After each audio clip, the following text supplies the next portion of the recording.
Good morning.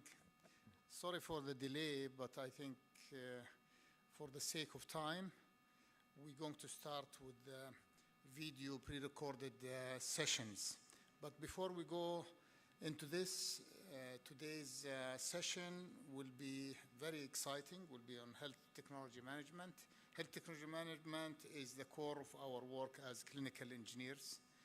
And we will have the sessions or the presentations from about, I think, eight countries from their perspective in their own homeland.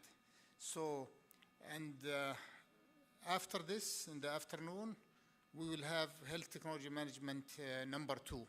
So please, let's start with the pre-recorded presentation. Thank you. Yeah, sorry, the first presentation will be optimization of biomedical maintenance in the main hospitals of the Kerala region.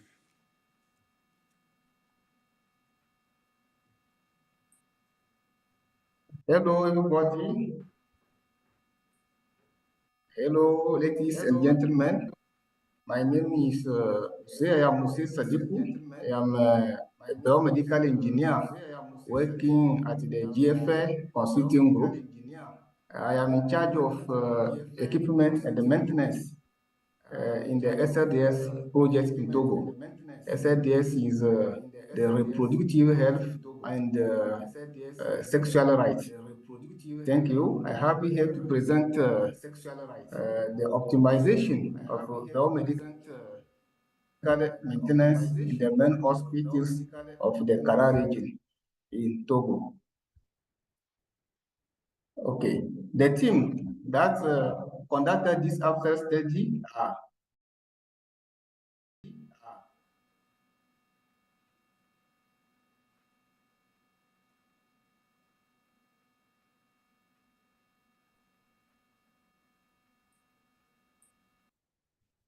hello, everybody.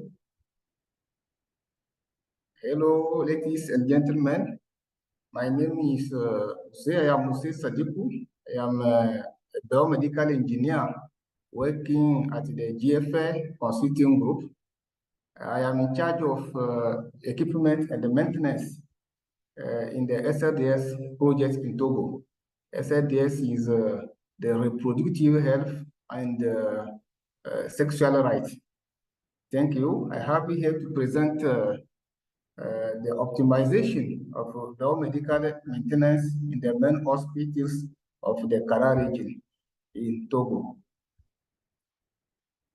Okay, the team that conducted this after study are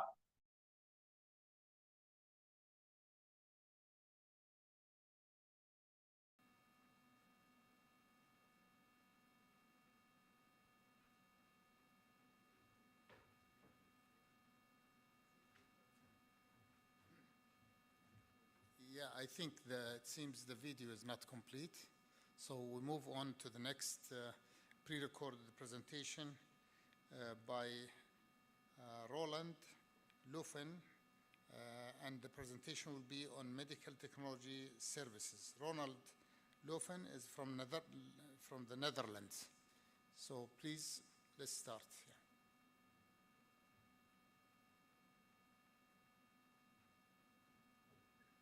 Hello, my name is Roland Lufen. I'm a clinical engineer working at the Radboud University Medical Center in Nijmegen, the Netherlands. I want to thank the organization for giving me the opportunity to present my work called Medical Technology as a Service. If we look at healthcare in the Netherlands and in the Radboud University Medical Center, we see an increasing shortage of staff. And at the same time, we see a growing number of administrative and not care-related tasks, which puts even more pressure on the current workforce. Some research shows that medical technology could help in this problem. But what we also see is that there is therefore an increasing use and cost of medical technology. And at the same time, there are rapid changes in demand of medical technology due to changing circumstances. To cope with these problems, the role of health technology management has to change.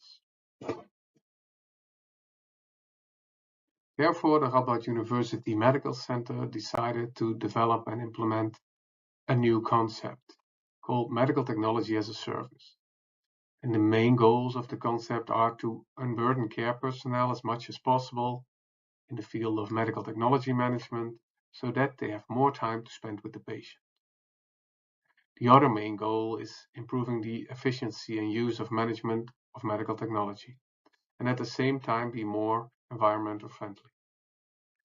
And at last, we want to be more agile with the changing demands and circumstances, so that we have more flexibility and maneuverability.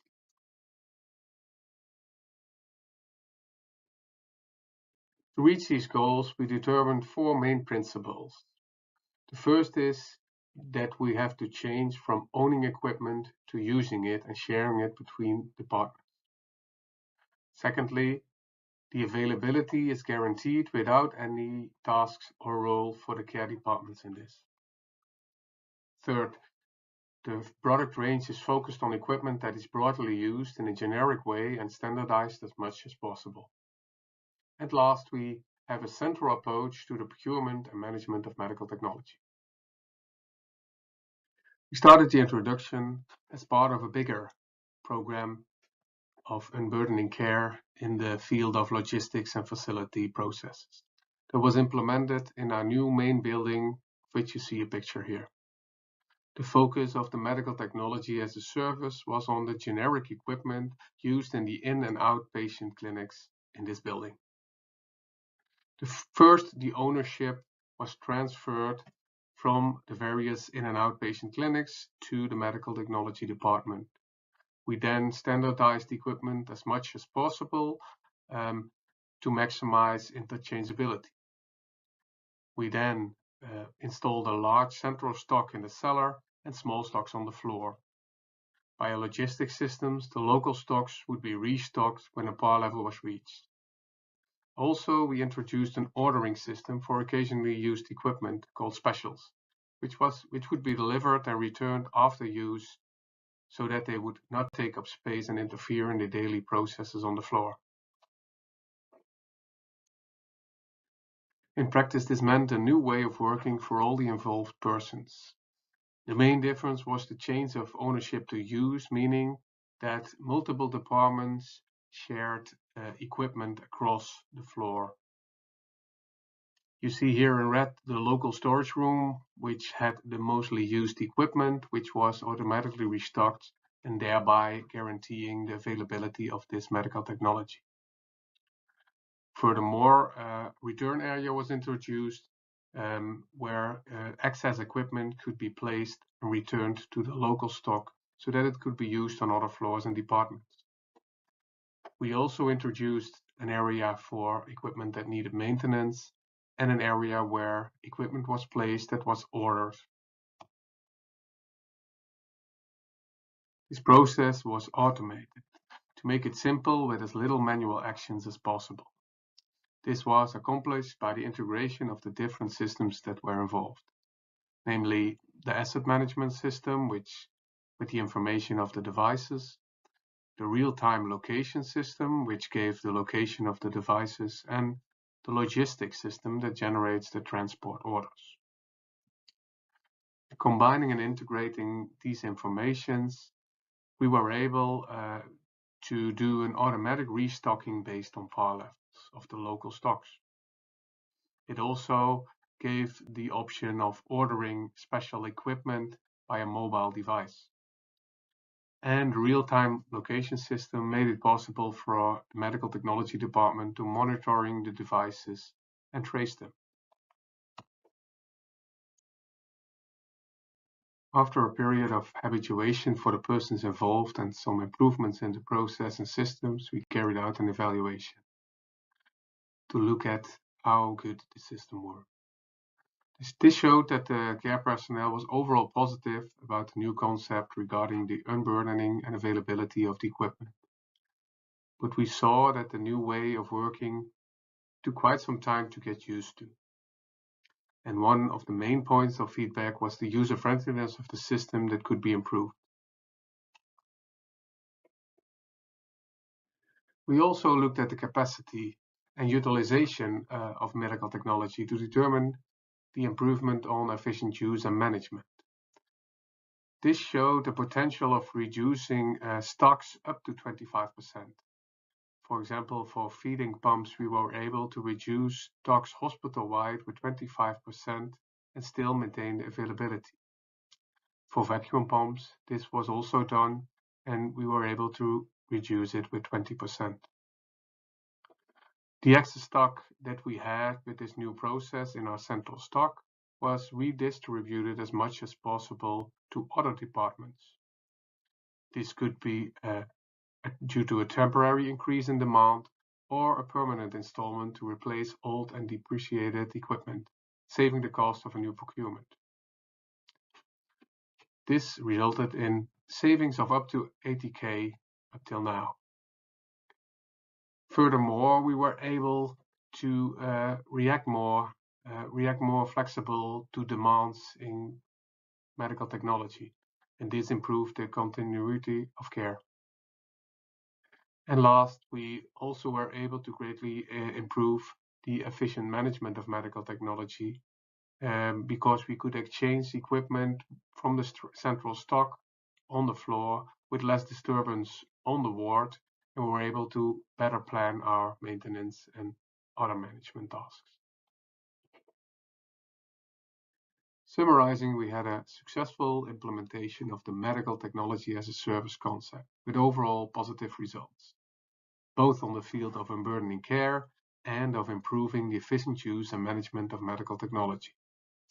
With further development and improvement of the systems and processes and increase of scope to a hospital-wide implementation, there is a potential to greatly improve results and possibilities, and thereby helping in the challenges of the future to keep healthcare affordable and available. To capitalize this potential, we want to use the current experience to further improve the processes by more automation and better usability. We have started with the preparations of implementing the concept in another existing building and grow from there to a hospital-wide coverage. We are also looking at increasing our product range and using the concept and system for other assets like computer on wheels and other frequently used assets. And with that, I want to thank you very much for your attention. I also want to thank my colleagues shown here who have greatly participated in the ongoing project. If you have any further questions, please contact me via the email below. Thank you very much, and bye.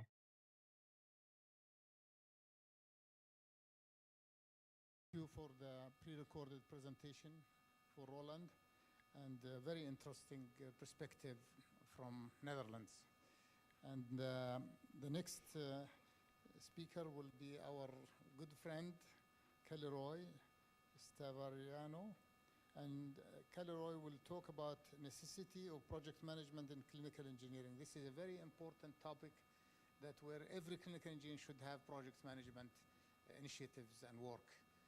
Okay, please. Yeah, thank you.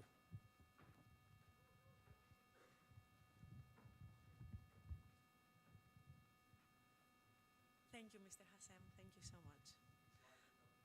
Yes, okay. My name is Kaliroy Stavariano, and I am the manager of Global Clinical Engineering Alliance. I would like to start by saying that this Congress is a huge project which required a lot of project management, but I will come back to that. Can you put the next slide, please? I can use that, thank you. So, we all agree, I suppose, that clinical engineering is rapidly evolving and new technologies and procedures are being developed every day. So we need to keep up with the latest developments, and clinical engineers need to be able to manage projects very effectively. And this is crucial. Project management is a set of processes and techniques for planning, organizing in detail, and managing resources in order to achieve specific goals and objectives. Clinical engineers often work in projects that involve many teams and many stakeholders. Project management can help us improve communication, super important and very, very difficult to achieve, and collaboration between different stakeholders in order to ensure everyone is on the same page. We're all saying the same thing and we are agreeing on the same thing. Clinical engineers often work on projects that have tight deadlines. This is also super important because in healthcare, even tiny delays might have a significant impact on patient care and patient safety. Project management can help to ensure that the project is completed on time and within budget. Both these aspects are critical.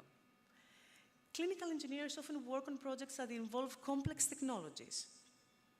And the project management can help clinical engineers to identify and mitigate risks, and therefore to ensure that the project is executed effectively and within the required quality standards. So project management offers backup plans. You must have everything planned in advance. Why to engage in project management in clinical engineering? There are several reasons, which I will note today. It provides improved efficiency and effectiveness. Project management can help to improve efficiency and effectiveness by providing a structured approach to planning, organizing, and executing projects. Therefore, we can have faster completion, reduce costs, and improved patient care. Increase safety by ensuring that it is properly installed, maintained, and used. Therefore, we can prevent equipment failures and injuries to patients and staff. And project management can help to improve compliance with regulatory requirements by ensuring that projects are planned and executed in accordance with the laws and regulations that are applicable in each region. Increased teamwork. Project management helps us to increase teamwork and collaboration by providing a forum in order stakeholders to collaborate with each other. This can lead to better decision-making and more successful project outcome. The enhanced communication we started with between stakeholders can be achieved by providing a common framework for planning, organizing, and executing the projects. And this helps ensure that everyone is on the same page and there are no surprises at the end. And finally, increased customer satisfaction. And in customer, you can put the stakeholders, the patients, whoever is the customer in each project. Project management increases customer satisfaction by delivering projects on time, within budget, and within the required quality standards, which are the major important things to take care of. So, how to start with project management? There are many different methodologies that clinical engineers can use. So what I suggest is find a project management certification program that meets your needs. Myself, I chose Prince2, which is a certification which is highly recognized in UK, where I subside, and it needs repeating the tests every 3 years. And it has given me a very good perspective of what project management is. Additionally, we can expand the knowledge by reading books and articles on project management, practice project management by working on small projects.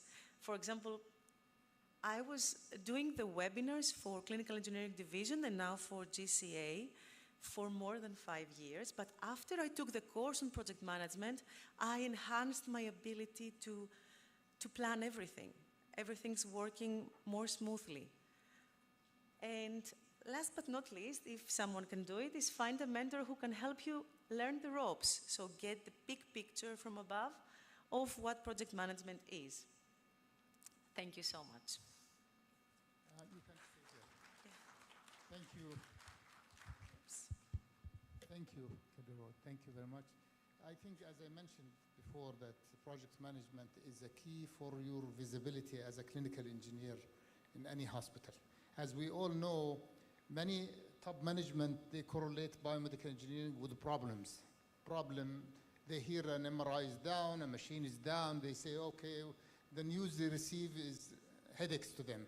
So that's why in some places they call biomedics bioheadaches. So now when you move to project management, you can prove that you can, as Kali mentioned, that efficiency and effectivity.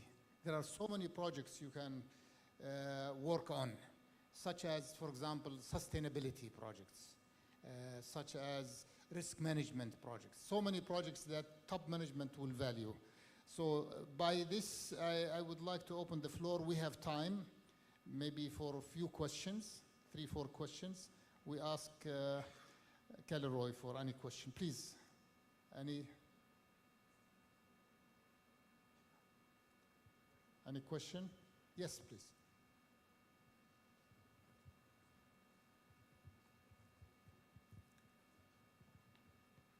Hi, good morning all. It's a nice presentation from you. According to you, who will be the best project management personnel? He should be a clinical engineer by profession and having experience some years. Then he can do this project management learning, as you told. If I understood the question, you asked me what is the best project management certification you can obtain as clinical engineer? Not only certification, who could be the eligible personnel? Being a professional in clinical engineers, he can enter into project management, or somebody else who has done MBA in something other area like that? Anyone could do project management in clinical engineering. How can we visualize then that what are the technicalities, what are the resources to be required in a project management to deliver the things in appropriate time, those things, how? Any MBA cannot do it. Anyone can do project management and can be certified. It's just a simple set of training that you have to follow, and then there are examinations. So if you pass the examinations, you are a certified project management. But I think that the head of clinical engineering department should be certified in project management. Yeah, the leaders of the department. Thank you. Yeah. Yes, please. Yeah. Thank you, Kali, for the presentation. My name is Rimi. So I have a question. Like, how important, like when it's a project management we speak about, how important to have that, how important to monitor those projects? How do we do that?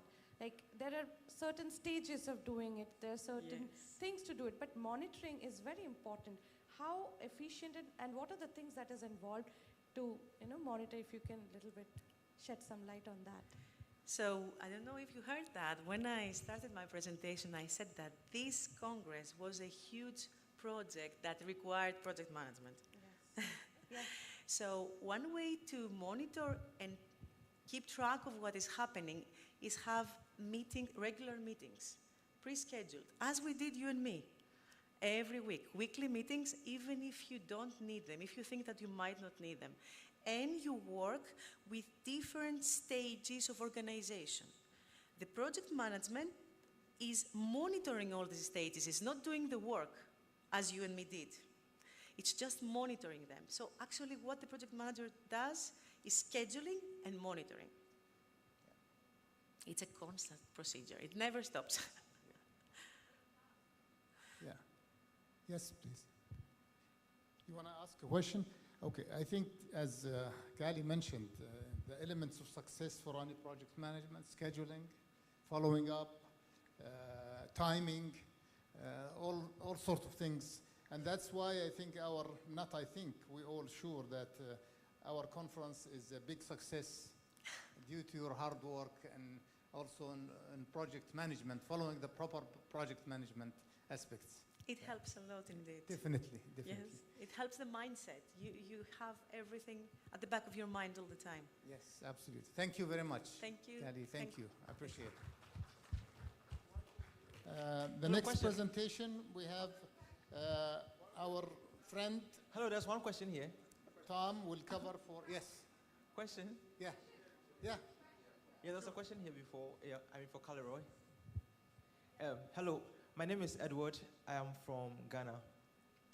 I wanted to find out how many years of experience do you need, for instance, as a clinical engineer, do you need to have before you can venture into project management in order to have that confidence to actually take on a project that involves clinical engineering? Yeah. That's why we start with small projects.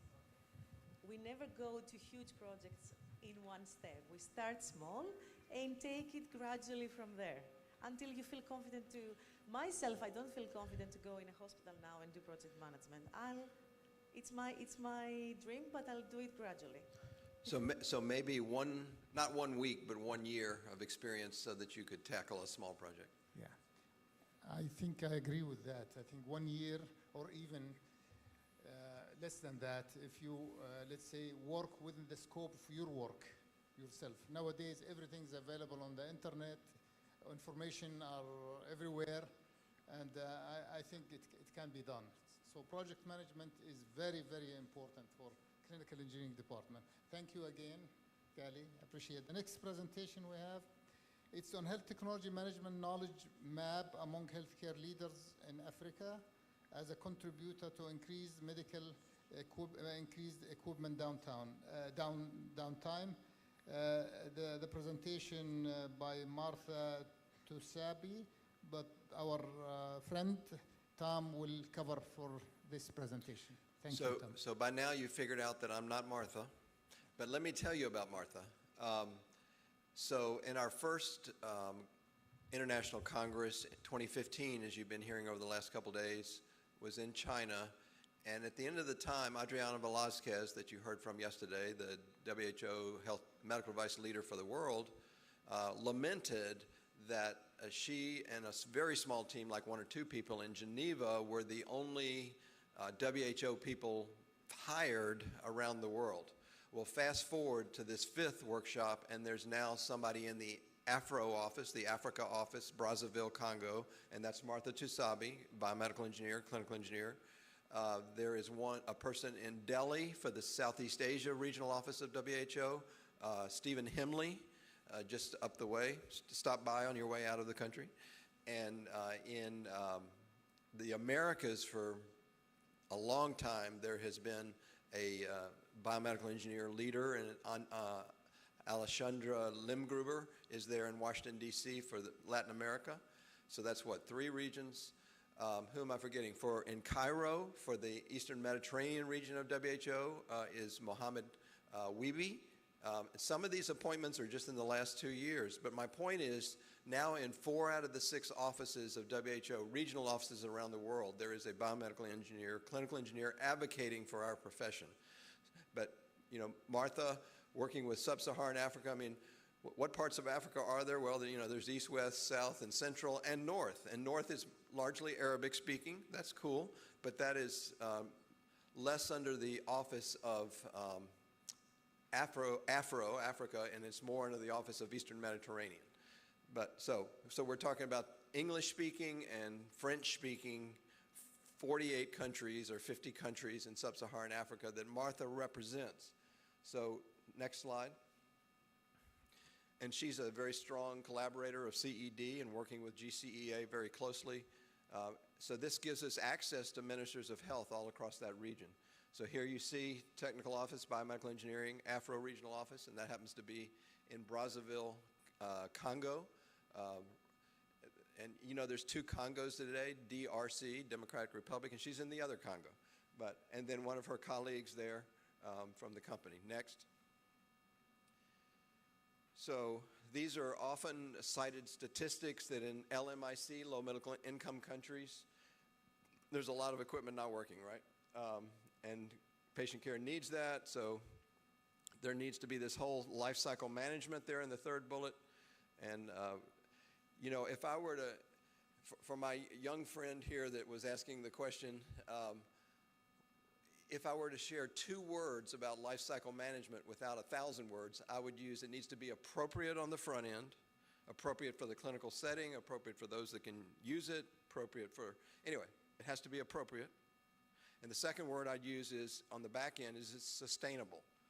You know, if it's lab equipment, can you get the reagents to keep working the equipment? You know, imaging, whatever other tools related. In other words, and can you support, can you service, can you get access to service? That's sustainability. So appropriateness and sustainability is what Martha's tackling in the Afro region as a WHO leader. The lack of healthcare leaders that understand all these needs is certainly a big deal. I've told the story in other settings in the past 2 days that the WHO, it's called the World Health Assembly. I didn't think of that yesterday. But the World Health Assembly is every May, and it usually is in Geneva, and 194 ministers of health from WHO come to Geneva and share notes and help each other. During COVID for a couple years, they had to meet virtually, no big surprise. But in 2020 in May, they said, we need more ventilators. That was one of the top 3 issues with the World Health leaders. In 2021, they said, where's the oxygen at that same meeting? So what am I saying? I'm saying that health leaders around the world are starting to see the importance of our profession, and so we need to grab this opportunity and run with it. And Martha's going on to say over 90% of the health leaders in Africa are not well equipped about clinical engineering and health technology management. Next slide. And by the way, the Afro office decided not to fund any travel right now, so Martha at the last minute was not able to join us. So this is about improving the quality of CEHTM standards across her region of 50 countries. Next. So one project she's talking about is blood bank managers and helping maintain the blood needed so many ways. And then they received training, these managers, and that was a 20% reduction in equipment downtime, and they're working on budget. So next slide. Actually, it's going to be a pretty quick presentation. But I know about another project she's working on, which is an HTM survey to go across her 50 countries, and that's been rising up through various channels. One thing that Adriana has done, besides making sure that these regional offices have biomedical engineers part of the staff making decisions, is another thing Adriana has done is created a global strategic advisory group for medical devices. And this has representatives from 30 countries, and several of the representatives, the fancy name that they give this group is STAG, Strategic Advisory Group, MEDEV, STAG MEDEV, medical devices. But Millicent from Kenya is here for the Congress, and raise your hand if you're on STAG MEDEV, anybody in the crowd. I happen to be, but I'm thankful for that. But it's mostly from developing countries. And so there's several from Africa, is my point, from this region that are on that. And so we've been blessing the survey that very comprehensive survey that Martha's creating to go across her countries. So she's going to get that platform of data to really drive change for Afro. So I would say at that point I'll end, and thank you very much.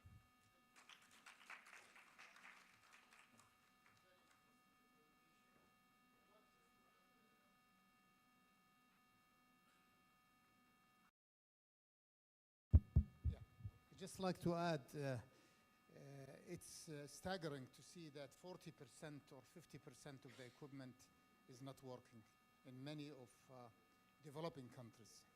Personally, I have seen it in Africa, I have seen it in Egypt, I have seen it in China. The main source of, in addition to lack of proper management, lack of project management, lack of the whole things that have been talking here in the conference, is they accept donations of medical equipment. Many of the donated equipment to these parts of the world, they have no service manual, they are half broken, and they get benefit once they donate it to the countries. They get benefit tax deduction, commotion, name, the whole thing.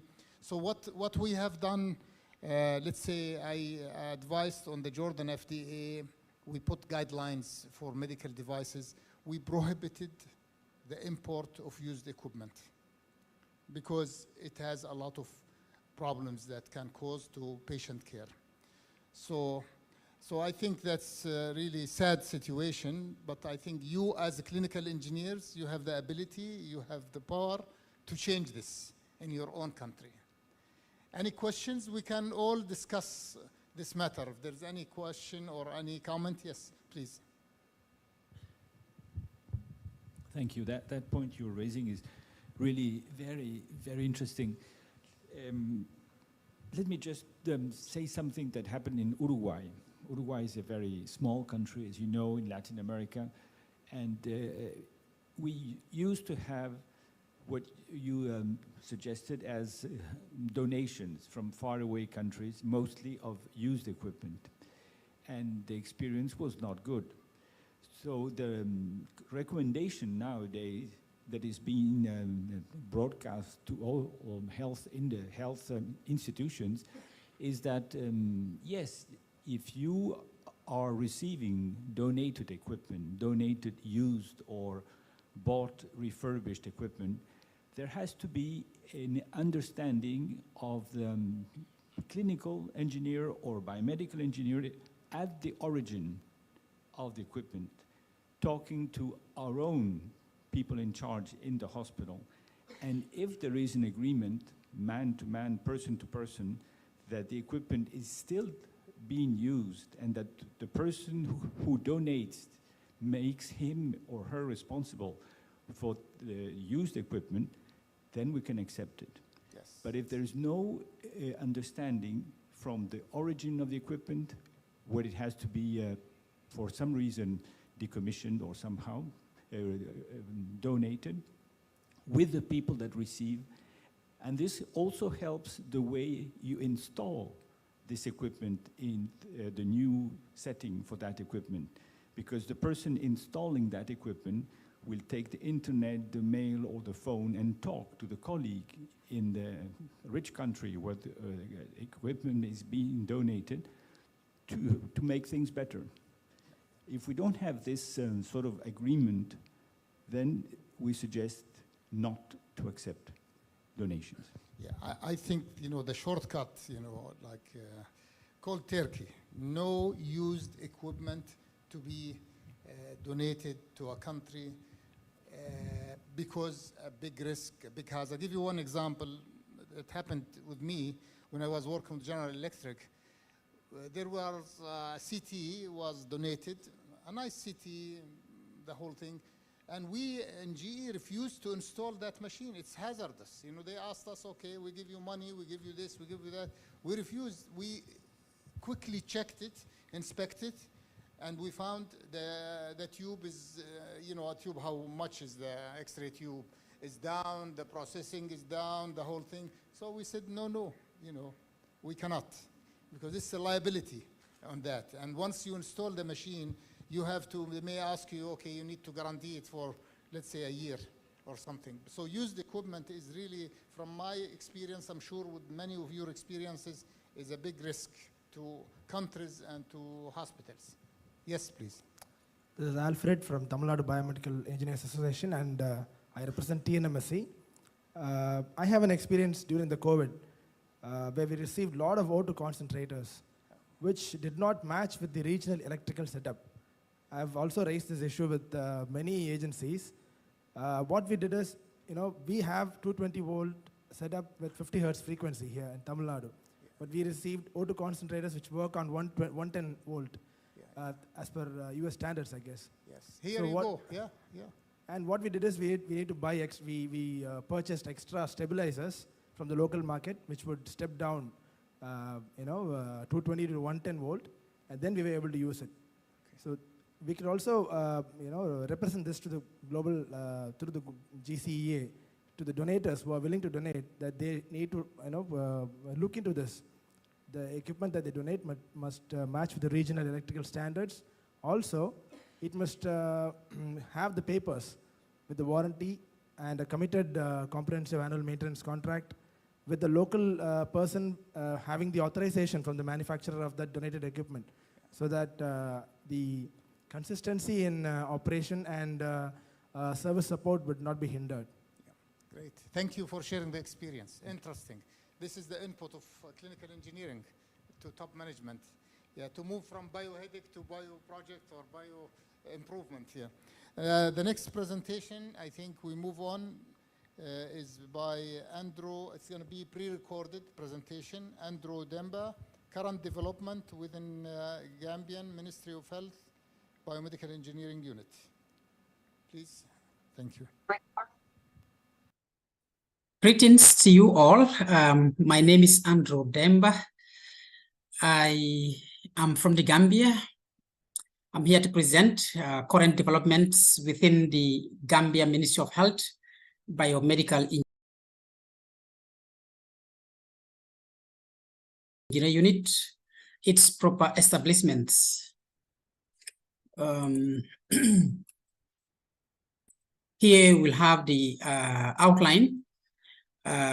We have the team work groups, introduction, the biomedical engineering unit, goals of the project, and final users that will benefit from the project, and also the current emplacement of the BEU, proposed framework for organizational placement models, results factors for strengthening systems for the BEU, models for implementation of BEU in the health systems, conclusions and references. So to introduce the team members, and those that participated in this development, I would like to acknowledge Medifit Consulting, who won the contract for this work, and also IDOM. These both companies are from Spain, and Dr. Samuel Lantin Mills, who was the World Bank rep for the Ministry of Health in the Gambia. The rest are the team working with the biomedical engineering unit. Gambia is situated in West Africa, and the Gambia is one of the smallest countries in mainland Africa and has a population of about 2.6 million, residing within a 10,689 square kilometers of land.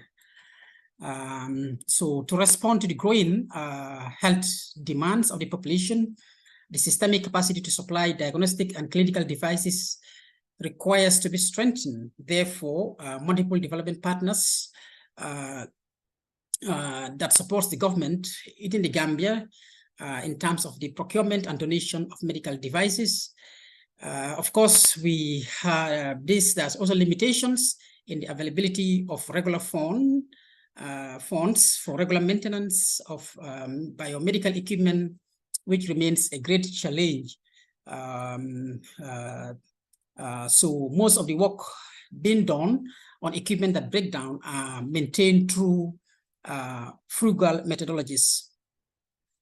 So in order to improve the current biomedical engineering service within the country, during the COVID-19 project, Gambia project that was supporting the COVID-19, the ministry decided that to approach World Bank to apply a portion of the proceeds for the grant to strengthen the biomedical engineering unit.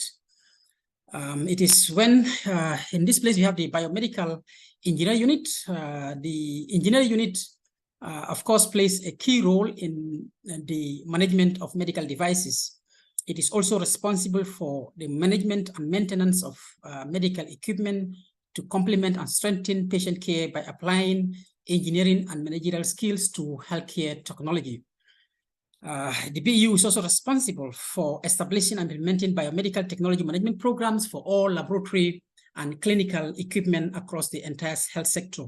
This to ensure medical devices are safe, reliable, and mitigate functional failures for the benefit of patient care, and to also avoid downtime.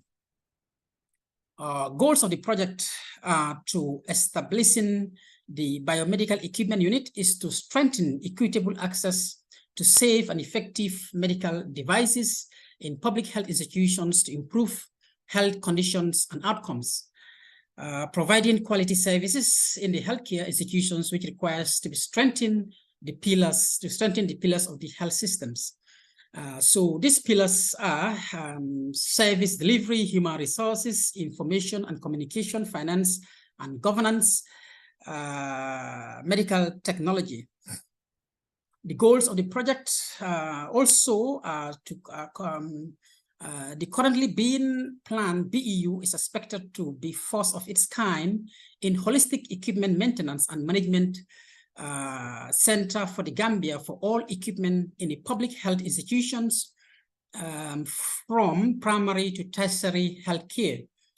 The capacity of the BU is being built for the unit to function as a center for medical device management, maintenance, advisory, regulatory support and training to the healthcare staff. The equipment in hospitals without maintenance units or equipment that cannot be repaired at the hospitals can be managed at the BEU. So these are some of the roles of the unit. And the unit schedules regular preventive maintenance for all priority equipment across the country. It also supports in terms of installations or decommissioning of equipment in hospitals. The unit also is expected to support regulatory authorities in administration and medical device rules and standards in the country. Currently, I want to explain, we as a unit is somewhere, you can see here, this is the Office of the Minister of Health, and then the Office of the Director of National Health Laboratory Systems, and also the this is the Office of the Deputy Director. So you will find the biomedical equipment unit or engineering unit somewhere here. And this is our office and workshop also. These are some of the team members in the workshop, in the current workshop. So the proposed model for the organizational placement of the BEU, model 1, the firm gave us 2 models that have been proposed to the ministry. And here you will, of course, have the Office of the Minister of Health. And then the unit, we also have a directorate being proposed, Directorate of Engineering Services being proposed, also which would be at par with other directorates. And then under the Directorate of Engineering Services, you'll have the different engineering units, including the biomedical engineering unit, and then the different professions levels at those units. The other model 2 is also having the unit here with other under the directorates of under all the Ministry of Health directorates. And then it will also be here with other engineering units as well with it. So results of the projects, currently we're able to have a draft policy framework developed, strategic plan, and also maintenance management guidelines. We have a training plan for the BEU. We also have SOPs that have been developed, and also the availability of an asset management information systems where equipment are being recorded. So in this slide, we will be talking about the BEU. Let's say this is where the unit is and the different components that are under the units. We have the maintenance and repair service. We have the biomedical workshop and other general services, administrative and operational services, technical building systems, waste management, and storage for central. So the highlights of the planned services, we have a total of 7 workshops that are being proposed, and which we will have, let's say, the biomedical engineer unit, the electrical engineer unit, the mechanical, the painters, plumbers, machinery, joinery, and welding. And then we will also have the 3D printer area for storage rooms and the material storage equipment on the repair storage for special tools, offices, storage documents for meetings, rooms, office support rooms and on-call rooms, scrapyard area and the parking area, and pick up and drop up areas. The total estimated size of the BEU is about 1,200 meters square. And here on this slide, I would like to present to us the detailed architectural program designed for the BEU. So this is the building that has been sketched. And then you also have the main elevation. You have the roofing. You can see this is how it looks like. And then you can see the ground floor for the BEU building. Here you'll find the biomedical engineering workshops, and also the mechanical workshop, electrical workshop, and then the plumbing workshops around. So you also have, here is the place for meeting room and the head of the different maintenance units. This is the head of the maintenance, this is the maintenance supervisor, and then the head of the biomedical engineering unit also.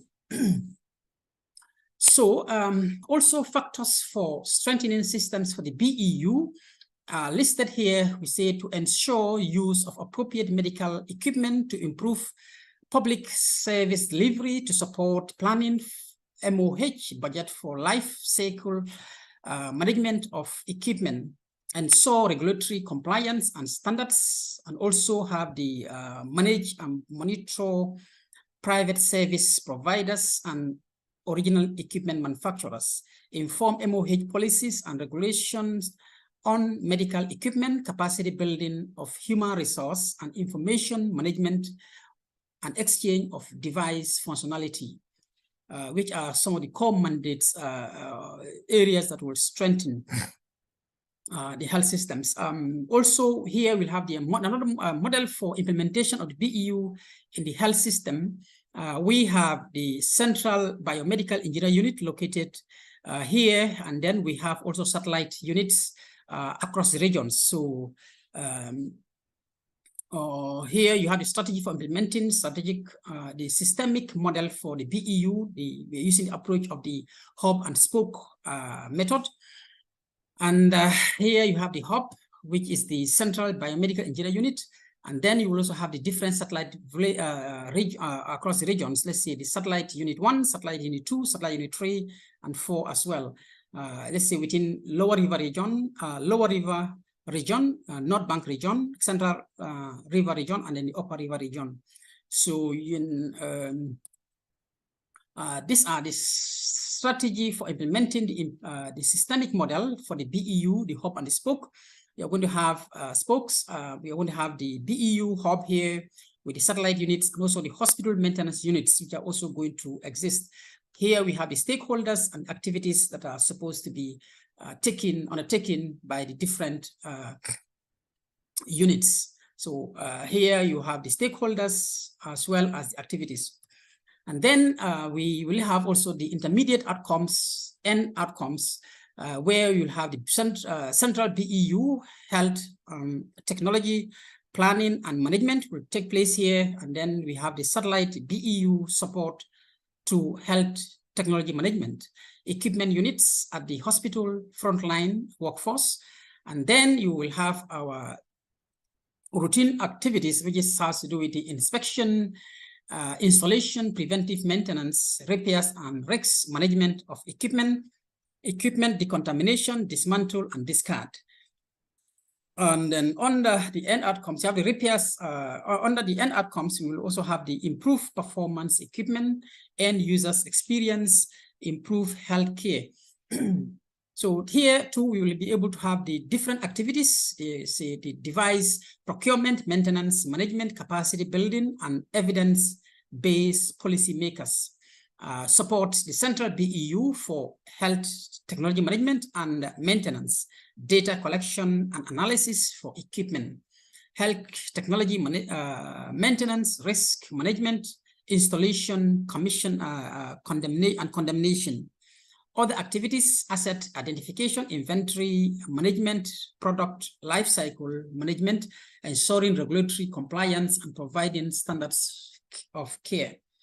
And then these are some of the indicators, number and percentage of equipment reporting, a substantial improvement in performance, and also the number and percent of end users who, we have improved health report an improved quality of life saved.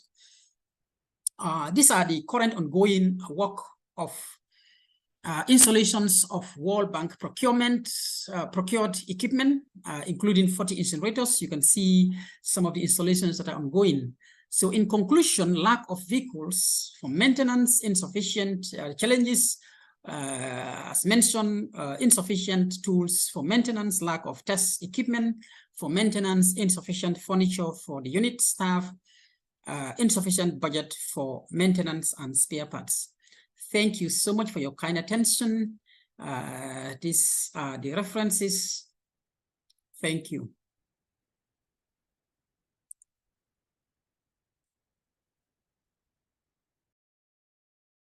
For sharing the experience of Gambia on the MOH Biomedical Engineering Unit. Interesting that they have all engineering under one umbrella.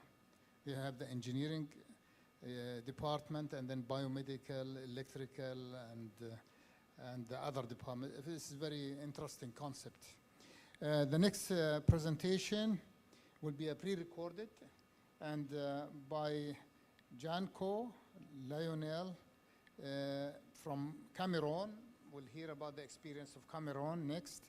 Setting up sustainable maintenance departments in some state-owned healthcare facilities in Cameroon. Please. Hello to everyone, and thank you for this opportunity given to me this year by the Organizing and Scientific Committee to present part of my work for the past 2 years. The work of our presentation of this year is a continuation of the work which we presented last year. I'm called Janko Chutat Lionel, work for Applied Technologies for Ever Limited, a service company based in Cameroon. The topic of our work for this year is setting up sustainable maintenance departments in state-owned healthcare facilities in Cameroon. This topic came up because of the challenges which we faced after installing the equipment which we mentioned in our presentation of the fourth Congress. Next slide, please. So the work group of this presentation is, in addition to myself, we have Dr. Wasuo Pasang, who is a medical doctor and director of the Bafoussam Regional Hospital Center. We have Tiejo Rodrigue, who is biomedical engineer and head of maintenance department at the Bafoussam Regional Hospital Center. We work together in a bid to bring up this piece of work with the intention of ameliorating the work which we started on the different sites, which we shall come to see in the course of our presentation. Next slide, please. So a summary of the work which we are presenting, like we mentioned in a couple of years back, Cameroon government embarked on a project, a gigantic project to bring medical healthcare facilities closer to the citizens by constructing ultra-modern healthcare facilities in the 10 regions of Cameroon. We can say most of all the hospital facilities are have about 120 bed capacity and with different specialties. So the aim of our work was to bring forth the challenges which we faced, which we noticed in establishing a sustainable maintenance department in different healthcare units, and what we did in order to ameliorate the incident, ameliorate what our findings. So next slide, please. So in a summary, we have the intention of the Cameroon government was to construct about 9 new hospitals in the different regions of Cameroon, excluding the region of Douala and Yaoundé. In Douala and Yaoundé, as you can see, we renovated. There was a project for renovation of some Category 1 healthcare facilities, renovation and equipment. While in other regions, in other 8 regions, there were constructions of brand new healthcare facilities, as you can see on the screen. Next slide, please. So our goal was, after installing the equipment which we were called for, that we took part in the establishment of CSSDs. So in the course of our work, we noticed that there were some lapses, and we thought it wise to address some issues, to correct some of them, and to see how we can work hand in glove with hospital administration, the technicians, to have an positive incidence on the patient recovery. So our goal was to share experience and to assist in the development of competency by continuous education. The final users were biomedical engineers, technicians, and the patients. Next slide, please. As you can see, the prevailing practices in state-owned hospitals, surely we experience this in several countries where hospital directors are most often involved in management of technical departments or maintenance service departments. In that case, they try to decide on what to buy, when to buy, and how to buy spare parts. They pay less attention on the perception, the technical perception of spare part availability. Prevailing practices also, we have high level of inertia towards work because it's a government, it's a state-owned hospital. Most workers pay less attention because whether they work or not, they'll get paid. So there's that aspect. There's lack of motivation towards work because power is centralized. Power is centralized in the hands of some individuals. For instance, you may have a technical coordinator or head of the maintenance service department who is very experienced and thinks he can manage the technical department alone. By so doing, it creates fear in other technicians to get involved in the activities of the technical department. Next slide, please. Our challenges encountered being a state-owned healthcare facility. There was the usual inertia, as we spoke in the previous slide.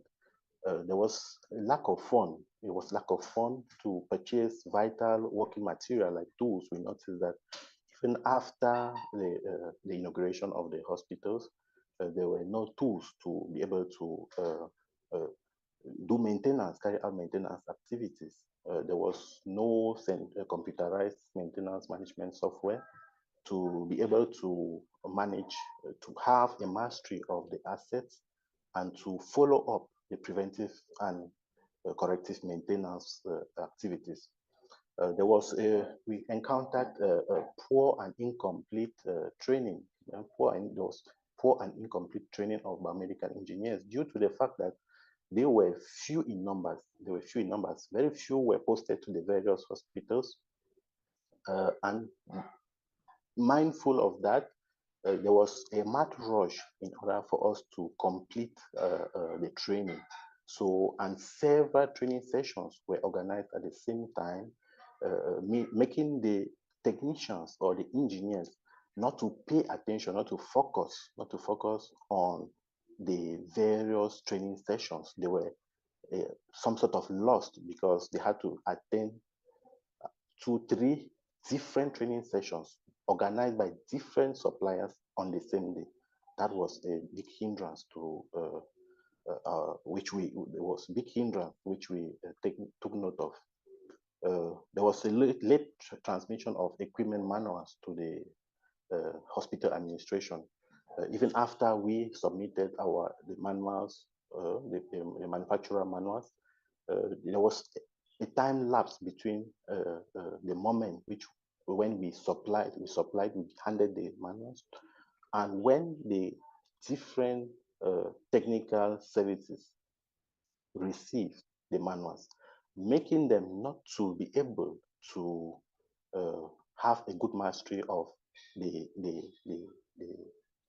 training sessions or mastery of the equipment during the training session, because they had lesser questions to ask, because on some equipment, it was their first time to know such equipment. Next slide, please. So as actions which we took, it should be noted that this work which we are presenting was work not paid for. It was just out of voluntary. It was a voluntary service which we rendered to ameliorate the work which the government had started. So we managed to establish a list of tools which we handed to the various healthcare facilities, the administration of the healthcare facilities, tools necessary to perform the maintenance activities. We prepared also a job request form, because at the beginning we noticed that there was a bit of confusion in the management of job requests from the medical personnel. So we came up with a template of a job request form which we submitted, and it was implemented, and which helped in the follow-up of job requests. We also established a template for preventive maintenance follow-up, which equally is helping the institution, because at the beginning there was no such thing. And most of these things came up because in some of the healthcare facilities, the technicians or the service head was less experienced, and by so doing, he had limited skills in the proper management of healthcare facilities. Technical wise, he had lesser skills. He had little know-how. So our aim was to come and assist them in coming up with such initiatives in the proper management of their assets, in the proper management of the repair activities, in the proper follow-up of spare part availability, knowing that most of this equipment were bought out of Cameroon. So there is a problem of availability of spare parts. So we came up to assist them. We proposed to the administration the purchase of a CMMS, that's a computerized maintenance management software, which is in the course of development to properly manage. It is true at the moment they are using Excel, which is also a good software, but with a well-established CMMS, they will properly manage the different assets, the maintenance activities, the spare part availability, their stock of spare parts, and equally maintenance activities. Next slide, please. So as you can see, results in some of the healthcare facilities where our advice was taken into consideration, they bought their toolboxes or toolkits for their maintenance, various maintenance. Some healthcare facilities, because not all healthcare facilities took into consideration our advice. Not all. So those that took into consideration, they were able to implement the job request form. They were able to properly track down repair and preventive maintenance, and also establishment of a monthly reporting system for various activities. And I bet you most of those healthcare facilities are actually doing very well today. But on the other part, those who didn't want to listen to our advice or share our knowledge, receive our knowledge, our experience, some of them today are facing actually difficult times, because we have the number of breakdowns are increasing because they don't know how to follow up. They don't know how to properly follow up breakdowns. They don't have toolboxes to do maintenance activities. Some equipment are even being destroyed because technicians who have limited know-how embark on maintenance activities without the proper technical expertise to do that. So we are still trying our best to discuss with them. We have not abandoned them in their situation. We are still trying to discuss with them to see how we can take them out of that situation and put them on the right track. It's true, we don't say we know all, but we are trying to share our experience to see how we can better manage the investment, because it's quite a huge investment which the Cameroon government has put in place. So our aim is to see how we can better manage this investment for the benefit of the patient. Next slide, please. So that's all we gathered for you all this year, and we thank you sincerely for your kind attention, and hopefully we shall be presenting more of our work on the field. Sincere thanks to the organizing committee, and hello to everyone, and thank you. Have a nice time. Thank you. Yeah. Thank you to Janko for sharing Cameroon's experience. Now we move to Europe. The next presentation will be about the experience of Greece by Mary Marino and her colleagues.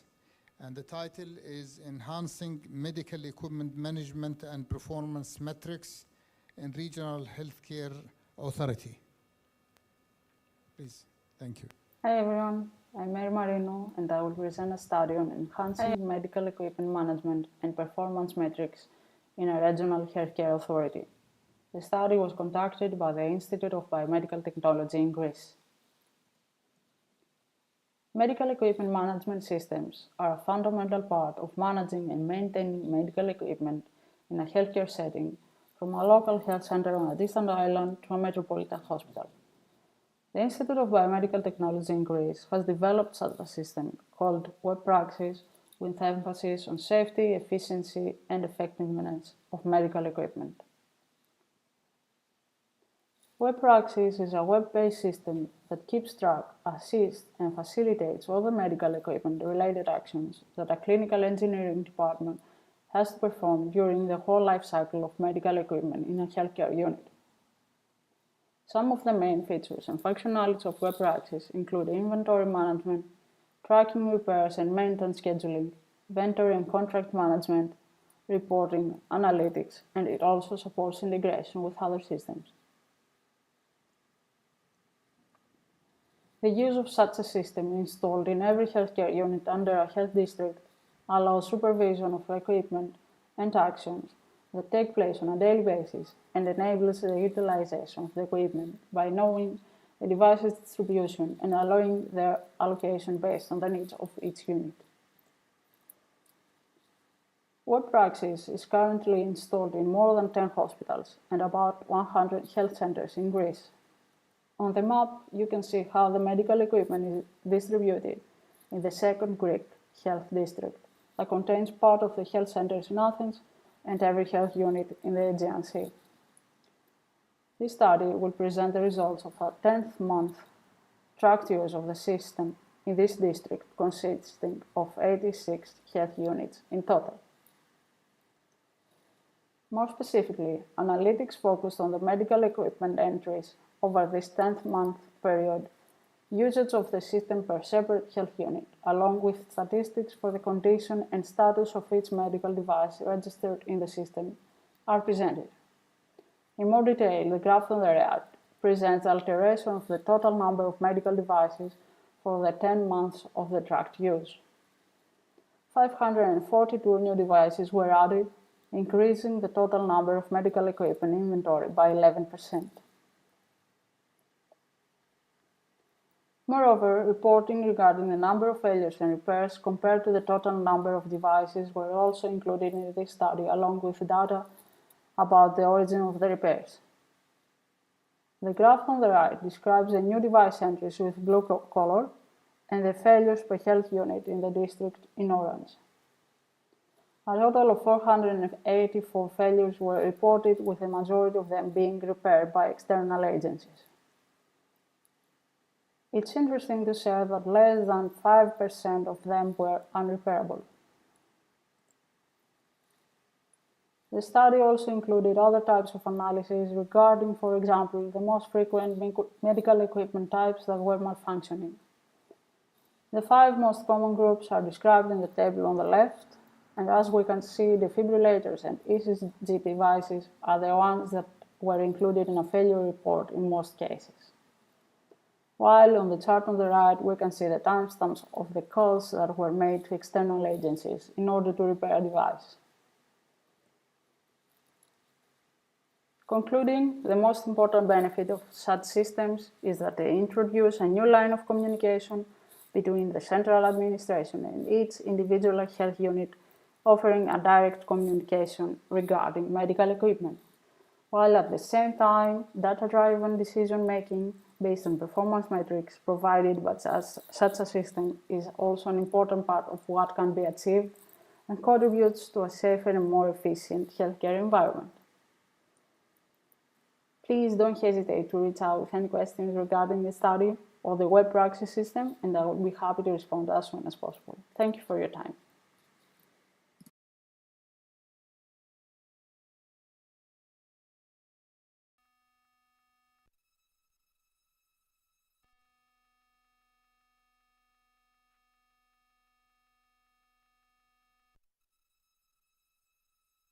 So the metric part is so important in any of the clinical engineering department or any business to say more on this. So the next presentation we move to Burundi is from will be Farah bin Yaqub, and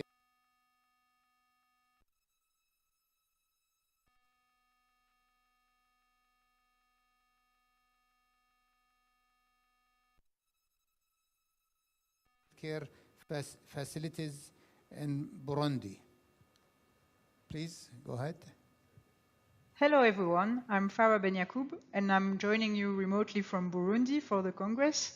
So today our focus is on the implementation of a decentralized maintenance model that has a measurable impact on the functionality and availability of medical equipment in healthcare facilities. Though I can be with you in person, I'm eager to share our insights and experiences. But first of all, I want to introduce our team working on the project held by ENABEL, the Belgian Development Agency. We're working together in Burundi with the Ministry of Public Health. And our team includes Mark Miskowski. He's an independent biomedical engineer and consultant for ENABEL, and a real expert in making maintenance strategies better. Fabrice Ntwari, he's a biomedical engineer and used to advise the Ministry of Public Health. Now he's helping to spread our maintenance model. all over Burundi with Enabel. And Emery Christian Arakaza, he's a computer science engineer at the Ministry of Public Health. He's really involved in running our computer system for maintenance and putting our plan into action. Stefan van Bastela, he's a general surgeon and a public health expert from the Belgian Development Agency. He helped create the project that supports the Ministry of Public Health in managing their assets. He's from Belgium, and me, Farah Benyakoub, I'm the project manager, and I'm in charge of making sure the IDMM plan is carried out properly in Burundi. So, in many developing countries, including Burundi, about 38% of medical equipment doesn't work properly. To tackle this issue, the Ministry of Public Health, with support from Enabel, started a maintenance project in 2017, and this project involved creating, testing, and spreading a computerized maintenance management system. Our study, conducted from October 2020 to February 2022, analyzes the impact of a decentralized maintenance model in Burundi. So we had a simple idea that the improved decentralized maintenance model can make medical equipment in health centers and district hospitals work better and be more available. So to address the problems with the medical equipment in Burundi, we followed a clear plan in 2 phases. So the phase 1 was the testing the initial model. We started by testing a new way to take care of medical equipment in Burundi. So we tried this out in 6 districts in Kirundo and Muramvya provinces. We saw that it worked in real healthcare settings. And the phase 2 was the model improvement and expansions in 2020. And after learning from the first phase, we made our model better. And in August 2020, we expanded our efforts to 5 districts in Bujumbura and Rumonge provinces. So this new approach became the improved decentralized maintenance model. And it has 4 important parts that all work together. The first one is the human resources. So we train people who take care of equipment like technicians, but also users. And we created maintenance teams in health centers. So we wanted to make sure everyone knew how to manage healthcare technology. The second component was the financial resources. So we worked with beneficiaries on detailed financial planning for maintenance activities. The third one is the material resources. So we set up workshops and provided tools and equipment to keep things running smoothly. So this included things like motorbikes and communication tools, like laptop also. And the last one is the maintenance management. So we use digital systems to manage maintenance and developed a computerized maintenance management system that is now implemented nationwide. So this helped us keep track of equipment and do both quick and planned repairs. So this study focused on qualitative and quantitative data collected between October 2020 and February 2022 in the 5 health districts in the health provinces of Bujumbura and Rumonge, with 6 public hospitals and 97 health centers. So the data were generated and analyzed in Excel and statistically checked with p-value IO and compared with the available data in the national CMMS. So the main goal of our project is to establish a clear correlation between the implementation of the various activities across the 4 axes of the improved decentralized maintenance model. and the actual availability and functionality of medical devices in healthcare departments. So furthermore, our study underscored the financial viability of the IDMM model and highlighting its sustainability. So it's crucial to demonstrate that this approach can be economically maintained. And importantly, the IDMM initiative contributes to enhancing the overall performance of the healthcare system in Burundi. So by optimizing maintenance management practices, we aim to both increase the quantity and improve the quality of healthcare services. In terms of beneficiaries, the impact of our work directly reaches the population in the 5 districts of the provinces of Bujumbura and Rumonge, and this includes the users of the 6 public hospitals and 97 health centers in the region. So our ultimate goal is to enhance healthcare accessibility and effectiveness for the beneficiaries. So let's dive into the results, which are a direct outcome of the activities related to the 4 inseparable axes of our model. So we looked at 3 kinds of equipment in the national CMMS database. Here's what we found. So for energy equipment in Rumonge, the number of energy equipment items that are working well went up a lot, from 2% to 88%. Equipment needing maintenance went down by 3.7%, now at 9.3%. And for the medical equipment family, the amount of medical equipment in good working condition increased. And in Bujumbura, it went up by 8%, and in Rumonge, it improved by 2%. And equipment needing maintenance decreased. In Bujumbura, it dropped by 9.7%, and in Rumonge, we saw a 2% decrease. And finally, for the medical furniture, we observed that more medical furniture is now working properly. So in Bujumbura, it went up by 4%, and in Rumonge, it improved by 1%. So the furniture needing maintenance decreased by 2.4%, and in Bujumbura, and 1.2% in Rumonge. These findings highlight how our model has made medical equipment work better and maintenance more efficient.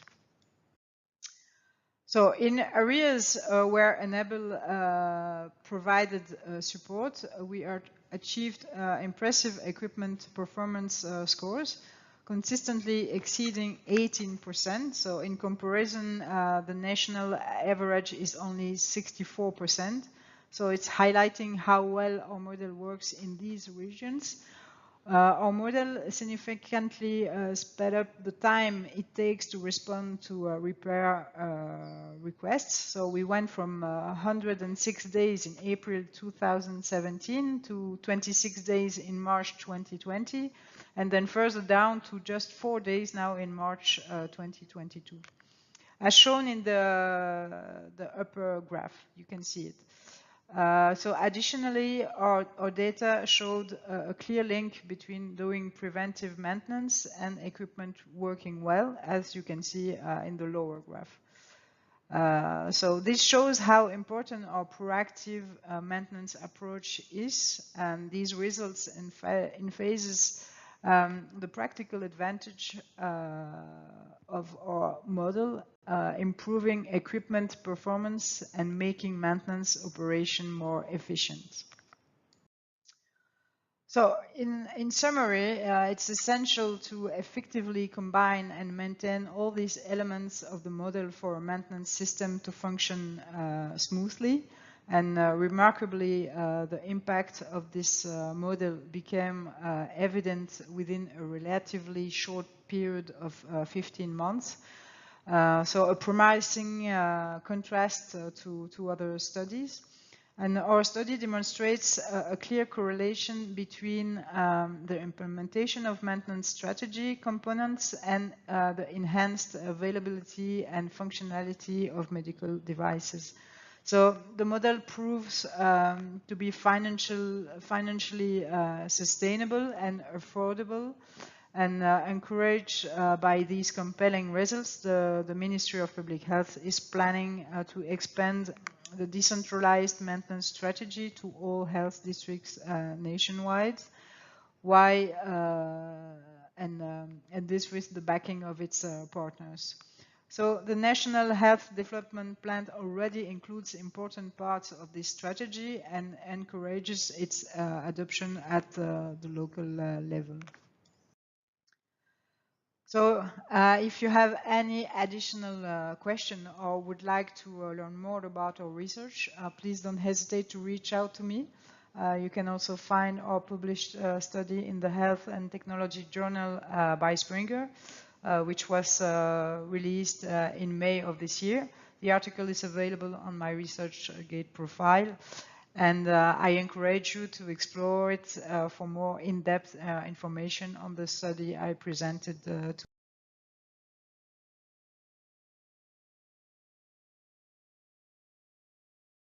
The pre-recorded presentation. In fact, it's very impressive. How did they improve the turnaround time? Okay, and also how did they decrease the downtime by 8%? Now the final presentation we have from here, from India, and this will be by Rashid Ali Khan and his colleagues, and it will be about cost impact analysis of 3 different products. Okay, please.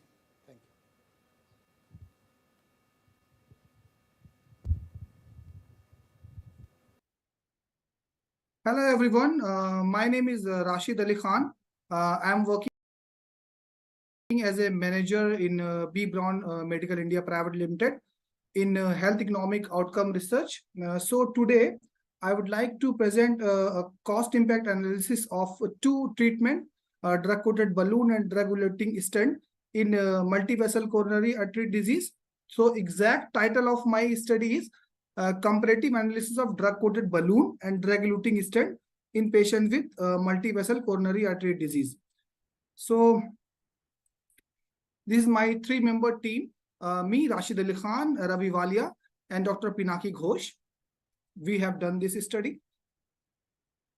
And before going into the detail of result and findings, I would like to discuss around the background, context, and the rationale why we need this study.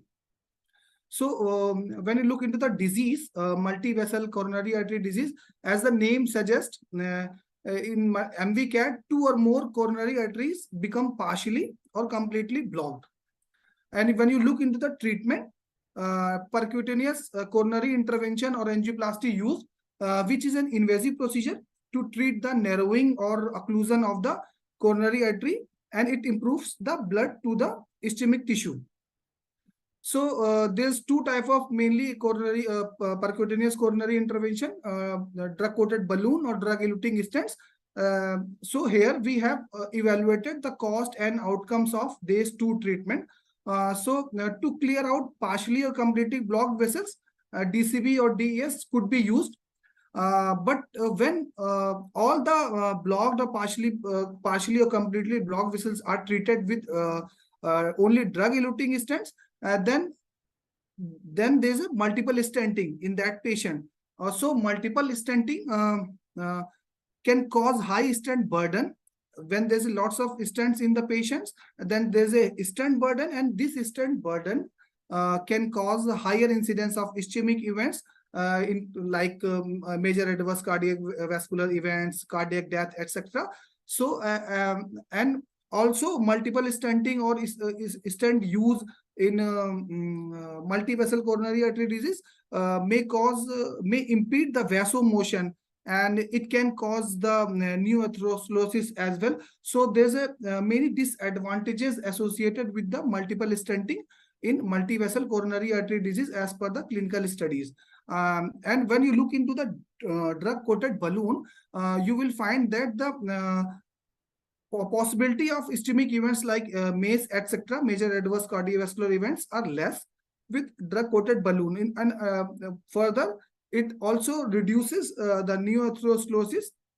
The reason behind is that it do not left any foreign objects after the treatment.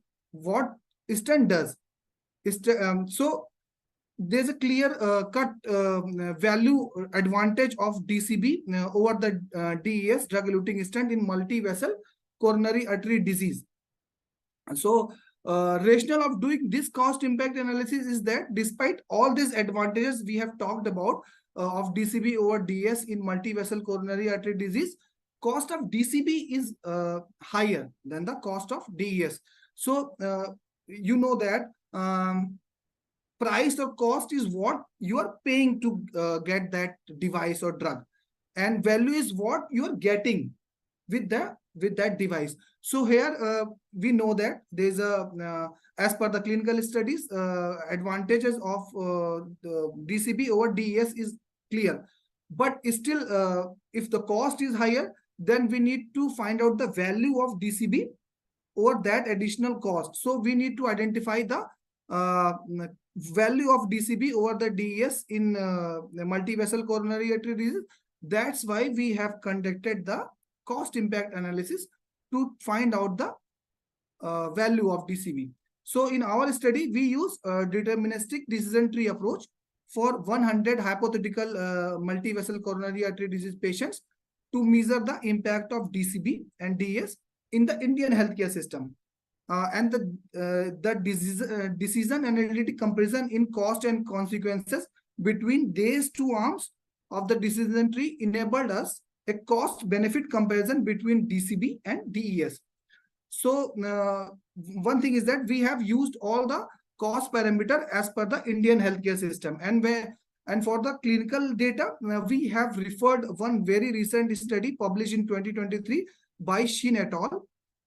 We have used the clinical data from there. So we will discuss the later in the methodology section and the result section what we have done exactly in cost impact analysis. So this is the rationale why we did this study to evaluate the value of DCB and DES in multi-vessel coronary artery disease. So when you talk about the goal of the project, what's the goal exactly of this project and the final user who will get benefit of this type of analysis? So goal of the project is clear. We want to promote the value-based healthcare in multi-vessel coronary artery disease treatment. There's lots of treatment, so we want to prioritize, we want to help the policymakers to take the decision which treatment is better. So here, sorry, our study explored the use of drug-coated balloon as a potential solution to reduce the stent burden, which is an unmet need in multi-vessel coronary artery disease, which is addressed mostly by drug-coated balloon. And if you talk about the final users who will get the benefit of this type of study, so definitely it is both patients and the hospital system will get benefit with our findings. So and these findings will have implications significantly for clinical practice and healthcare policy in India as well. And after that, this type of research can open the window for the future research for further clinical indication, because there are many clinical studies which reports that in different type of indications, drug-coated balloon has advantages despite of it a little bit higher cost. In different indications like small vessel disease, non-small vessel disease, ST segment elevated myocardial infection, STEMI patients. So these are the indications can be explored after this type of studies to look out the value of the DCB in those indications as well.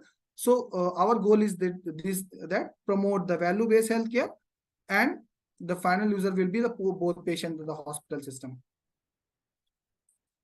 And before going to the result part, I would like to discuss how we have done this study. In cost impact analysis, what we have done, we have calculated the cost of therapy in two arms. One arm where 100 MVCAT patients treated with drug-coated balloon, and in the second arm, 100 MVCAT patient treated with drug-eluting stents. So we have calculated a cost of therapy in both these arms, and we have included three cost components. First component is cost of device. So, and second component is cost to treat major adverse cardiovascular events. And the third component is cost of DAPT, dual antiplatelet therapy. So we can start first with the cost of device. How we have calculated the cost of device? We have taken the market average market price of drug-coated balloon and drug-eluting stent in Indian market, and we have multiplied this cost of device with number of stents or DCB used in the multivessel coronary artery disease, because there's a multiple blockage, so there will be use of multiple stents or drug-coated balloon. So we have taken the data, clinical data from the Sheen paper, what we have discussed, published in the 2023. So we have multiplied the cost of device with number of devices into 100 patients. So 100 patients in this paper, 100 patients will have 2.1 average devices. So we have multiplied 100 into 2.1 into the average market price of the DCB or DS. So we have calculated the cost of device in this way for the DCB and DES arm. And when you go into the second component, which is the cost to treat major adverse cardiovascular event. So here, what we did, we have cumulative calculated the cost to manage MACE. So we have summed up cost of PTCA, CABG, coronary bypass graft, and also the major bleeding drugs, etc. So we have summed up the cumulative cost to treat the MACE. And then we have considered MACE events which were reported from the Sheen paper published in 2023. So this paper, this study reported that around 11.9% patient had MACE events in DS arm, and in DCB arm reported around 3.9% patients. So there's a clear lesser events reported in the DCB arm as compared to the DES arm. So we have multiplied that cumulative MACE cost into the MACE events. So that cumulative cost multiplied by 11.9 gives you the result of cost to treat MACE in DCB DES arm. And when you multiply this cost with 3.9 MACE events in DCB arm, then it will give you the cost of MACE in the DCB arm. So we have calculated in such a way for the cost to manage MACE. And when you look into the third component, which is DAPT cost, dual antiplatelet therapy. So we have considered again the cost from Indian market, and here we have calculated, we have taken two dual antiplatelet therapy, clopidogrel and the aspirin. So we have summed up these two drug, and we have multiplied this with the DAPT duration. So here, as per the clinical opinion, in a DCB arm, there's a need of at least 90 days of DAPT use in multivessel coronary artery disease treated with DCB.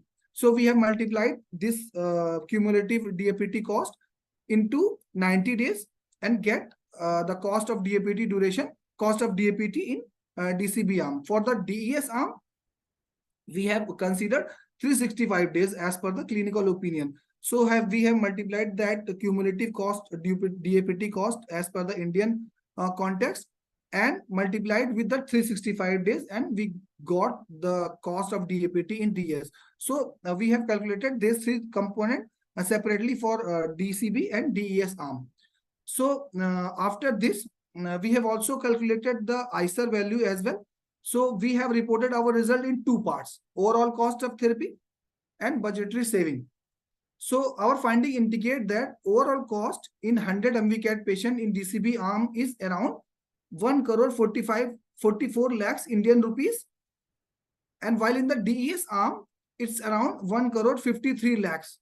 So you can see that DCB approach leads to a budgetary saving of around 8.4 lakhs here. And after that, we have also calculated ICER. How we have calculated ICER? We have calculated ICER by dividing differences in total cost of therapy in DCB and DS arm by difference in MACE events reported in DCB and DS arm.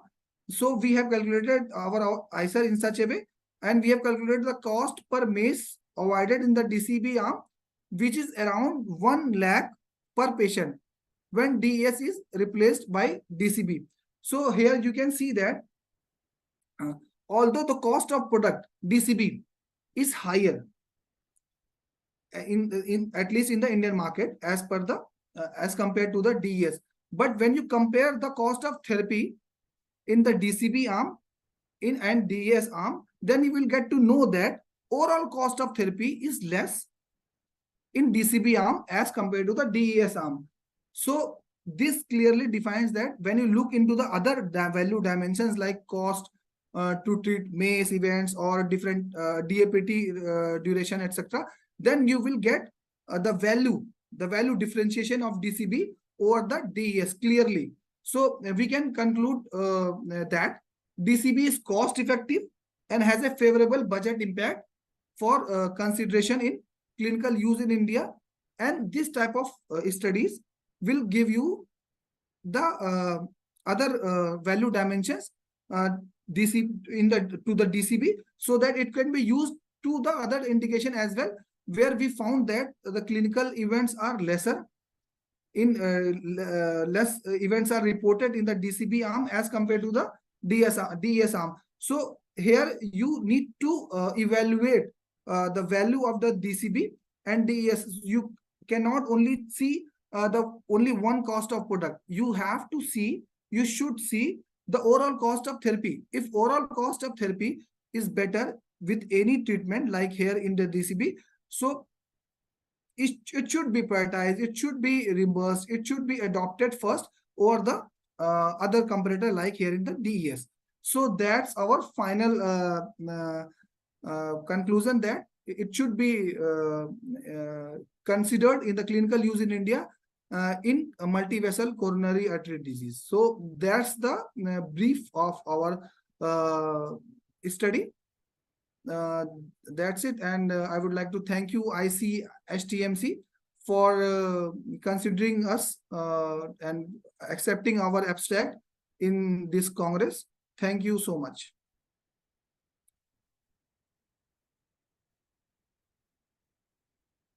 To Rashid Ali for a very cost-saving technical project or clinical project. That's the type of work that clinical engineers are able to do and contribute to the best of healthcare. Now, I think we are about 12 o'clock, so it's break time. Enjoy your break. The next session will start in 15 minutes or 16 minutes. Will be about also health technology management part 2. Thank you for your attendance and for your questions and participation. Thank you all.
सुनता रहे, जो सामने तेरे खड़े तो खाक में मिलाए जा। हिम्मत तेरी बढ़ती रहे, खुदा तेरी सुनता रहे, जो सामने तेरे खड़े तो खाक में मिलाए जा। बढ़ाए जा, खुशी के गीत गाए जा, ये जिंदगी है कौम की, तू कौम पे लुटाए जा।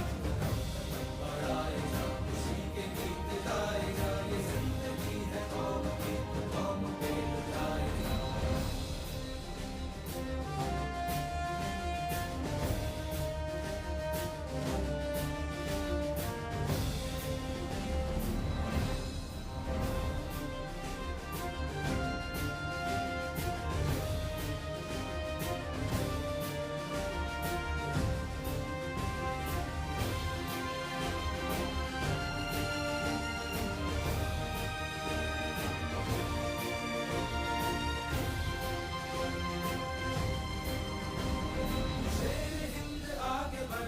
से तू कभी न डर, उड़ा के दुश्मनों का सर जो शेवतन बढ़ाए जा। तू शेर हिंद आगे बनने से तू कभी न डर, उड़ा के दुश्मनों का सर जो शेवतन बढ़ाए जा।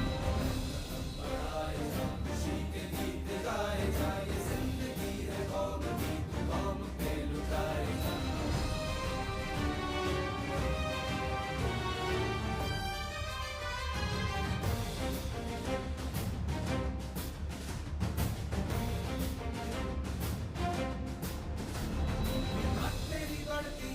खुदा तेरी सुनता रहे, जो सामने तेरे खड़े तो खाक में मिलाए जा। हिम्मत तेरी बढ़ती रहे, खुदा तेरी सुनता रहे, जो सामने तेरे खड़े तो खाक में मिलाए जा। बढ़ाए जा, खुशी के गीत गाए जा, ये जिंदगी है कौम की, तू कौम पे लुटाए जा। बढ़ाए जा, खुशी के गीत गाए जा, ये जिंदगी है कौम की, तू कौम पे लुटाए जा।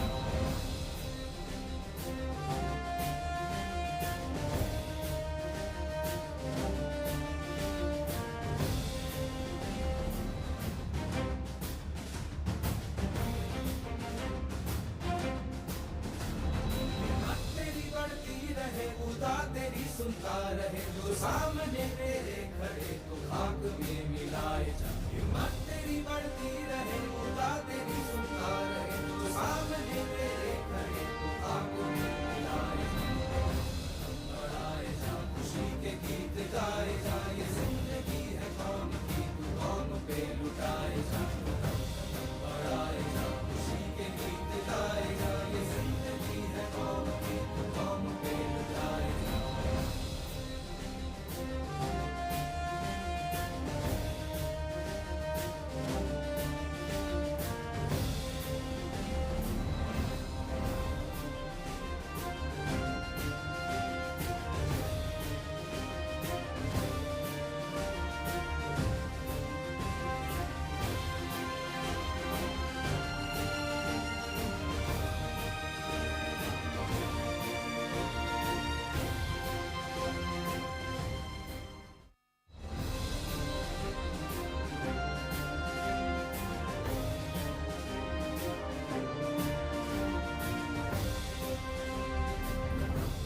बढ़ाए जा, खुशी के गीत गाए जा, ये जिंदगी है कौम की, तू कौम पे लुटाए जा। कदम कदम बढ़ाए जा, खुशी के गीत गाए जा, ये जिंदगी है कौम की, तू कौम पे लुटाए जा।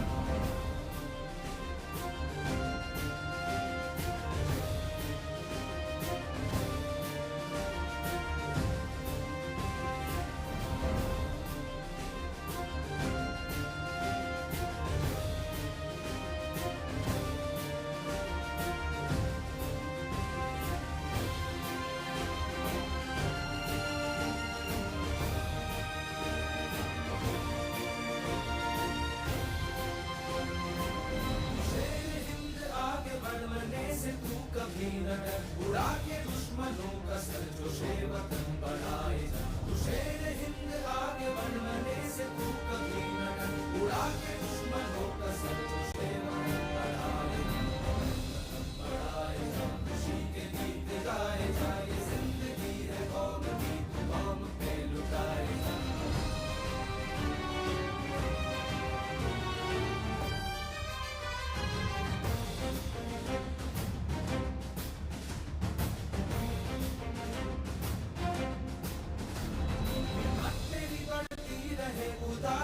सुनता रहे जो सामने तेरे खड़े तो खाक में मिलाए जा हिम्मत तेरी बढ़ती रहे खुदा तेरी सुनता रहे जो सामने तेरे खड़े तो खाक में मिलाए जा बढ़ाए जा खुशी के गीत गाए जा ये जिंदगी है कौन की तू कौन पे लुटाए जा बढ़ाए जा खुशी के गीत गाए जा ये जिंदगी है कौन की तू कौन पे लुटाए जा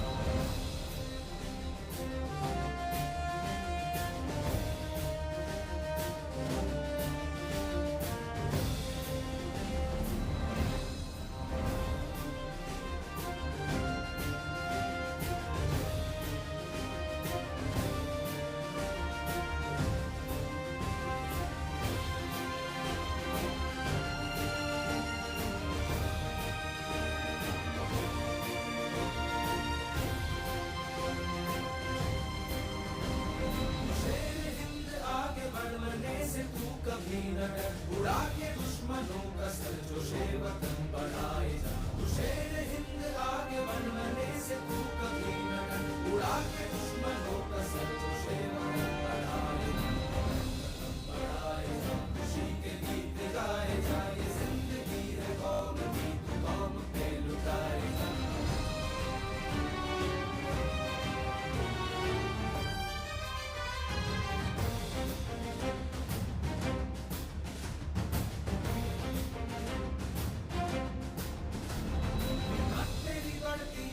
खुदा तेरी सुनता रहे जो सामने तेरे खड़े तो खाक में मिलाए जा हिम्मत तेरी बढ़ती रहे खुदा तेरी सुनता रहे जो सामने तेरे खड़े तो खाक में मिलाए जा बढ़ाए जा खुशी के गीत गाए जा ये जिंदगी है कौन की तू कौन पे लुटाए जा बढ़ाए जा खुशी के गीत गाए जा ये जिंदगी है कौन की तू कौन पे लुटाए जा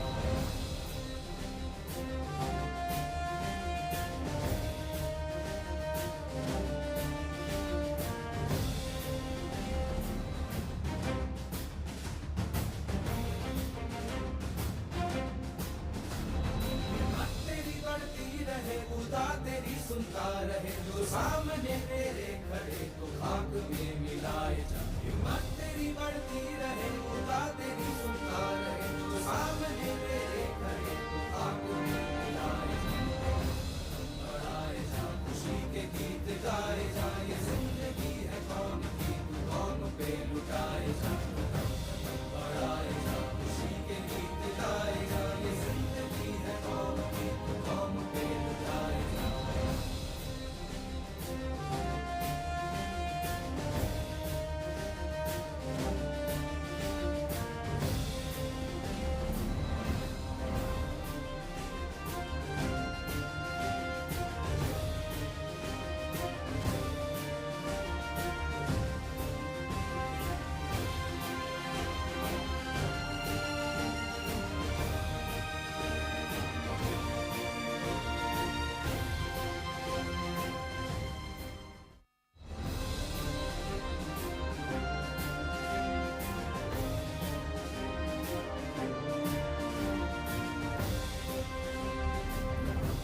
खुशी के गीत गाए जा ये जिंदगी है कौम की तू कौम पे लुटाए जा कदम कदम बढ़ाए जा खुशी के गीत गाए जा ये जिंदगी है कौम की तू कौम पे लुटाए जा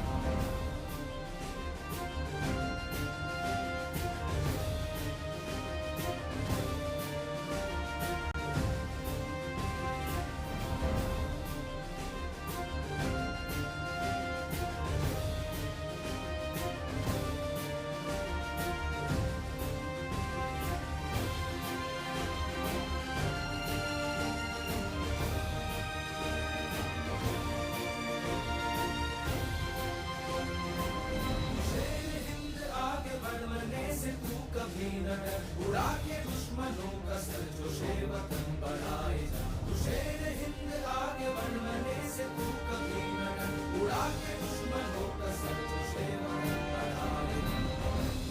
बढ़ाए जा खुशी के गीत गाए जा ये जिंदगी है कौम की तू कौम पे लुटाए जा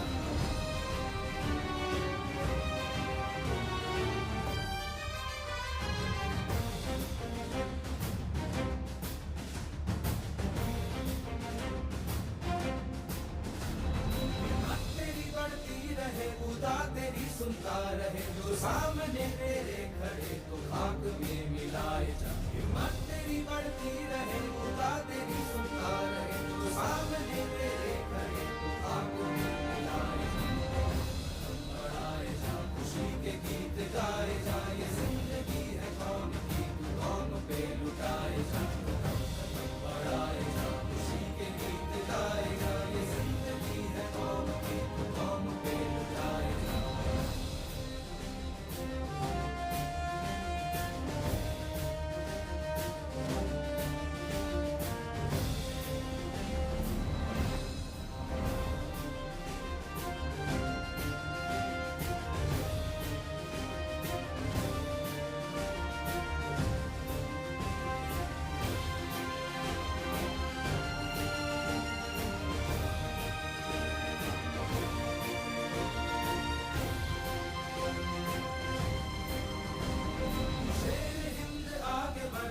से तू कभी न डर उड़ा के दुश्मनों का सर जो शेवतन बढ़ाए जा तू शेर हिंद आगे बनने से तू कभी न डर उड़ा के दुश्मनों का सर जो शेवतन बढ़ाए जा खुशी के गीत गाए जा ये जिंदगी है कौम की तू कौम पे लुटाए जा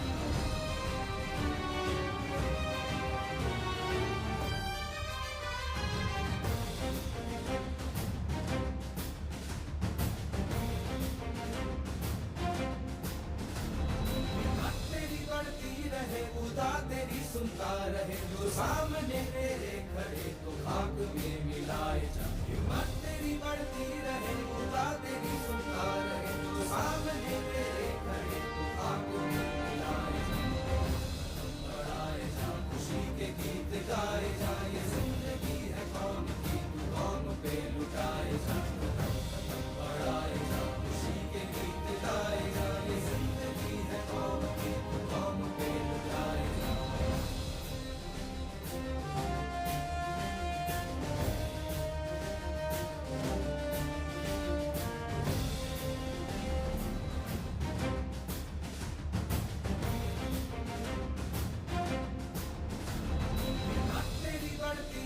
खुदा तेरी सुनता रहे जो सामने तेरे खड़े तो खाक में मिलाए जा हिम्मत तेरी बढ़ती रहे खुदा तेरी सुनता रहे जो सामने तेरे खड़े तो खाक में मिलाए जा बढ़ाए जा खुशी के गीत गाए जा ये जिंदगी है कौन की तू कौन पे लुटाए जा बढ़ाए जा खुशी के गीत गाए जा ये जिंदगी है कौन की तू कौन पे लुटाए जा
रहे जो सामने तेरे खड़े तो खाक में मिलाए जा हिम्मत तेरी बढ़ती रहे खुदा तेरी सुनता रहे जो सामने तेरे खड़े तो खाक में मिलाए जा बढ़ाए जा खुशी के गीत गाए जा ये जिंदगी है कौम की तू कौम पे लुटाए जा बढ़ाए जा खुशी के गीत गाए जा ये जिंदगी है कौम की तू कौम पे लुटाए जा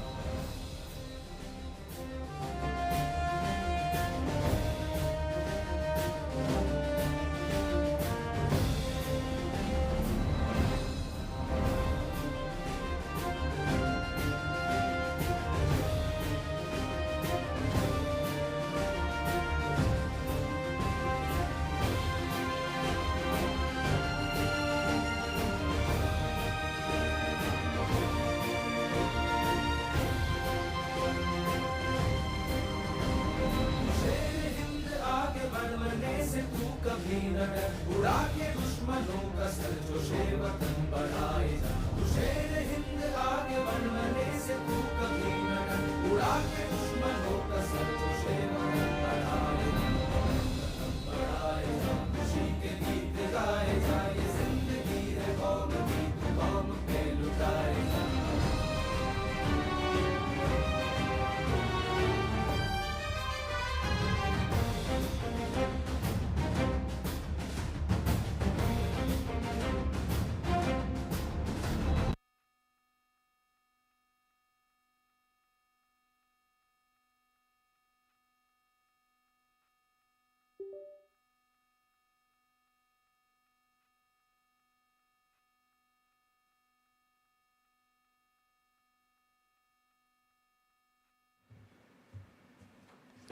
Good afternoon, everyone. Thank you for joining this session, Health Technology Management, Part 2. We're having our first presenter already in the house, and so allow me to welcome Mary to come and take us through her presentation. Please, you can display. We'll make it interactive. So, yeah, welcome, Mary.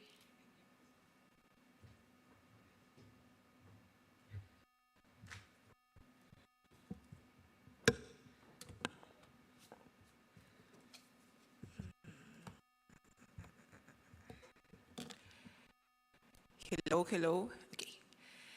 Thank you, Millicent, for the presentation. I am Regional Engineering and Medical Devices from AUNA Group in Peru, Colombia, and Mexico. President of the Association of Clinical Engineers. I am going to present you a work that we did in AUNA with my team that is titled Medical Purchasing Benchmarking as a Key Activity. So let me introduce you to that team work. We have Joe Mochko, which is the leader of the purchasing division in AUNA for medical devices and medical equipment. Maria de Rosario Preto, who is an analyst, a clinical engineer. Jessica Coronado, which is the leader of the projects and initiatives. And myself, Mary Vidal. First of all, let me tell you something about AUNA. Okay, AUNA is a group, a Peruvian group that belongs.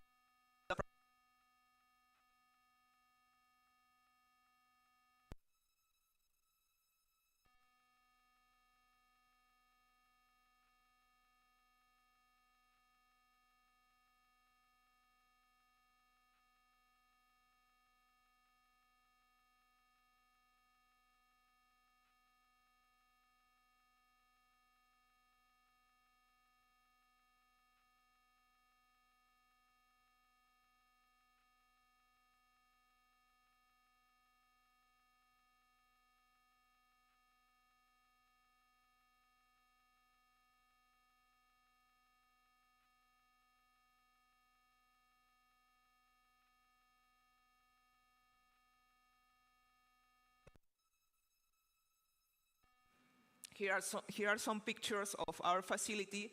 This is, I cannot make that for. This is Clínica Delgado, which is the top hospital in high complexity in Peru.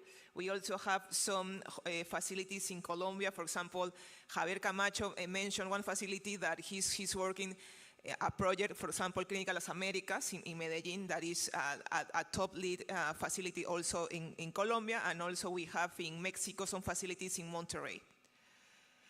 Now, the Clinical Engineering Department in AUNA has this mission. We have to manage all the medical equipment in the 100% of the life cycle with one purpose: to guarantee patient safety, to make the user take advantage of the technology, and also focus on the profitability, because we belong to the private sector. We in AUNA, Clinical Engineering Department, we are 63 people. I remember when I started like 13 years ago, when I was just one person. Now we are 63 now. We have just 3 facilities. Now we have more than 27.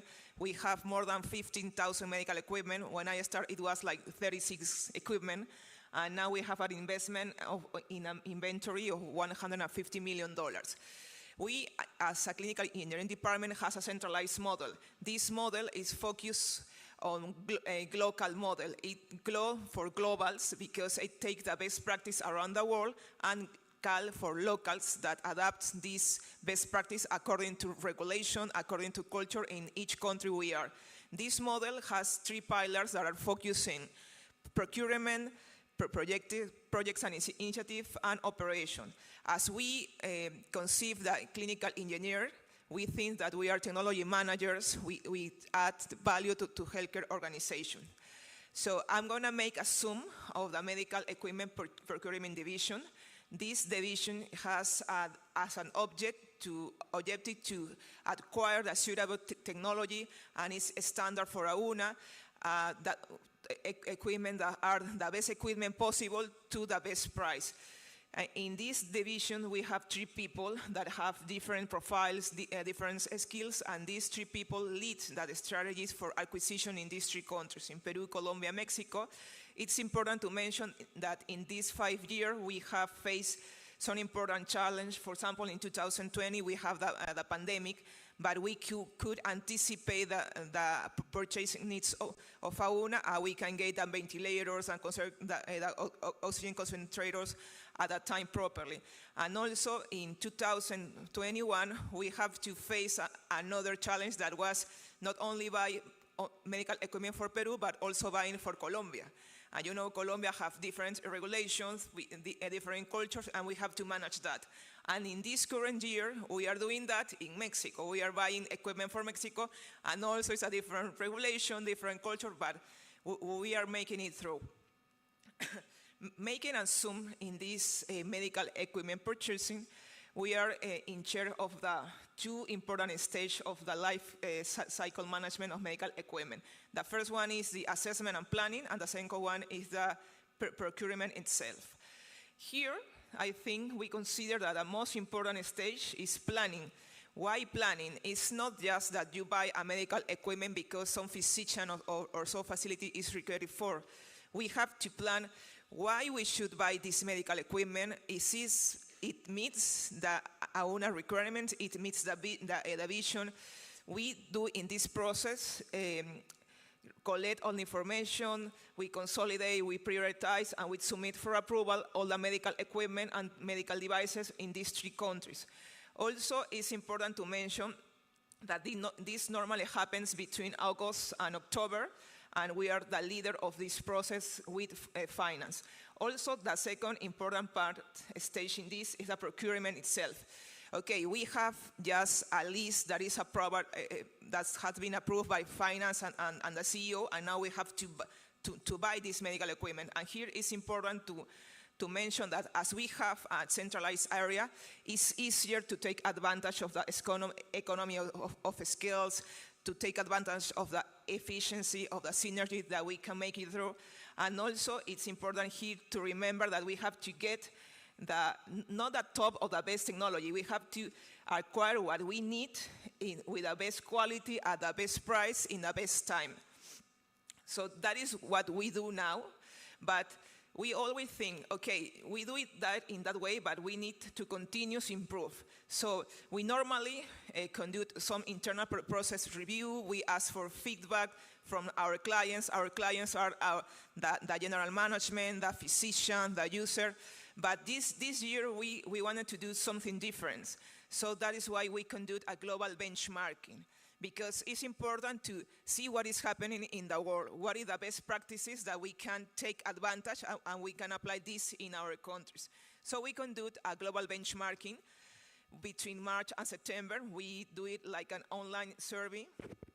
And then we have conduct interview with people. We interview 81 institutions in 22 countries, in 4 continents. And we compared aspects about the responsibilities, the indicators, the technology resources, and what are the strategies and the conditions they take into account. So these are the results. We found 66 strategies and conditions. We apply now 41 of these 66. In the recommended strategies, we have the main one are that we have to have a centralized procurement. It is not a good idea if you have 3 countries that Peru buys their equipment, Colombia buys their equipment. No, it has to be centralized to capture the most value. Then we have to focus on the need, no focus on the technology, no focus on what the physician wants or the CEO wants. We have to focus on the needs that must be meet in these facilities. Also, it's important to mention that do not commit long-term for a single supplier or saying, for example, I love Siemens, because that is not, you are not going to capture all the value in a purchasing process. Also, the interviews recommend us to use a reference database such as ECRI, MD Byland, and other ones. Then also, Vincent I remember that he recommended us, do not copy US, do not copy each country. You have to take the most of each country and adapt to your country according to your needs. That is what are the recommended strategies. We have also a recommending conditions that, for example, we have to customized contract. We have to ask the suppliers that we need this contract and you have to fulfill in that way. We have to negotiate everything related to the medical equipment when we are purchasing it, because after that it's going to be a higher cost and most difficult. Also, we have to, as normal things, ask for discount. Also, do not pay fully contract. For example, in time and materials, because if the technology is robust, you are not supposed to pay for that. Okay. Finally, some takes away. It's everything about planning. Planning has a purchasing plan for at least 3 years. Work as a teamwork. We have to have a multidisciplinary team in order to everyone has a board, participate and take into account their opinion. Also, networking. It's important to maintain a networking with your local society, your local colleagues, but also the global ones, because you can imagine how a person learns coming to these events to listen, for example, very excellent presentation, and you can take that and see how can I apply this to my reality. Also, in purchasing, it's important the adaptation and critical analysis, because RK considers the adoption of these practices from other institutions. Also, you have to think as a community. It's not the well-being of our AUNA, of our one company. It's the well-being of the country, the region, of the world. Finally, growth is about building bridges that allow us to stay connected. That is Inca Bridge in Cusco, Peru. So it's one we want to present to you. Thank you very much.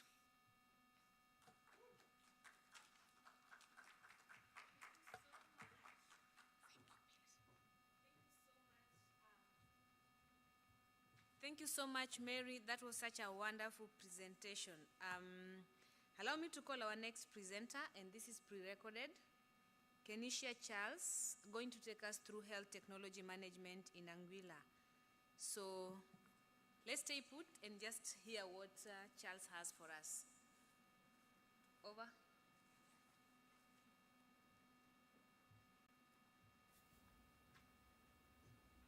Hi, everyone.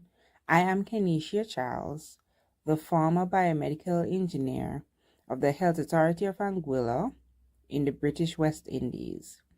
My presentation is entitled Healthcare Technology Management in Anguilla and was facilitated by Mr. Tom Judd. The facility, which offers primary health care to citizens and visitors in Anguilla, is the Health Authority of Anguilla. This organization comprises a main hospital that is called the Princess Alexandra Hospital, which has 32 beds capacity and offers services which include imaging, laboratory, surgery such as gynecology, and also laparoscopic surgeries.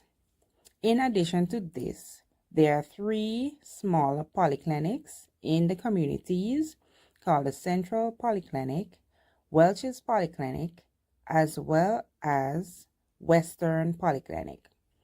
These polyclinics offer services that are outpatient, and these include immunizations, wound dressing, as well as dental services.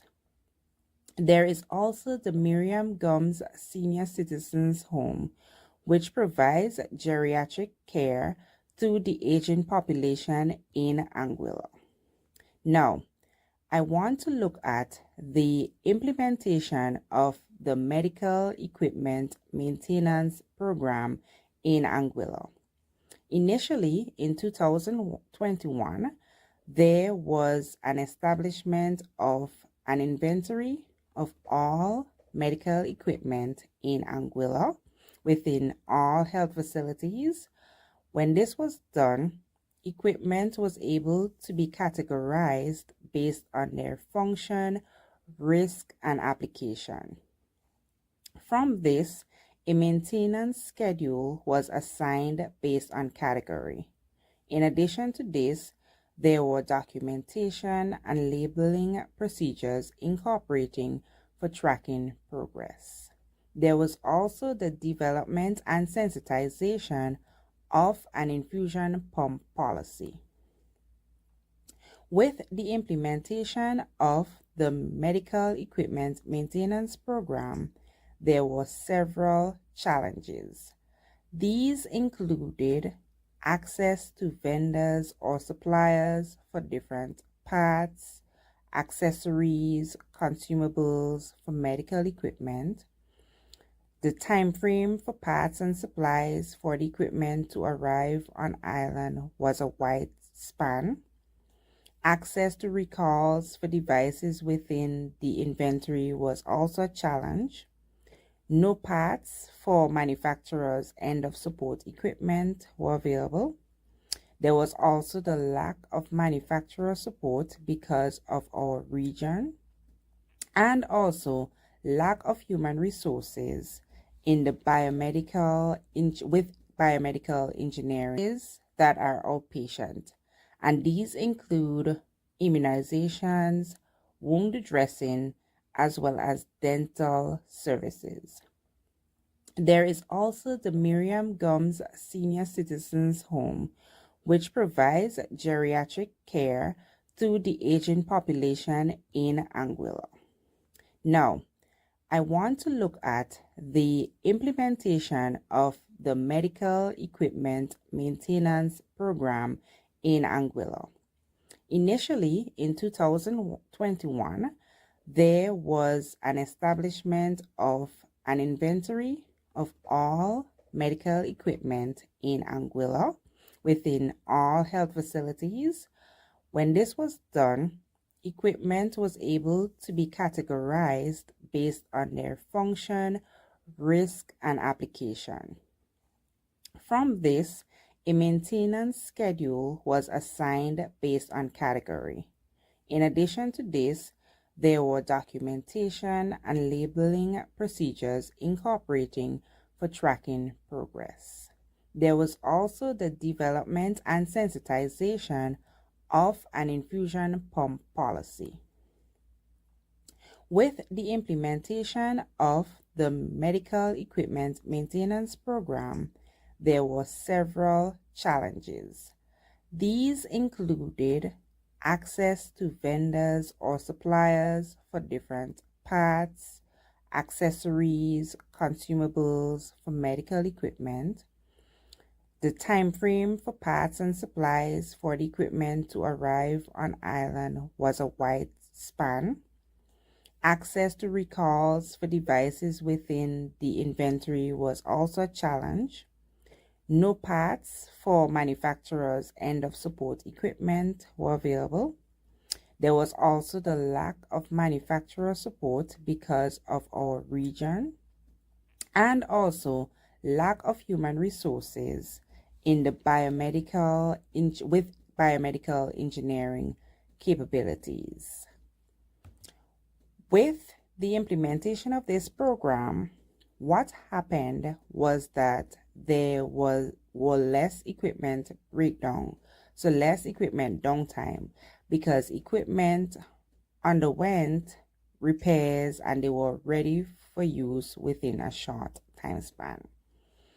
Test equipment necessary to perform preventative maintenance, performance inspections or verifications on equipment were also procured. The staff also felt comfortable with reporting issues right away to be resolved.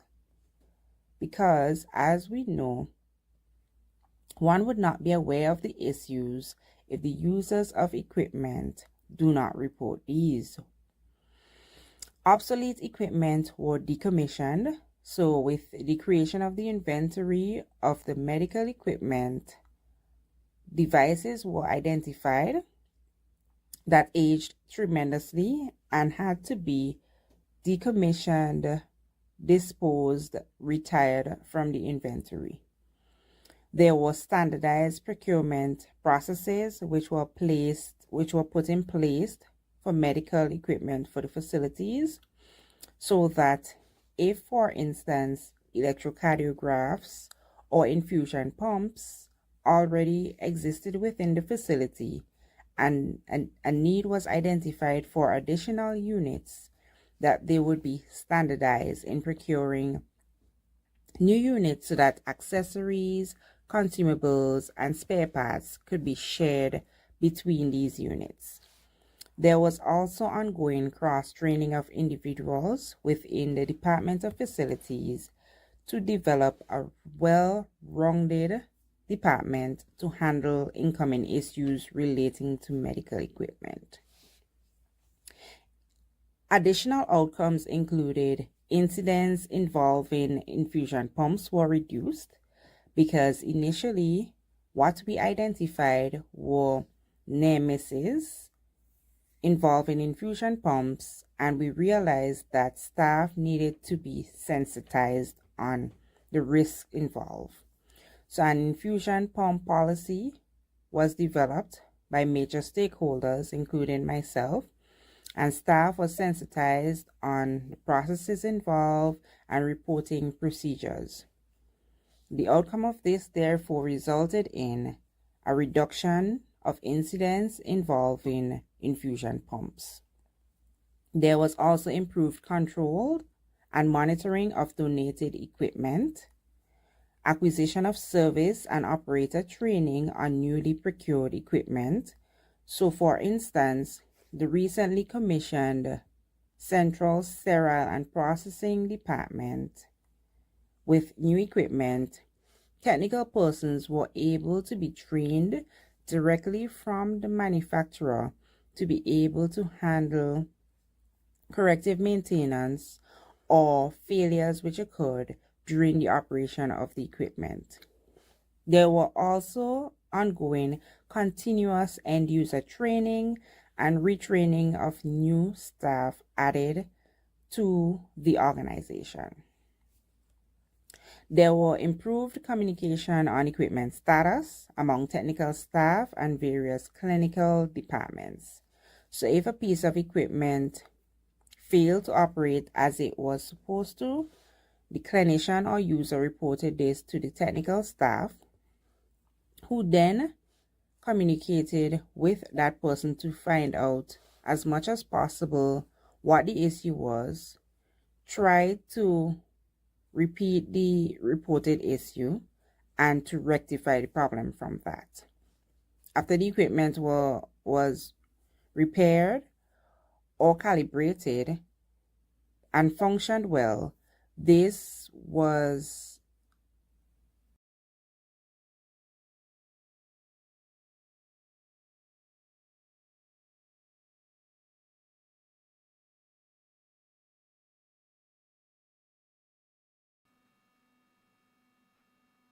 Thank you so much, Charles. That was a very good overview of what's happening in Anguilla. And I like the fact that by the end of all the challenges, they were able to come up with very viable solutions to their problems. We'll be summarizing at the end of it all.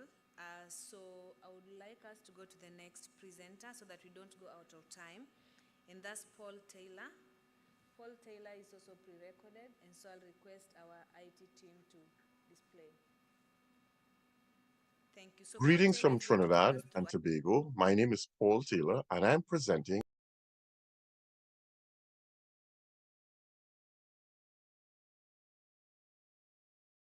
Region Health Authority in Trinidad and Tobago. Welcome, Paul. Over.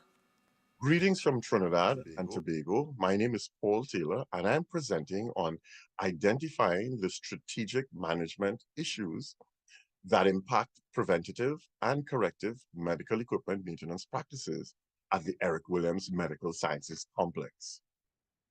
The Eric Williams Medical Sciences Complex was constructed in the 1980s. The initial intent was to establish a tertiary level teaching facility. The complex consists of 5 hospitals: adults, pediatric, women's, dentistry, and veterinary. Initially, it was set up as a standalone health facility with services accessed through a fee-for-service system. However, when there was wider health sector reform, it was incorporated under the Central Regional Health Authority. Later, it was merged with the Northwest Regional Health Authority, and then later separated again to become the North Central Regional Health Authority. Now, all RHAs have a huge assortment of physical assets, buildings, hospitals, health centers vested in them, worth hundreds of millions of dollars. However, there are no mandatory provisions for maintenance management professionals or practitioners to sit on the boards. This creates a significant gap at a crucial strategic level in an important area of expertise. The manifestation of this gap is easily recognizable in the many challenges all RHAs face with the maintenance of plant and equipment.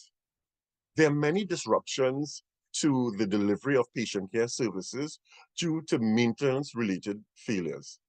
Maintenance is generally considered a necessary expense, though reluctantly funded and resourced.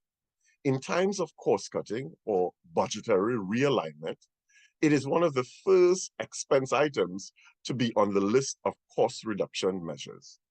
However, since medical equipment availability and reliability have become critical issues in the technologically intensive healthcare environment, the strategic importance of maintenance must be acknowledged. There are medical equipment maintenance challenges impacting the effective delivery of healthcare at the Eric Williams Medical Sciences Complex.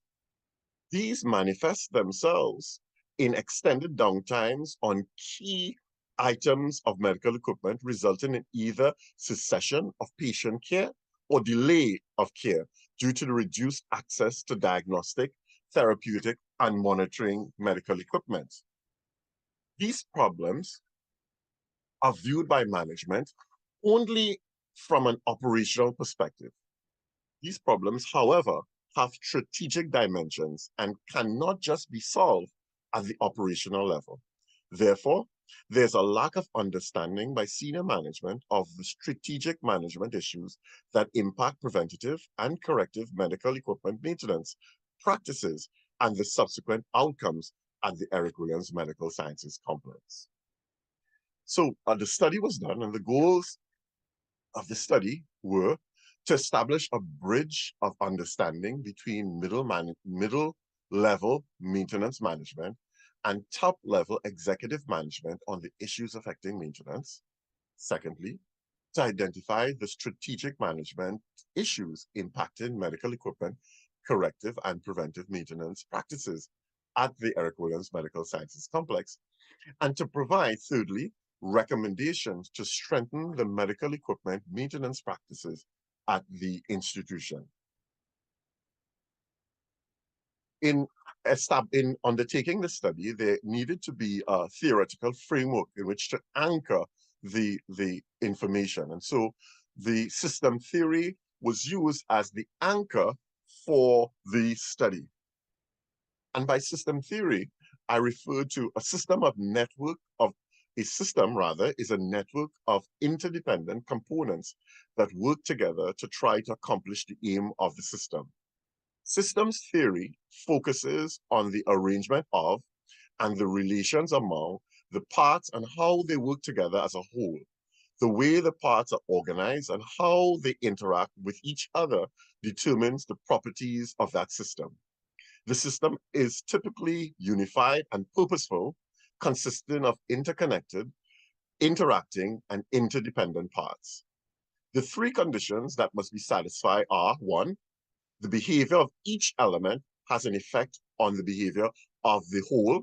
Two, the behavior of the elements and their effects on the whole are interdependent. And thirdly, subgroups of the elements are formed, each having an effect on the behavior of the whole and none having an independent effect on it.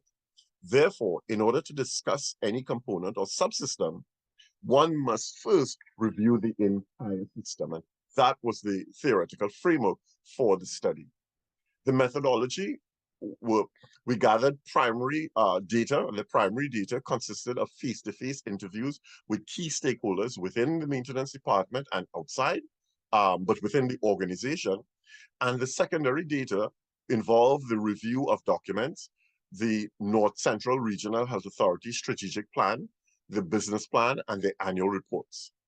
All of that information was gathered and analyzed. For the face-to-face interviews, a thematic analysis was undertaken to connect ideas or reoccurring themes.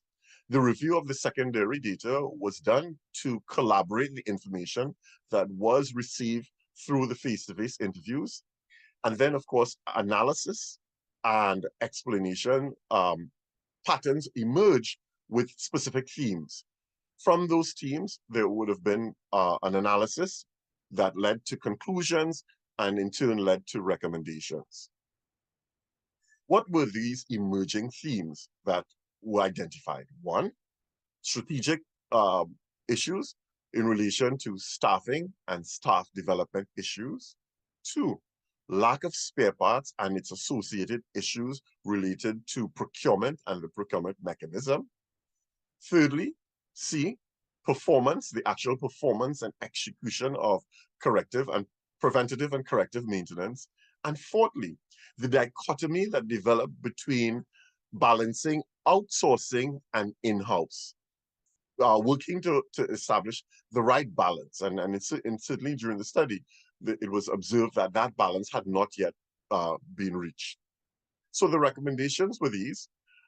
Firstly, modification to modify the terms of extended warranties that were engaged with private sector and manufacturer providers. Secondly, to address the staffing and staffing issues, to create a leadership stream, very much like how the military will have an officer stream for the service. Thirdly, to develop and implement equipment lifecycle planning budgetary process that was lacking. So equipment procurement was largely haphazard and there was no standardized mechanism for it being done. And fourthly, to review the mixture of maintenance methods and methodologies used in the execution of maintenance. And so in conclusion, the study fulfilled its primary goal of providing an understanding of how maintenance practices were impacted by strategic management issues. It also was able to provide the connectivity between policy and practice, or the lack thereof, through the identification of actions or inactions throughout the organization. And the study also served to sensitize senior management on the challenges affecting maintenance. Thank you. I am Paul Taylor, presenting from Trinidad and Tobago.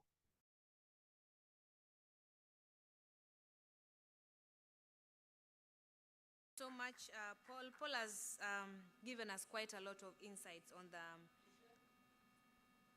Apparently, we'll take questions at the end of it all, but Paul is not there. But we can discuss together. I know we have answers within us. So let's finalize and then we'll take questions. Let's all stay in, don't go out, so that we can discuss all these issues together. One of the things that is really coming up as I wait for them to display is about the staffing and the spare parts. That is something that probably we'll need to really talk about and see what is the way forward. And so the next presenter is from Brazil. That is Juliano Martins.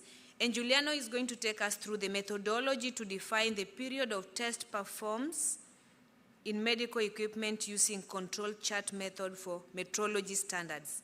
So you want to see how the medical engineering can adopt the control chart method used in metrology standards in period testing. So let's sit down and hear what Juliano has for us. Welcome, Juliano. Over. Hello. My name is Juliano Martins. I speak from the Biomedical Engineering Institute of the Federal University of Santa Catarina in Brazil. It's a pleasure to be with you here at the 5th World Congress of Clinical Engineering and Health Technologies Management. The title of the article's work, it's a methodology for defining the test period carried out on medical equipment, using the tool about the method for the calibration of metrology standards. Participating with me in this work is Professor Renato Garcia, who is the General Coordinator of the Institute of Biomedical Engineering. The teams that also participated are from Health Metrology, which is one of the laboratories of the Institute of Biomedical Engineering, and also a clinical engineering team. The objectives of from this work, they focused on preventing adverse events, increasing safety in procedures with the patient. All of this is aimed at a program we have in Brazil, which is the National Patient Safety Program. In the Health Metrology Laboratory, where calibrations are performed and medical equipment tests are conducted, we follow all the protocols of ISO 17125 from 2017, both in quality policies as well as in technical procedures, in testing procedures, standard operating test procedures. Within the laboratory's quality policies, a methodology called control chart is applied, where you perform the performance checks of the standards on a monthly basis. Used in the tests, laboratory standards. These standards, are they calibrated annually or every 2 years, depending on criticality in the standard and also according to the stability of the standard that is checked with the control chart history. All right, this methodology, the one proposed in this paper, is that this methodology that is executed, this routine that's done in the metrology laboratory, is also applied to medical equipment. During preventative maintenance, clinical engineering has much to contribute to patient safety, safety in processes and equipment usage, medical equipment, a technical standard which clarified and slightly improved this definition of deadlines for recurrent testing. It is the IC 62353. which was launched in Brazil in 2019. And I deal with the recurring essay. However, even if you have already defined a safe deadline for recurring rehearsal, whether an annual deadline or every 2 years, depending on the criticality of the equipment, we still have a vulnerable period between tests where a hidden fault might occur. Some performance differences you can only identify if you apply this proposed methodology.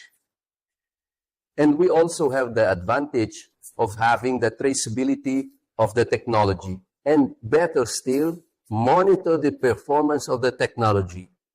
Between calibration deadlines, seeing the trend, the stability of each equipment, the proposal is for the technician or engineer during preventive maintenance to make notes of some values during this test in preventive maintenance. In the next slide, we have an example of what happens in the laboratory. See, we have the annual follow-up here of a pulse oximetry simulator where some values are compared with the values of a verification instrument, which in this case can be a calibrated pulse oximeter or a calibrated multi-parameter monitor. And we track it monthly, make these notes monthly, and it creates traceability. It creates a table where you can track all the years during the year, the stability of this pulse oximetry pattern. This is done for oximetry standards, depression of electrocardiogram. In other words, all laboratory patterns are tracked on a monthly basis. In the next slide, we have the proposal of this article, which is the monitoring of the technology used in hospitals. In this case, we have a pulse oximeter. It can also be the oximetry module of a multi-parameter monitor, the oximetry module of a cardioverter, and also another parameter. It could be an electrocardiogram, an ECG monitor, an invasive pressure monitor. This can be applied to any parameter. So look, the focus on this slide is turned to the monitor, to the oximeter. And in the same way, as happens there in metrology, you make monthly notes, or it could be in 3-month intervals, and intervals of preventive maintenance, which will be defined according to the equipment's criticality. So you monitor, you keep track, some values. Just this isn't time consuming. It's not something that should take a long time, but noting down some values during preventive maintenance in a way. However, in this way, you build traceability. You start to have data that allow you to better assess the period of between trials, so you can better estimate this trial period with greater security and also prevent hidden failures that may occur between calibration deadlines. In the next slide, we have the goals and some beneficiaries with all this methodology. One of the main beneficiaries will be the clinical engineering teams, who can better define the deadlines for calibration and testing with greater safety. And also, consequently, it increases the safety in healthcare facilities, whether they are public or private. The main beneficiaries then are the health system as a whole, whether public or private, and the patient, which is the main goal of this methodology and also of the Brazilian Patient Safety Program. Next slide, then we can see as a result, this methodology provides technological traceability. You get a more complete traceability of the technology. We have a better grounding, a parameter to better define the intervals between tests. For calibration or calibration, we will have a more complete performance history. With this, we also increase technological reliability. We have a more robust system in this way. With this implemented methodology, we are going to have an increase and prevention of hidden failures. Will hidden failures be mitigated with this methodology and the lifelong tracking of technology? And with that, we can also better define when technological obsolescence occurs, either due to performance decline or even because the technology is outdated. In this slide is my contact.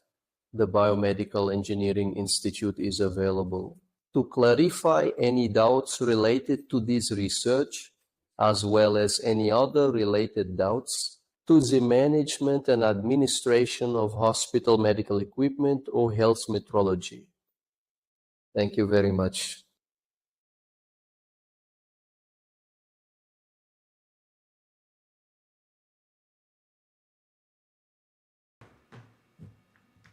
Thank you so much, Giuliano. I think maybe there was a technical issue with the slide. We were not able to see the slide, but he kept referring to it. But I hope we understood what he was talking about.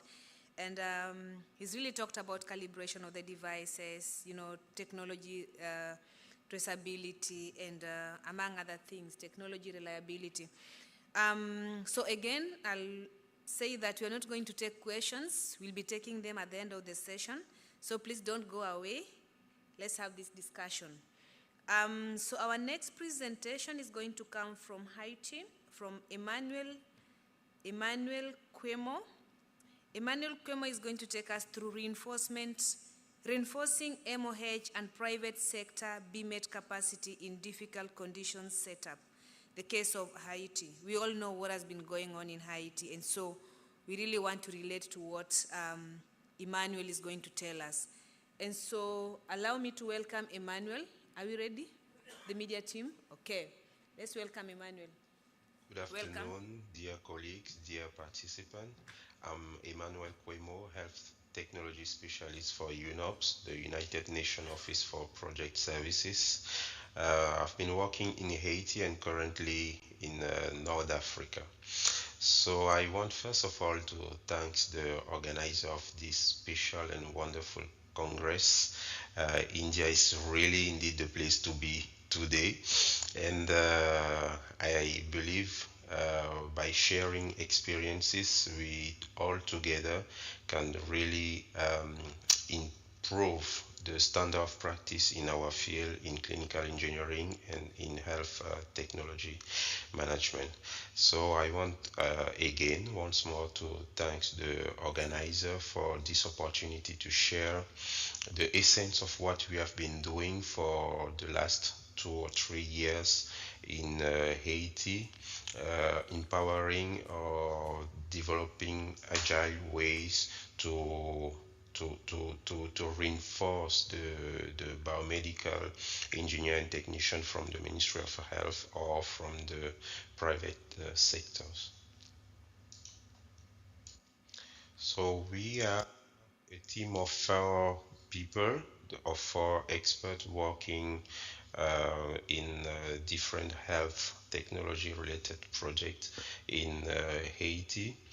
And to give some context, as you know, Haiti have been facing multiple crises during the last 2-3 years, and this led the country into a kind of isolation because of obviously for security reasons, many country or many company advise their citizens or their worker somehow against traveling to Haiti. So if we consider that already in Haiti, the technicians and the engineers that we have did not receive a proper clinical engineering training, and if we consider also that this insecurity situation led to the departure of many foreign experts, we can understand that there is a huge void created into the clinical engineering field in Haiti, and this comes with significant impacts in the health technologies related projects, whether from NGOs or from the public, the government investment. So we have been trying for the last 2-3 years to be very pragmatic and use agile way to work with the partners, the local partners, the ministry, the local companies, in order to build up, to upgrade, or to empower them more, so that they could take the place and the lead in the management of medical technologies. So in general, the main goal of our project have always been not only to provide biomedical or clinical engineering services, such as installation, testing, commissioning, etc., but to empower the medical staff and the technician, and most of all, to increase the quality and the quantity of the care production for the patients. So the strategy that we mainly use were better procurement. So we make sure to procure appropriate medical technology, appropriate according to the context of use, appropriate according to the human resource, appropriate according to the financial capacity of, appropriate also according to the infrastructure or energy setup that we have in the different beneficiary sites or in the country, the supply chain, etc. And with the appropriate medical technology, we made sure also to always have maintenance kits for at least 2 years, and the appropriate support of the manufacturer for the capacity building. The second strategy was to involve our own team in the capacity building, reinforcing the local company and the Ministry of Health biomedical engineer and technician. So we have been involving them in the redaction of quick user guides, writing these quick user guides force them somehow to master the use of the equipment, to understand really the use of the equipment, the purpose, to understand also how the user interact with the equipment, so that they will write simplify user guide in Creole, and while doing that they are forced to master the equipment. And the benefits of doing that is that not only they master the equipment, somehow they master the use of the equipment, but they increase the understanding of the technology by the user, which are mainly speaking or understanding Creole. So we involve them also in the production of short videos that can be transferred through WhatsApp to support some medical user in a remote area in Creole. As we know, the manufacturer usually prepares documents, user manual or installation service manual in other languages, not in Creole. So involving our team and the local company teams, the Ministry of Health team in writing those documents somehow force them already to improve their mastering of the different equipment. We have been also working with them, involving them in training. So usually what we were doing is that before but long before the arrival of the equipment, so as soon as the contract is awarded, we started training them. So putting let's say the basics, the fundamental basics, and the proper technical knowledge on which the technicians or the engineer from the manufacturer will build, let's say that in that way. From our experience, we discovered that many training did not have the expected impact because the trainees were not ready to absorb the level of the training. So we involve our team in capacity building for all the contracts. We involve our team in pre-training the local team, the local Ministry of Health of our company technician. So we did that for radiographic equipment, we did that for oxygen production system, we did that for equipment used during the COVID response. So we had the respirator, we had some monitoring equipment too. And these have been a kind of key to the impact that we had later on. So involving the technician from the local suppliers and the technician from the Ministry of Health into writing quick user guides and involving them also into introduction training by our team before the manufacturer trainings, prepare them to better absorb the technical concept presented by the production specialists from the manufacturer. So we noticed that the clinical engineer and technician were really prepare, really master the essence of the technologies, and they were able after to train the users. So the strategy was what? Before the equipment arrival, we started working on the quick user guide, which means that the technician had to learn how to operate the equipment. We trained them also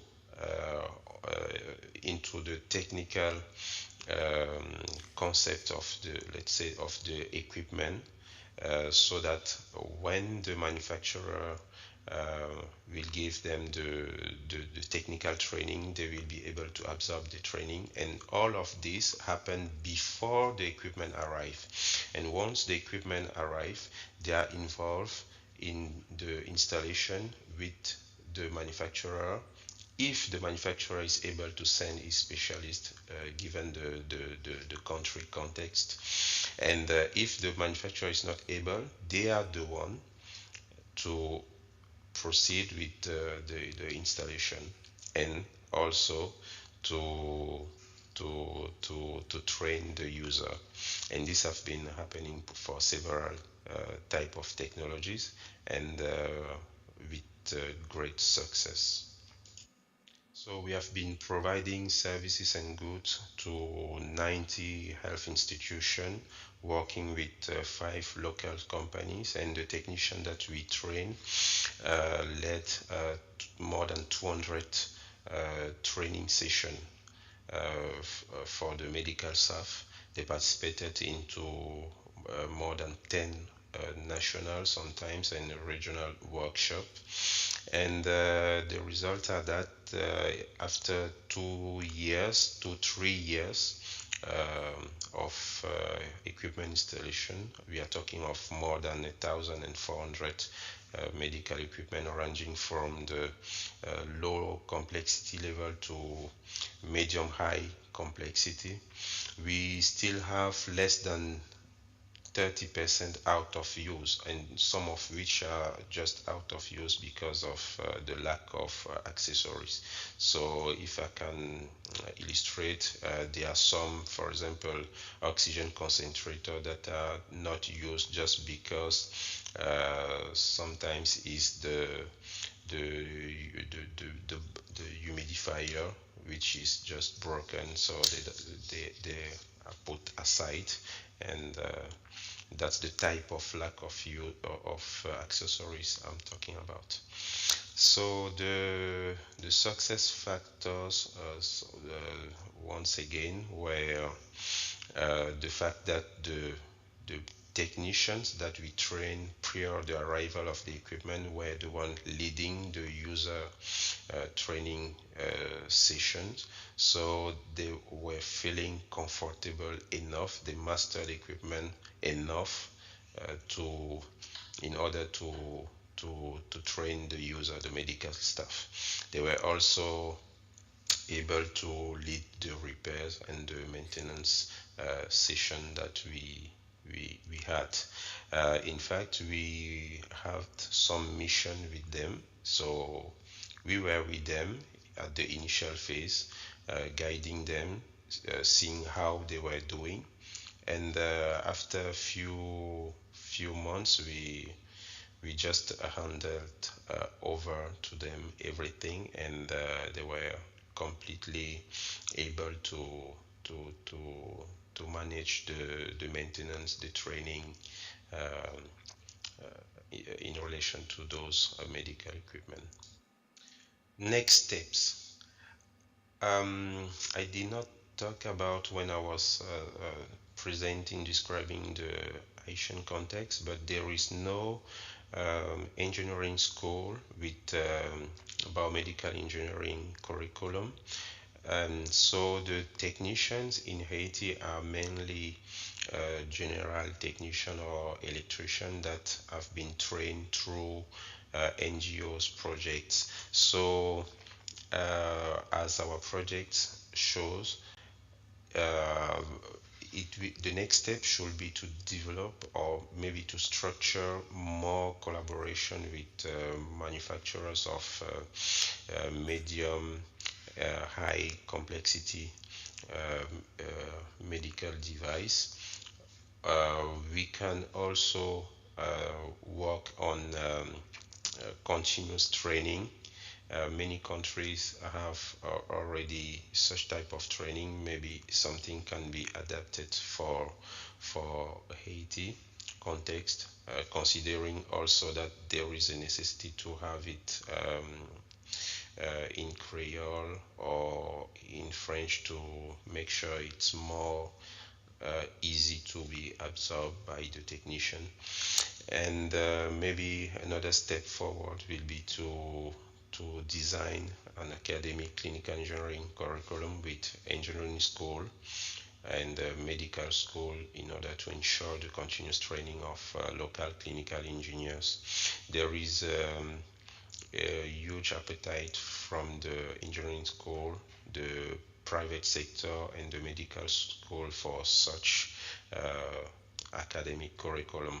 We started discussing with the Ministry of Health about this, and we think that is somehow the way forward.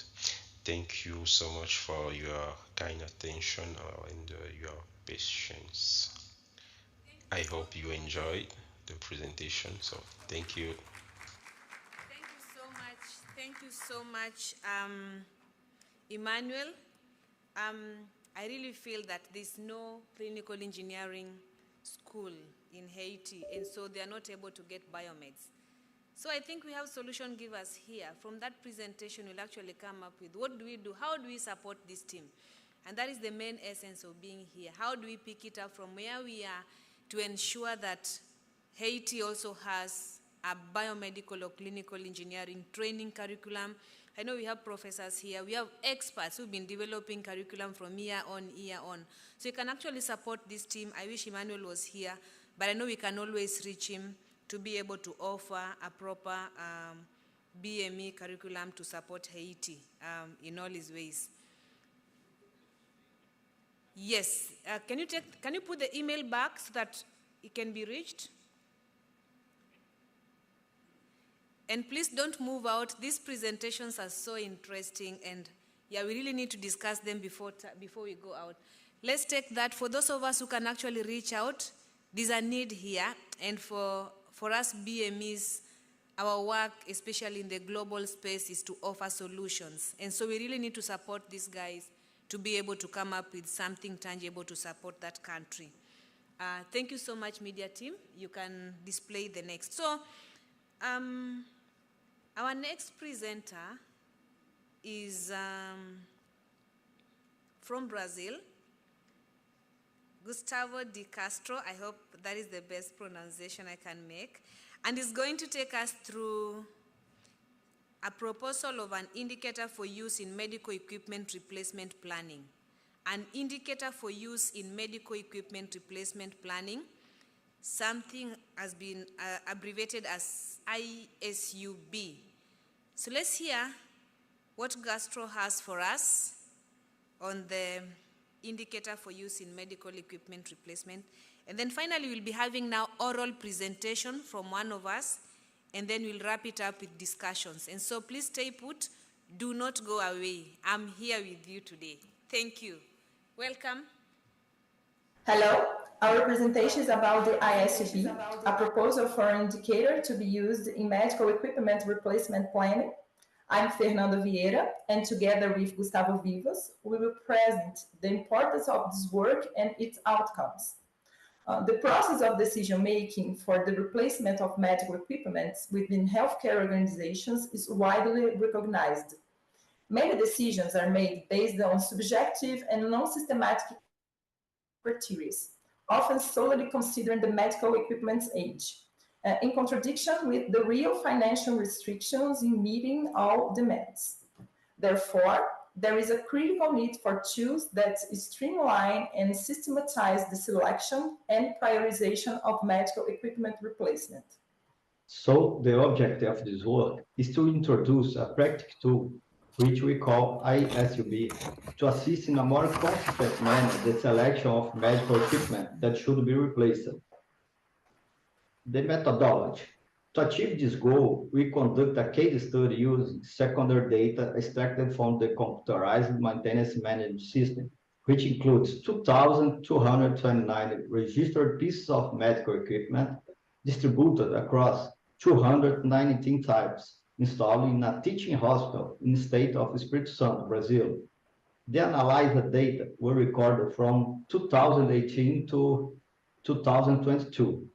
Third-party equipment and failures related to batteries and accessories, and cases where the failure could not be reproduced, I mean, no failure occurred, were excluded.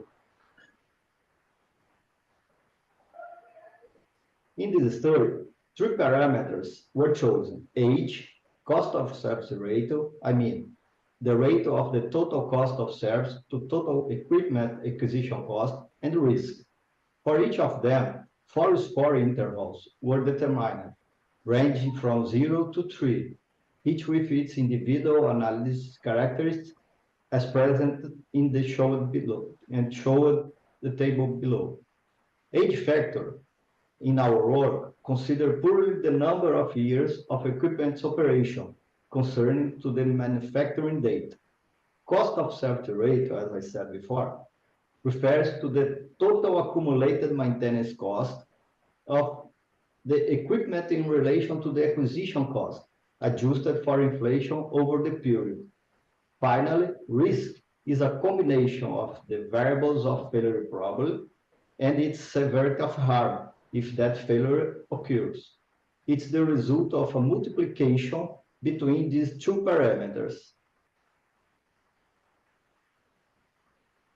Thus, risk will indicate the probability of a failure occurring, which will be given by the equipment's mean time between failure, as you can see in the left table, and the resulting negative impacts if these events occurs, as shown in the right table. In the both tables, we can observe the scores assigned to each range of MTBF and severity of harm. We establish 4 levels for each variable, which scores range from 1 to 4. The product of these two variables yields the risk assessment, as presented in the table below, with the highest score point being 16 for the most unfavorable risk scenario, and the lowest being 1 for the most favorable scenario. The ISUB, so, is calculated by the direct sum of the scores assigned to each technical criteria, as presented in the showed formula. Each piece of medical equipment will have a specific index that enables its comparison with others, thereby forming a priority list of replacement candidates. Note that the assessment is conducted through a matrix scoring system, yielding results on a scale from 0 to 9. The ISUB value has been normalized then from 0 to 10 to be present in percentage values, facilitate more common results analysis inference. The interpretations for ISUB were rated as shown, keeping in mind that it's the normalized result.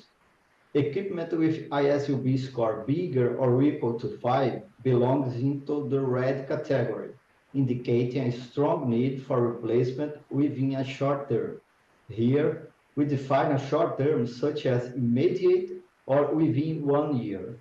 This group is the main focus for replacement. Equipment with an ISUB score equal or bigger to 4 and less than 5 belongs to the yellow group. These are devices that require more detailed analysis to determine if they should be included in medium-term planning or not. We may define a medium term as a range up to 2 years. Equipment with ISUB score less than 4 falls into the green group, meaning no immediate or medium-term replacement need. So the result of applying the methodology to the 2,229 piece of medical equipment is a list that assigns each one an ISUB score. We present part of this list to illustrate the outcome. For example, let's consider a pulse oximeter that is 13 years old. In this assessment, it received a score of 2 for its age. It incurs maintenance costs equivalent to 87.5% of its acquisition cost, earning a score of 1 in this criterion. The pulse oximeter has been a mean time between failure of fewer than 60 days, resulting in a score of 4 in the MTBF dimension. It poses to a moderate severity risk due to the potential of misdiagnosis of the patient, earning a score of 2 in the severity dimension. So, in the risk criterion, it received a score of 2 because the risk range had a score of 8. Thus, the ISUB score is the sum of 1 for age, 2 for the cost of severity rate, 2 for the cost of service rate, and 2 for risk, resulting in a total of 5. After normalization, the ISUB score is 5.6, as we can see. Here you can see the global result for the 2,229 existing medical equipment units in the inventory is presented in the graph.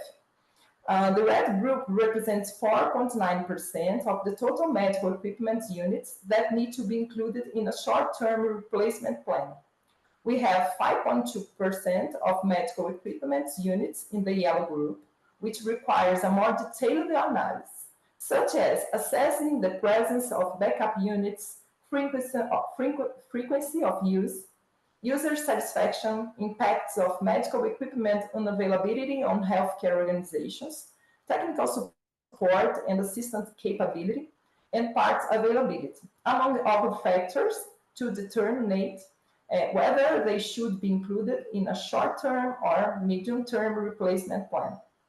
The majority of the medical equipment inventory, 89.9%, falls into the green group and does not require replacement in the short or medium term. The primary challenge lies in having an automated system for managing medical equipment data and ensuring the quality of this data. Important filters need to be applied to ensure that analyzed and accurately reflect medical equipment mean time between failures and costs. If there are some gaps in the recording or lack of precision data for certain medical equipments, it can impact the accuracy of replacement classifications. Another important perspective that ISUB provides is the analysis of medical equipment type. In this graph, for example, we can see that the hemodialysis machine group has a need to include its medical equipment in a short-term replacement plan for over 63% of its inventory. This can assist in defining acquisition strategies by incorporating medical equipment groups. So the study addressed a strategy for evaluating medical equipment in terms of a replacement planning for the perspective of clinical engineering department. The results were highly satisfactory, based on real data and validated by clinical professionals and clinical engineers. The methodology primarily considers technical criteria. However, it can be used in conjunction with subjective methods or other medical equipment replacement methodologies for efficient short and medium-term planning. It's important to note that each hospital has specific characteristics, and the application of the methodology should be tailored to its technical criteria and weights. Therefore, validation of the methodology in other healthcare organizations is essential. Incorporating the methodology into software is feasible, as hospitals typically maintain a database of their technology inventory. As a limitation, unqualified data may require supplementary analysis by clinical engineers. Thank you so much. Thank you very much.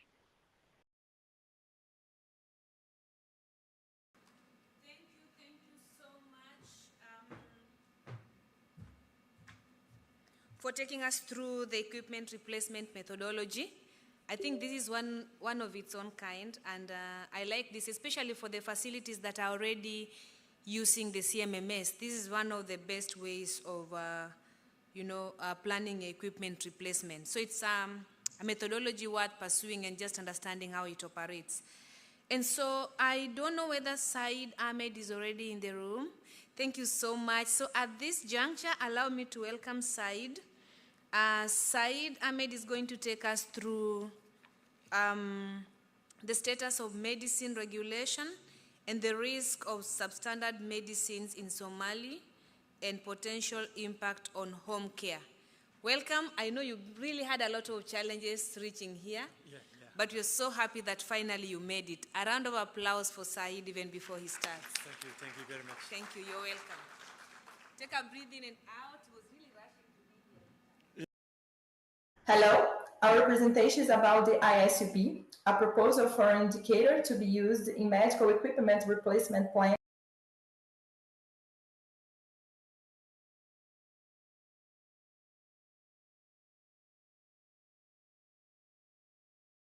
I'm really glad to join the sessions, and it is a really amazing and event. A little bit, we had some issues with visa and coming here, so I was supposed to be presenting yesterday, but all this long journey, I really forget when to see the importance and the science presented here with the real welcome from AMTZ and the whole team in FISAC. Really, FISAC Partnam, I'm really glad to be here. So thank you very much. I'm a pharmacist by training, a regulator, and also epidemiologist. I'm not a clinical engineer, but yeah. Oh, thank you. But really, when Tom really introduced me to this event before, and as a regulator, also working in different areas like a membership, like a African Medical Devices Forum, which is one of the technical committees of African medicine is regulatory harmonization. And as a member of this regional level regulatory harmonization, really it is quite imperative to emphasize the importance of regulatory harmonization and the collaboration among the different healthcare providers or the healthcare professionals. Like you need clinical engineers because of the understanding of the medical devices, how they are designed and how they are developed, and also the impact on the access to medicines or other health technologies. Really, it is very important. So this multidisciplinary action that we need people with different perspectives to put together as a team, and then they design these health technologies, and we make sure at the end of the pipeline that those technologies are used. And I remember as a member also in our ministry, COVID-19 vaccination coordinator, the rollout, and earlier before the rollout, I was like 6 years the lead regulatory authority in our ministry, so working in different areas in the primary healthcare. So really, I would like to encourage people in clinical engineering to do that, and just reiterate the importance of having biomedical technicians and biomedical engineers, because as you see in Africa, we don't have a lot of access to these maintenance. And I've seen a lot of medical devices and equipment which have been already dumped in every hospital that you go. You will see beds or ultrasounds or x-rays dumped because people don't know what to do with it.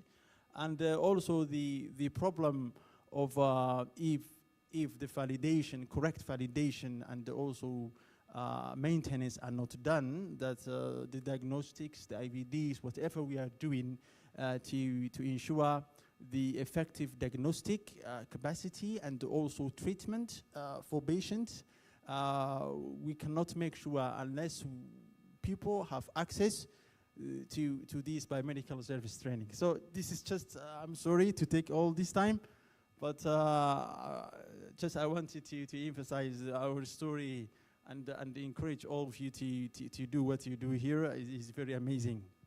Can you please? This is the problem of regulatory. Oh, sorry. This is one of maybe you can have. This is my story. Working in different areas at the ministry level, also working with WHO as COVID-19 consultant at state level. If you can go, please. Go, please. Okay. So here I will emphasize the problem of substandard and falsified medical products. According to the different reports from the WHO, 1 in 10 medical products circulating in the whole global pharmaceutical chain is substandard. And the pattern is still there are no correct estimates, really speaking. The scourge or the problem could be much further to that.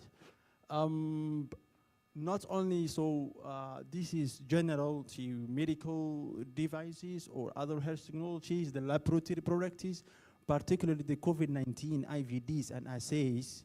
And really, I remember this was a huge problem during the early part, the era of COVID-19, 2020. So the there were no vaccines at the time, in 2020, when the COVID-19 pandemic surfaced. And also, even medicines were not there. The research and development was ongoing.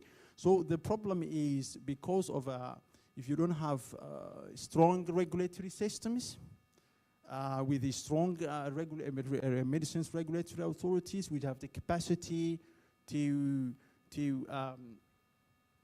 screen the products or to authorize, particularly in emergencies and areas where the national borders are not like the control, the import or export, I mean, point of entries are not strong.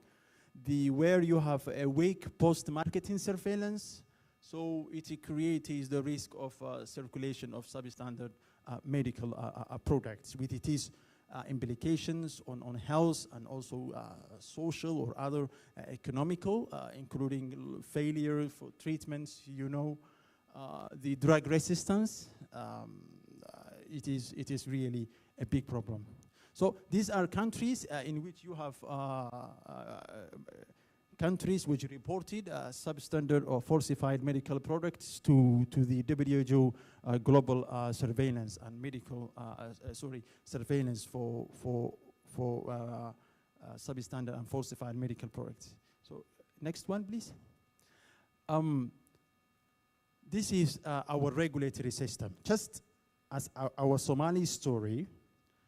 According to the Global Benchmarking Tool Assessment, or WHO GBT assessment that we have done in 2017 to do a rapid benchmarking of our regulatory system. This was done with the support from WHO and also IGAD, which is a regional community, economic excellence in our region. So these are the key areas, for example, the whole regulatory system or the registration, marketing authorization, vigilance, including medical devices, market surveillance, licensing, regulatory inspection, and the laboratory testing. So the whole indicators you can see we have in total about 16% of the regulatory system. So if we put it in their maturity level, as you know, these are 5 maturity levels. So we are the lowest maturity level number 1. So this just highlights, though we have done a lot in terms of putting, for example, working on pharmacovigilance, for example, or enhancing the market surveillance, for example. We do some post-marketing surveillance quarterly based. We have small mini labs, but still we don't have the capacity to do the whole pharmacopoeial based laboratory testing. So also regulatory inspections and laboratory access is still very limited in terms of marketing authorization. For the medical devices, we have only just listing. As you know, even the regulatory capacity is still not very strong in the global NRAs. It's like an evolving field. So it's really, I'm really delighted also to see, I mean, just to join these discussions, really how we can improve the medical devices regulatory aspects, because of still, in terms of regulators, the capacity is not very strong in terms of having the capacity to ensure and test the medical devices in terms of quality or in terms of performance or according to the ISO standards, regulatory standards, and also the sensitivity and safety aspect. So can you go please? Next. So for example, our pharmaceutical system, about 70% of medical products come from the private through the private pharmaceutical sector, and we only have pharmaceutical policies. Is still our legislative regulatory actions are not still there. I mean, the National Medical Products Act, we have been working on it. Still, it has not made to the Parliament. So as you can emphasize, you can understand. Still, our laws are not very strong. we only have these GBHF mini labs. These can only test about 70 or 80 essential medicines like antibiotics or antibain. But these are only just 2 kits in the whole Somaliland region, which is part of northern Somalia. And the whole Somalia, you have only 4 mini labs, only 2 are working. You don't have analytical, UV, visible, or the HPLC, all this testing, or IR. So 30% of our pharmaceutical products, including medical consumables, come through the UN agencies like WHO or UNFPA for reproductive health supplies, or UNICEF, including the COVID-19 products or vaccine. But the majority of it comes through the private pharmaceutical market. So the regulatory system is not strong and vigilance is not strong, so you can understand the risk of substandard and medical and falsified medical products. This is results of one of the IGAD regional level post-marketing surveillance. So I was a part of the team for 2 surveys that were conducted, one in 2018 and up to 19, and the one in 2021 in collaboration with the United States Pharmacopoeia, USP PQM, and with the technical support of PQM. So one of the findings of the survey in 2018 was out of 9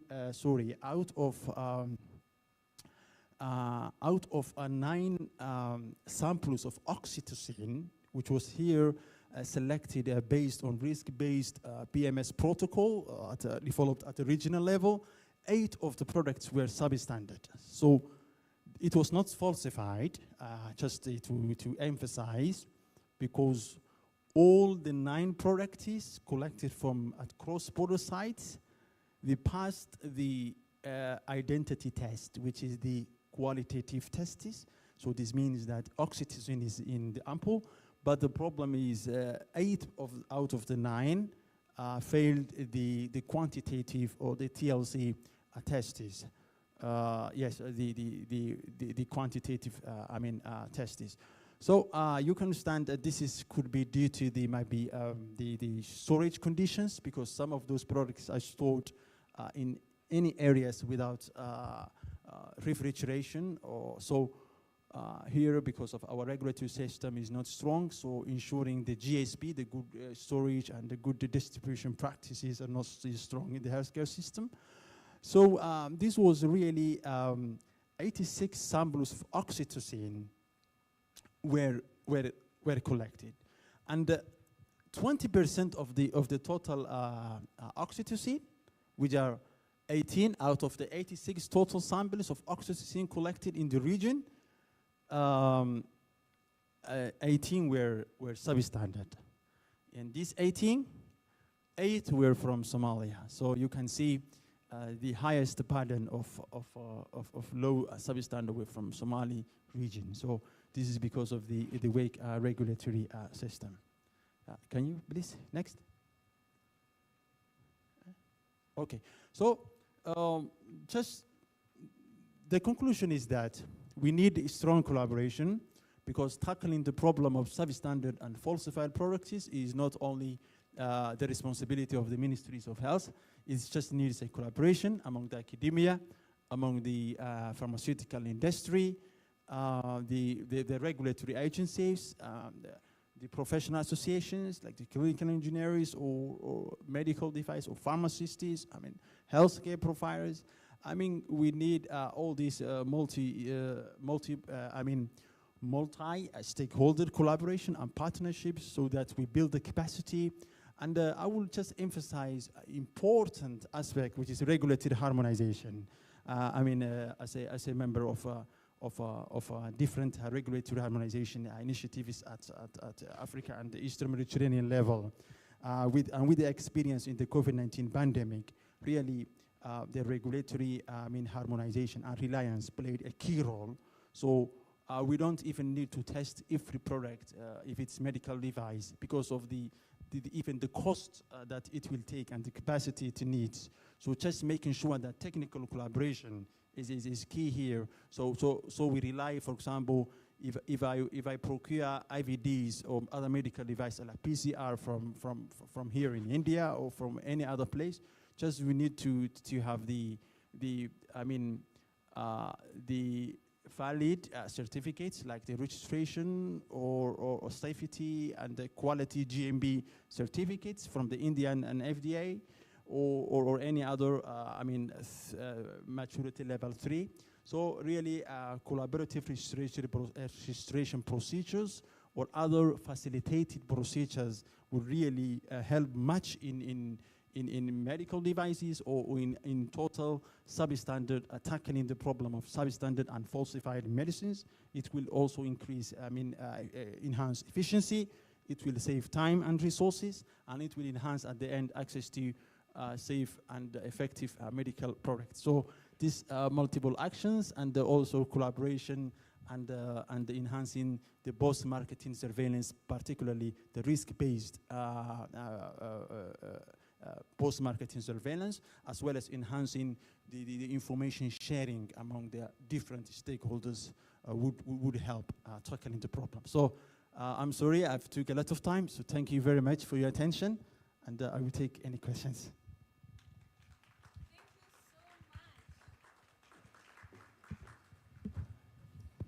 Thank you so much, Said. You actually, within time, you didn't take a lot of time. And I'm so impressed, and I know everyone else is, with the presentation that Said has been giving connection to the clinical engineering, looking at the substandard medicines and their ways in which they're actually able to detect and know the substandard medicine. What about medical devices? So these are some of the things that we really need to look at. Now, is that time that we want to ask questions? Yeah, anybody having a question in the house or a discussion that you really want us to participate in?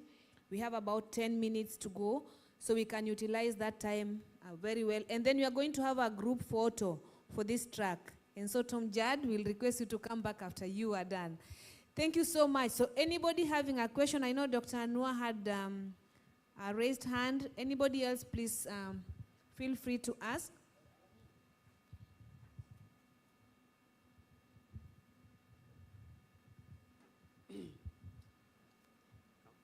Please go ahead, go ahead.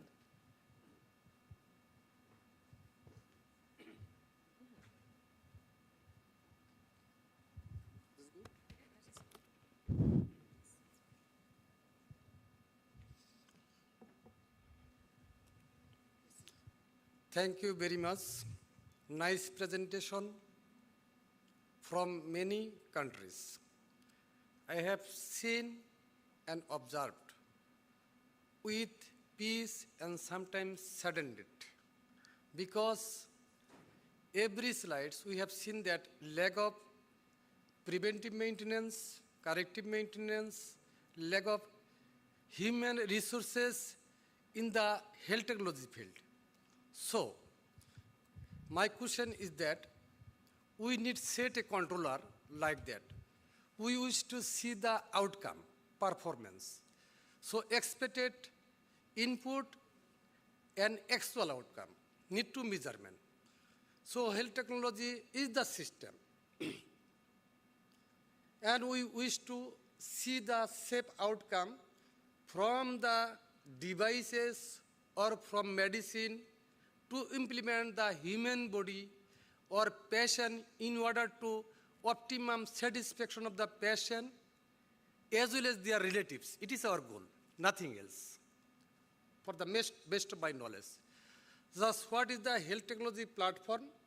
There is the driver, controller, clinical engineering platform, and this clinical engineering platform regulated by the healthcare providers, stakeholders, and policymakers. Whatsoever our innovative idea, whatsoever we are thinking several times, we need to 80%, 90% performance outcome of that engine. So healthcare technology is the engine. It is consists of 11 parameters. Some else tell 9 parameters. Some else tell 10 parameters, but key parameter is selection of the technology, design of the standard device, and then budgeting, procuring, installation, selection, calibration, safety, to produce skilled men to adapt the technology, finally maintenance after certain periods when the lifespan is going to be ended, replacement. Again, this cycle is born, so we need to make a plan. During purchase and procurement session, we need to make a plan like, I am thinking we are coupling going to be make a children by the bless of Almighty Allah. But I need to plan for 10 years or 20 years or 35 years. She should be safe, he will be educated, he or she will be learned. It is my goal. So passion is our children. So intermediate medical device and health technology are driven, but to drive the parameter, we need skilled human resources. So I hear and I enjoy more than 35 presentations. We comes in a point that we need skilled human resources as well as anyhow we to motivate it, the stake care holders and policy makers, though are batting. So the performance of the healthcare regulatory and international regulatory should be 100%. When a device performance is 100%, that it time response 1. If it goes to the 80%, time response reverse 1.2. If the performance is 70%, then sensor time need 1.5. If 50%, 1.7. When the performance of the regulatory body coming down, then the regulator not work like the AC sensor, so we could not come in a good temperature with humidity in the environment. So if we see the patient, there the end users, beneficiary need to loving and their satisfaction and patient satisfaction. I think that we have no other way to build a skill platform, number one.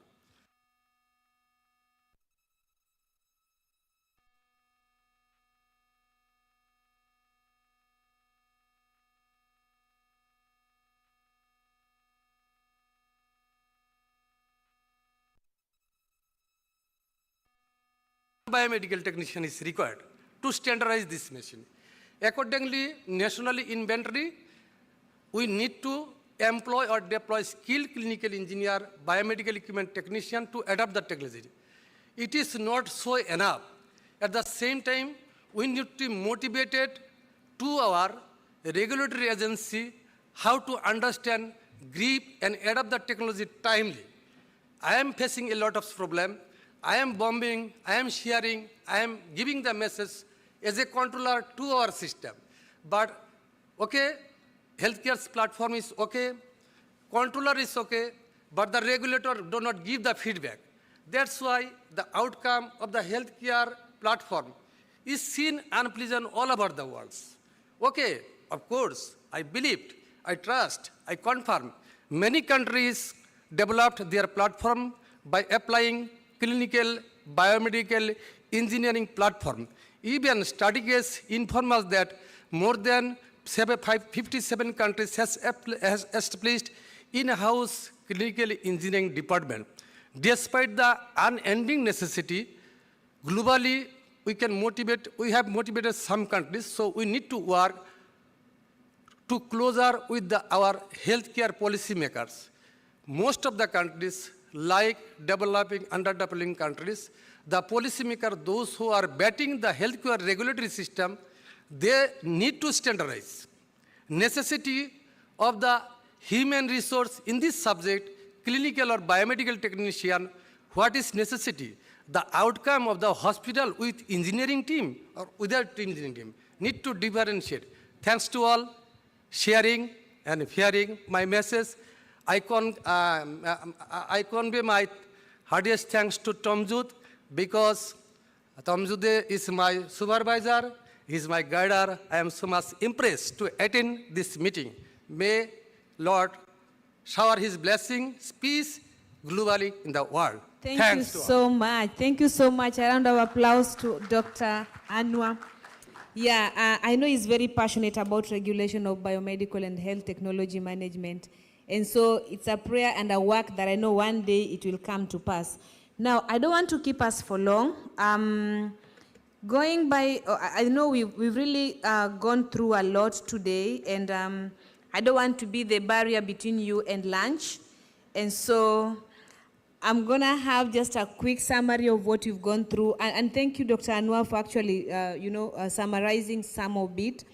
So one of the things that I've actually also noted from all the 5 presentations that this need for planning, this need for appropriate medical technology, having maintenance kits, and proper training.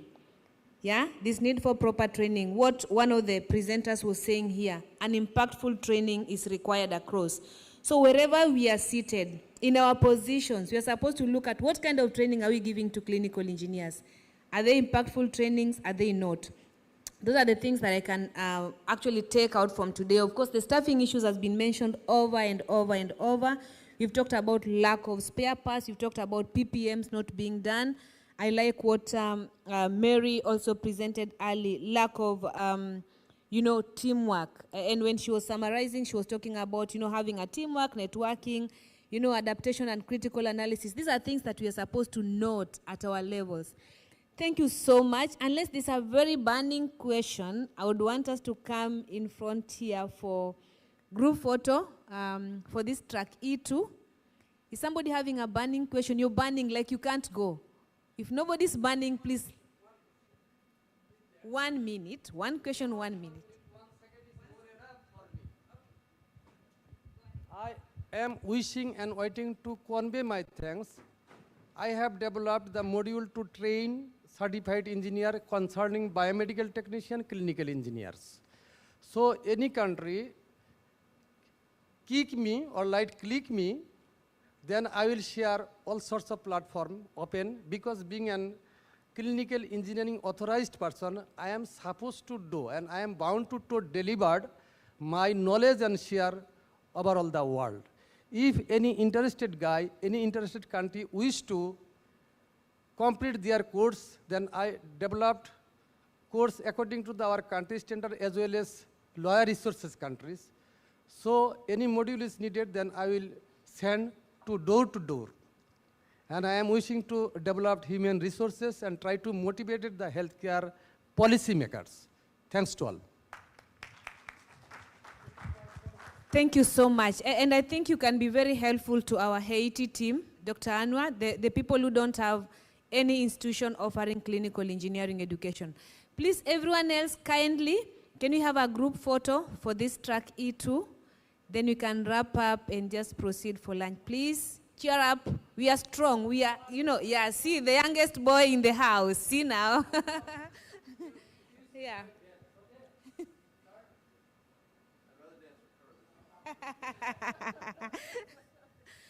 Okay, please come, you take I think when we stand here, this will be good.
Medical Equipment Replacement Strategies, National Heart Institute in Malaysia.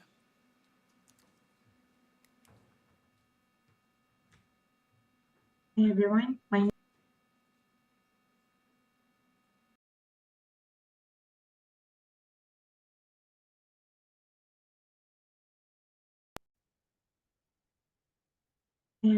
my name is Maizatul Akmal and I am from Kuala Lumpur, Malaysia, from National Heart Institute.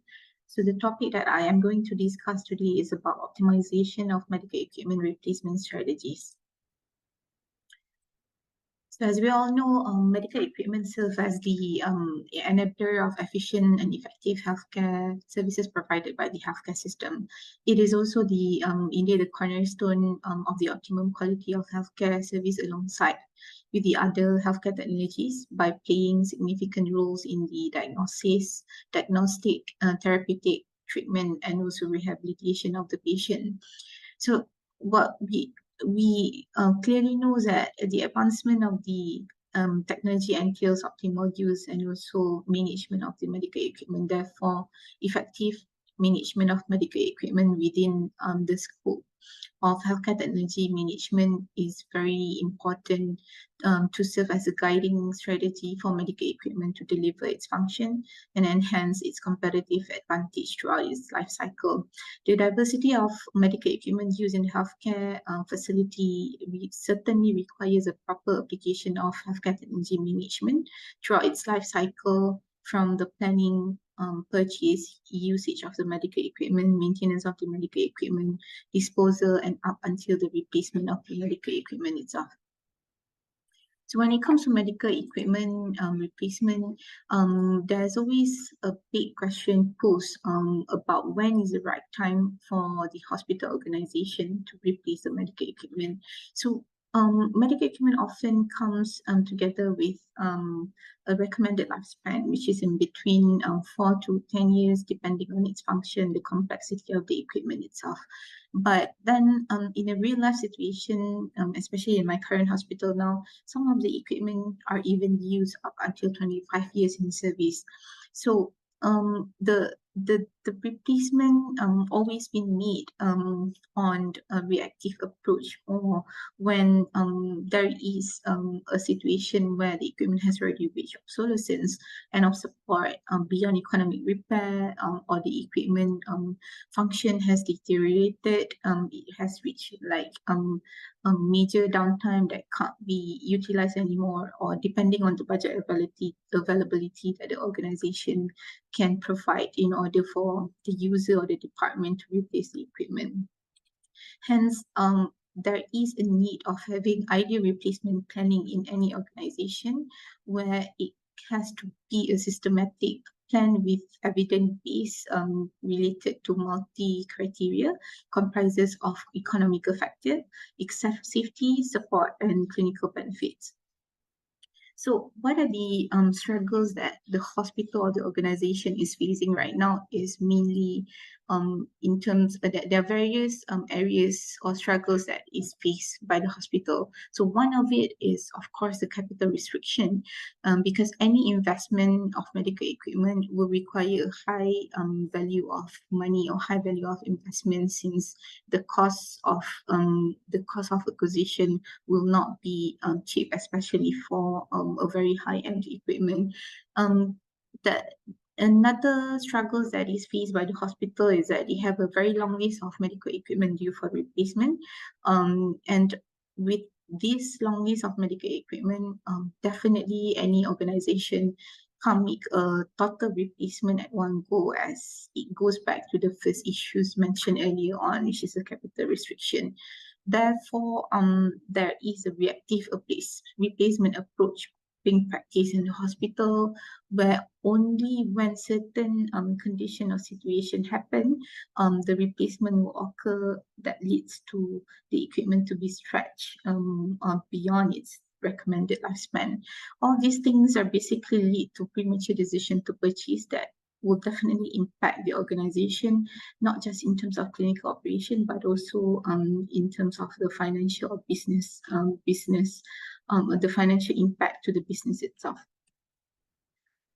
So the current situation in my hospital is that we have about 3,000 equipment, medical equipment in use, with a purchase value estimated about 200 million Malaysian ringgit. And the equipment varies in terms of age, where it can be the latest equipment purchase, or it can goes up to 25 years of service of that individual equipment itself. So if you can see here, this is basically the distribution of the medical equipment currently in the use in the hospital. So we can see that there are more than 50% of medical equipment that has already aged 10 years and above, and the cost of the purchase value of this equipment is estimated to be about 100 million Malaysian ringgit. So these are basically the distribution of equipment category that has already reached 10 years and above. So we can see that imaging modalities, ultrasound, cardiac ultrasound, and also patient monitoring system cover the most or the highest aging equipment. And these equipment are basically one of the important or crucial equipment used for diagnostic within the hospital. So the data definitely shows that we are having an issue where we have unbalanced equipment age distribution, where these equipment are being stretched for operation beyond its expected useful life, that poses a very high risk towards the patient safety. And this might happen due to certain causes. One of it could be because of lack of strategy in the conventional acquisition and replacement planning approach practiced by the hospital.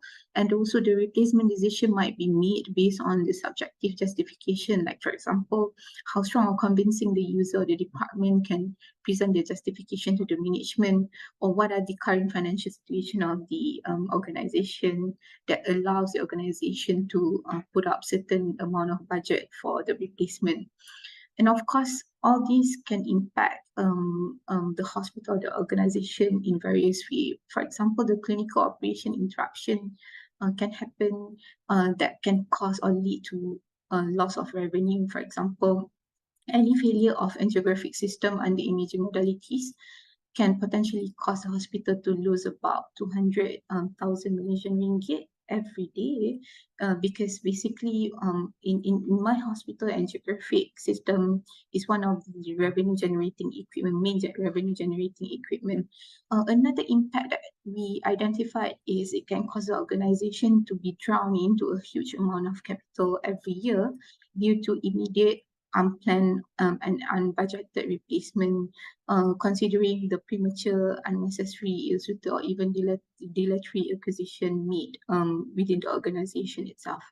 So the objective of the study of the project is that we want to optimize the current hospital approach in identifying the criteria needed in deciding which medical equipment needs to be prioritized for replacement in a systematic and methodological capital planning. So the scope of this project or the study is within my hospital only, and the process involved is to look into the current capital allocation process for medical equipment.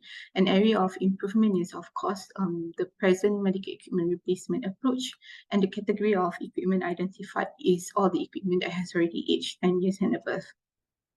So we did some literature review to further understand certain areas of medical equipment replacement. So the focus of the study is mainly to understand what is medical equipment replacement definition, what are the suggested time or when is the right time to replace the equipment, what are the gaps identified in the medical equipment replacement, and also what are the criteria to consider to purchase or replace medical equipment. We were also looking into the approach that the previous study or the studies have already used to do or to basically conduct their medical equipment replacement. And of course, they are using several different tools to assist them in making the decision when or which equipment to be replaced first. But the main idea or the main information that we want to gather from all these studies is that what are the common criteria adopted within the literature itself that can help us to further understand what are the best thing or what are the best criteria for us to look into to assist us in making a very solid or strong case to justify every single equipment replacement. Therefore, we can prioritize what are the equipment that we need to put in line first for us to proceed with the replacement. So these are basically just the other method or approach in medical equipment replacement within the literature that we have gone through. So I'm not going to go details in this, but what I'm going to show you is that there are few criteria identified within the studies that we have gone through. So there are four major aspects that we can basically conclude most of the studies were looking at. So one of the aspects is on the technical side of the medical equipment, where the age of the equipment will always be one of the main criteria to support the idea or the decision to replace the equipment. Also, we are looking into the equipment function or condition, whether the equipment are still functioning well or supporting the clinical operation. The next one will be the service support availability, whether or not the equipment still has the required technical support from the necessary technical personnel, or it has already been stopped due to end of support or end of life phase. So the next aspect that we're looking into is on the safety part, where we're looking into the risk involved or risk associated by the medical equipment, where is there any safety alerts or adverse incidents involved that is related to the particular medical equipment. So the third aspect is on the clinical side, where we want to further understand, is there any clinical preference require or latest clinical preference that require the latest technology to be adopted to assist or to support the clinical operation? What are the impact of the current age equipment to the operation? Does that slows down the operation? Does that causes problems to the operation? Or is there any standardization required by the clinical users or the clinical operators based on the current asset or the current equipment used within their department? So the last aspect is mainly on the economics, where we're looking into the cost involved, especially on the maintenance cost, and also the utilization, the current utilization that leads to the revenue, the return of investment of each equipment. So what are the changes that we've done? So what we did was that we came up with a new request form with a list of questionnaire introduced to justify each replacement request. So there are 9 questionnaire questions that we pose for each user or maybe department to answer to further justify the request, and for the management to make a better decision to prioritize the replacement. So the first question is, has the medical equipment exceeded the recommended lifespan? Has the medical equipment is at or is approaching end of support or end of life? Is there any technical support available? Is the medical equipment technically unreliable? Say, for example, the technology has already outdated. So the detail has to be provided so that the management can understand further what sort of problems causes by all this outdated technology to the clinical operation. So the next question posed is that has medical equipment has any unresolvable safety issue or safety alerts that will impact patient safety? Has the medical equipment does the equipment have insufficient features or function for current or projected clinical needs that impact the operation? Does the medical equipment has insufficient capacity for anticipated workloads? Does the medical equipment is too costly to support or maintain? And the last question posed is that, does the medical equipment has exceeded the expected utilization and achieved the target ROI? And what is the new targeted ROI for the new replacement requested by the department itself?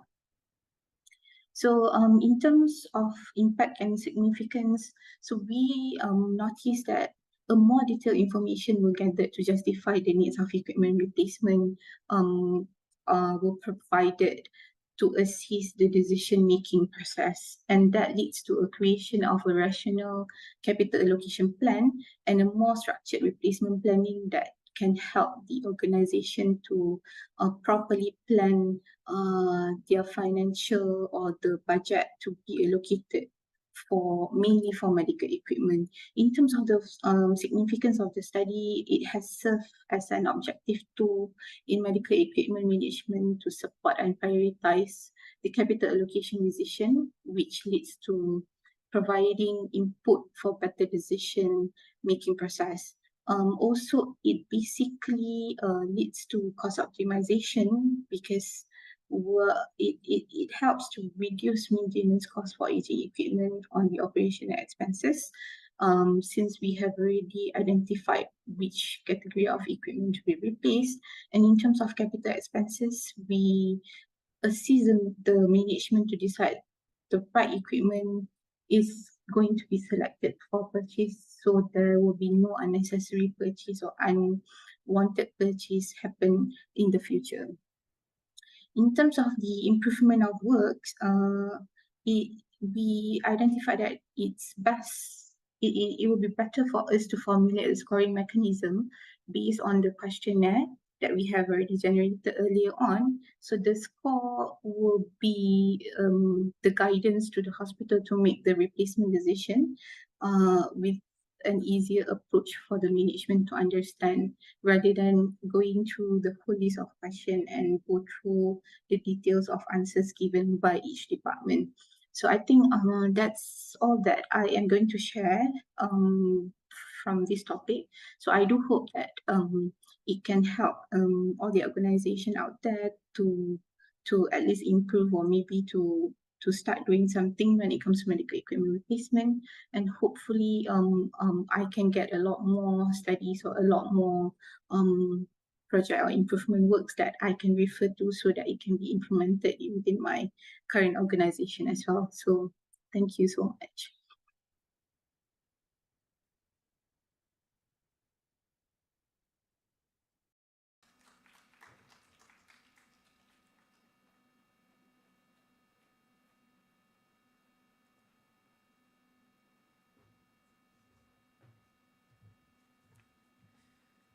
All right.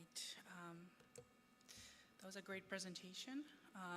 A lot of important topics that we could all advocate for.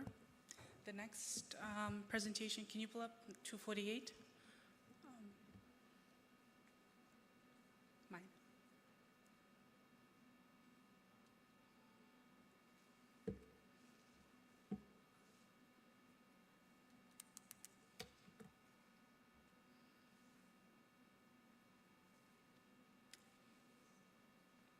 All right, thank you. Does this work? All right, I introduced myself earlier. Once again, my name is Uma, and I am going to be presenting today on the clinical engineering program and healthcare system in Afghanistan. Just a little bit of background about myself. I am actually based in the US, California. I've been a biomedical engineer for the last 8 years. I've worked for the VA healthcare system, and I've worked for several of their program office. The reason why I'm presenting on Afghanistan today is because that's where me and my family are from. And we've recently connected with the former Minister of Health from Afghanistan, and we saw a need for a clinical engineering program. Let's see, how do I do this?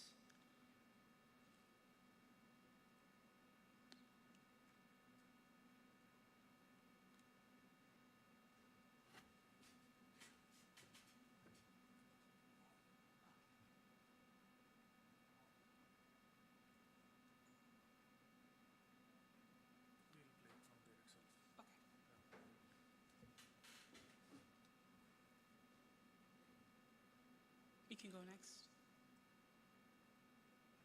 Thank you. So the team right now, Tom has been our really guidance and throughout this whole project. So he's been part of the team as well. Myself and the former Minister of Health from Afghanistan, who's currently serving on the WHO Executive Board, Dr. Waid Majrou. Oh, it's working. Perfect. I wanted to touch on a little bit on the current healthcare system in Afghanistan. Due to years of ongoing conflict in Afghanistan, Afghanistan has faced a lot of economical and political hardships or instability, which has affected the current healthcare system and access for basic healthcare needs for their citizens.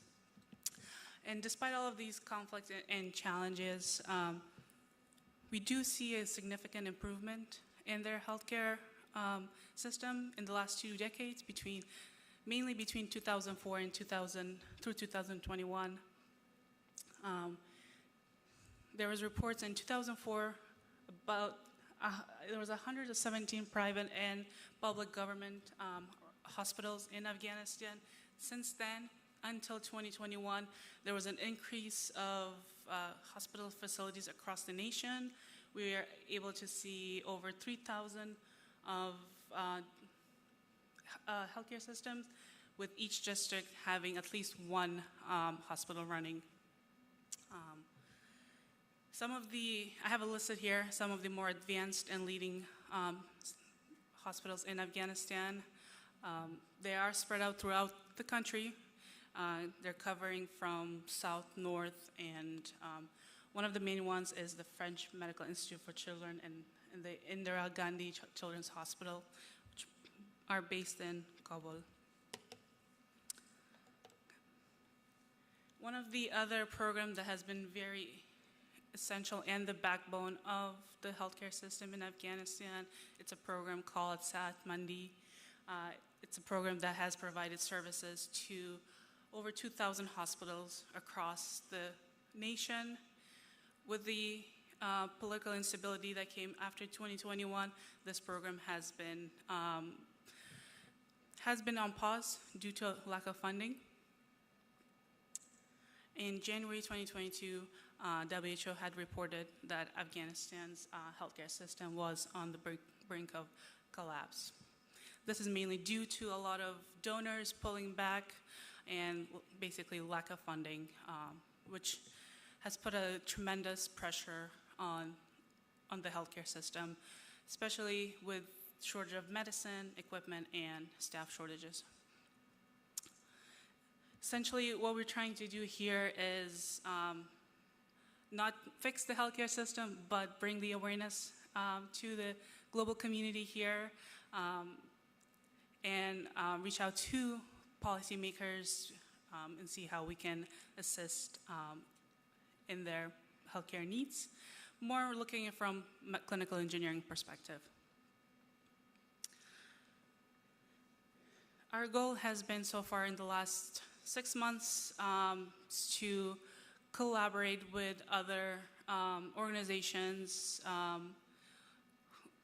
or like countries across the global community to promote healthcare technology management in Afghanistan, with hoping that kind of builds the fills the gap between the healthcare system and their medical device needs. Other things that we're looking to do is to develop a training educational program. We do have clinical engineers in Afghanistan, which I'll go over a little bit later. We provide a survey, and as well as create a platform essentially to constantly advocate and raise awareness on the current state of the healthcare system in Afghanistan.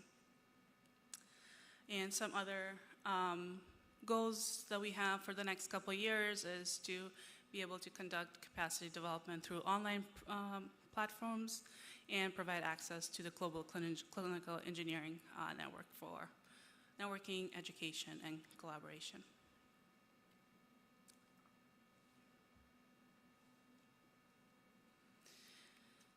Dr. Waid Majrou and I, with Tom, we developed a survey.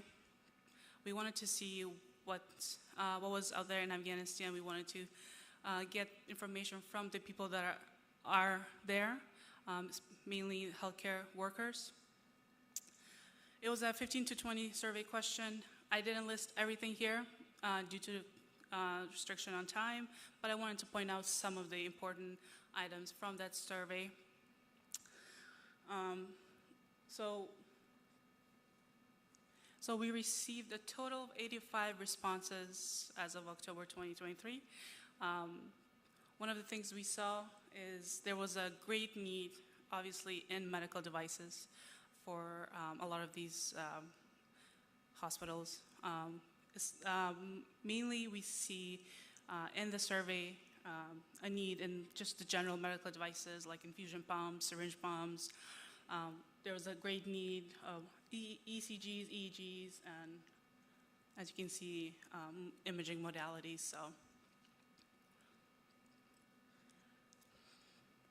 just put this here. From this survey, it showed us we received responses from both private-run facilities and public or government. At this point, it's government, public. As far as the geographical location, I wanted to show like we received information from all over the country. So we have south, north, and west, and east. These are some of the provinces that we did receive, and these are some of the major provinces that do provide a lot of healthcare needs. As far as occupation, we received a variety of responses from private practices, medical directors, doctors. We did receive responses from biomedical engineers and technicians. So there's a need there. We do have engineers there. And we actually did see a lot from clinicians too, like lab techs, pharmacists, and nurses, midwives. So,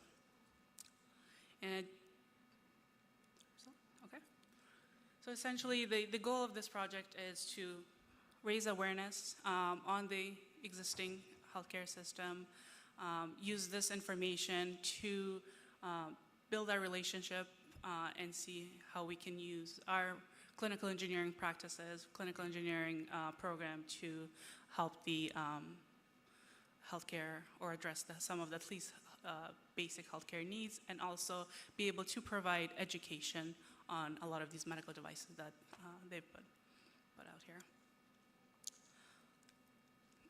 Our team, our emails are there. If there's ever a time in the future for collaborations, please email us. Any other questions that you guys may have, that's our contact information. We do have a few minutes left for questions and answers, so I'll be here.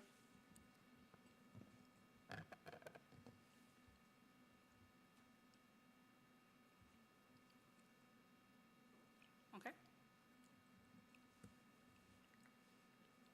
All right, I'll take the silence as a no. So I'll be here later if you guys want to talk. I do want to bring up our next topic, our next presenter. Elliot, would you do the honor of coming up? And Elliot will be doing management of IT-based medical devices. Thank you. Could I use the mobile mic?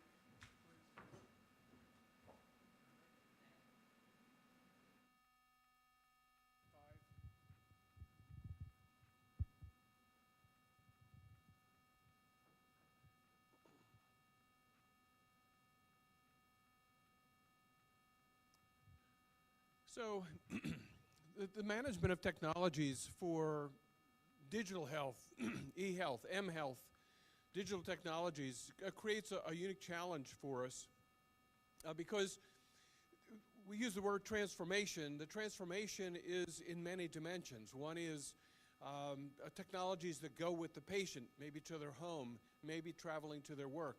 One of it is artificial intelligence modalities and software that affect the products. Another is the interoperability of technologies. So my colleague Ricardo Silva has prepared a number of these slides. He's in another session, but we have been working on this now for a long time, and the time has come. Because of the pandemic, a lot of these technologies have been adopted for broad use. Tom Judd has been a longtime advocate for digital health, and Dr. Manish Kohli, who is the former chair of the Health Information Management and Systems Society. He helped open the Cleveland Clinic Abu Dhabi He was a chief medical information officer. So we're talking about someone who has a background in as a medical doctor, and in health information systems. And he has started a new global program called the Pole Alliance. So Amy says healthcare technology management is the field responsible for managing the selection, maintenance, and safe use of all medical technology and medical equipment found in healthcare. That's a pretty broad waterfront. Clinical Engineering and Information Technology, ACCE. A clinical engineer is a professional who supports and advances patient care by applying engineering and managerial skills to healthcare technology. Managerial skills came up many, many, many times during this conference. We learn a lot of technical skills in engineering school. We don't learn a lot of management skills. And the management of information technologies, the life cycle of information technologies, software engineering, is a different skill set than traditional medical device design. And also software often persists even longer than the medical devices. There is software in use that goes back decades. It just is changed and evolves, like Windows, which has the core of old Windows, but each year they add more functionality and features. And then according to the National Institute of Standards and Technology, information technology is any equipment or interconnected system or subsystem of equipment that is used in the automatic acquisition, storage, manipulation, management, movement, control, display, switching, interchange, transmission, or reception of data or information by the executive agency. Boy, there are a bunch of buzzwords in there. Datum, an individual fragment of information. A piece of data or measurement. Information is data that's been transformed by some application. For example, when we say a blood pressure is 110 over 70, by itself it doesn't mean anything. Millimeters of mercury, and the fact that it's a blood pressure measurement, that tells us about the patient's health. If the reading is 80 over 40, the patient is extremely ill and threatening perhaps to die. So information is a very big, complex area, and when we get into the digital storage, transmission, analysis, meta-analysis, and then we saw in the morning plenary discussion of the transformation with AI and algorithms, the actual functionality of the device becomes much more complex. So goal of the project is that looking at computerized maintenance management systems and software, which have become fairly standard as a standard of care in hospitals. We have preventive maintenance and tracking in such systems, but they need to be modified to deal with the realities of information technologies. Electronic medical record systems, the CMMS is not enough to support healthcare digital transformation.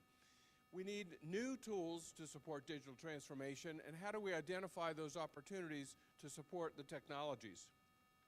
It's interesting, I had lunch with a colleague who is in Botswana, and she was explaining that they have quite a few devices that are interconnected, that are digital-based systems. So 10 years ago, hospitals around the world said they didn't do this. They didn't have this in LMICs. They said that's only for you folks in the US. Now we're seeing around the world more of these technologies being interconnected. Our colleague Ernesto Iodanza in Florence, Italy, in his book looks at all of these different fields in which clinical engineers are involved. You know, some of these core things are the health technology assessment, mobile apps though, CEIT, clinical engineering and IT, the general areas of quality, lean thinking, and now also looking at models. I'm working on a project on something called digital twins, where we take data and we can use the data to help model the patient and make decisions based on the realities of the patient and alternatives. The Food and Drug Administration in the U.S. has acknowledged the existence of digital-based technologies in many different ways. Software is a medical device. We have technologies that are completely cloud-based. They are prescribed. We have technologies, for example, to deal with a drug addiction. It requires a prescription of a psychiatrist, because it integrates with the person's self-reporting of their anxiety as well as their medications and environment. So the software itself is the device. Artificial intelligence and machine learning in software as a medical device. So we have diabetes management systems where you have a blood glucose monitor that is connected to the cloud that is tracking the person's blood glucose. It is also using an algorithm to recommend predicting when they should have insulin. They're providing information about their activities and food, and then they have an implanted insulin pump, and they're using that to help program the entire, it's almost an artificial pancreas, but not quite. It's getting close to that area. The whole area of cybersecurity for medical devices, wide open area. The National Institute of Standards and Technologies has a National Center of Excellence for cybersecurity in enterprises, and medical devices is one of the pillars of their concern. Device software functions, including mobile applications, health IT, medical data, medical device data systems. So there was a whole discussion we had about what if your medical device is connected to a storage area network in another building? Who's responsible for the data in that network? Who's responsible for the data in the disk drives in another part or in the cloud? Medical device interoperability, telemedicine, and wireless medical devices. At the beginning of January, I will be at the Consumer Electronics Show in Las Vegas. The mobile medical device industry is so large that the pavilion for mHealth is 4 times the size of this building, of mHealth, various sensors, adapters, wearables of all sorts that are emerging in the marketplace at very, very low price points. Looking at digital health technologies that use computing platforms, connectivity, software, and sensors, and also providers and stakeholders that are using digital health technologies in their efforts to reduce inefficiencies, improve access, reduce cost, increase quality, and make medicine more personalized. That's sort of a nirvana, personalized or precision medicine. What medications are best used for me as a patient as opposed to someone who is a much smaller stature from a different ethnic community with a different set of comorbidities? How do we find the right mix of medication and care? And then in medical devices, including prevention, protection, diagnosis, and treatment, we have all of these kinds of technologies now that have a wide range of information technologies added into them. I talked about earlier single-use medical devices, but single-use medical devices are often part of a paradigm of medical care. For example, I talked about the diabetes management system. The patient may be giving themselves insulin injections with a single-use device, but it's part of a system of care for diabetes. And of course, Internet of Things is revolutionizing healthcare. During the pandemic, all around the globe, we saw deployment of $20 pulse oximeters, the use of apps to keep track of patients' wellness, to look at patient-reported outcomes. In order to support the needs in the UK created a pulse oximetry at home program that sent a patient home who came to the hospital worried, not feeling well, sent them home with a pulse oximeter and had a nurse and an app to keep track of every patient's wellness and risk. And they created another program called a virtual COVID ward, where they sent a patient home after hospitalization with a pulse oximeter and an app to make sure that the patient was on a positive trajectory or a stable care and not running back into an acute life-threatening situation. And in this area, we now get into not just systems engineering, which is what most of us have learned, but systems of systems engineering. When I say systems of systems, we have apps, we have the cloud, we have an app related to diabetes management, another app related to respiratory diseases. We have many different brands of interoperable systems. I work with teams that are creating autonomous and semi-autonomous medical device systems. They are dependent on heterogeneous mixes of different vendors' products that have to work together to keep a patient alive and well and safe in the operating room. The WHO has a strategy for global health, and it's exciting to see in 2019 that they're moving in this direction. If we look back at 2015, WHO was just beginning to talk about digital health. Looking at 2010, they said it really isn't relevant for LMICs. Today, it's an accepted part of the strategic planning to use digital health in various forms because the cost of care, the diffusion of care, the mobility of care is really important. This becomes an important part of the value chain, the satisfaction chain. Many patients are a day's travel from a hospital. Even in the US, we're closing hospitals. Sometimes a farmer out in the Midwest has to go in an ambulance for half a day or in a helicopter in order to get medical care because there is no nearby hospital with an operating room to care for them. And these are some of the strategies identified by WHO. Managing change to support digital technology. How do we incorporate clinician and patient concerns? The clinician has one set of concerns and values, of course, to heal the patient, keep the patient safe, but the patient has a bunch of additional things, concerns, fear, anxiety, secondary effects of side effects of medications or the side effects of comorbidities.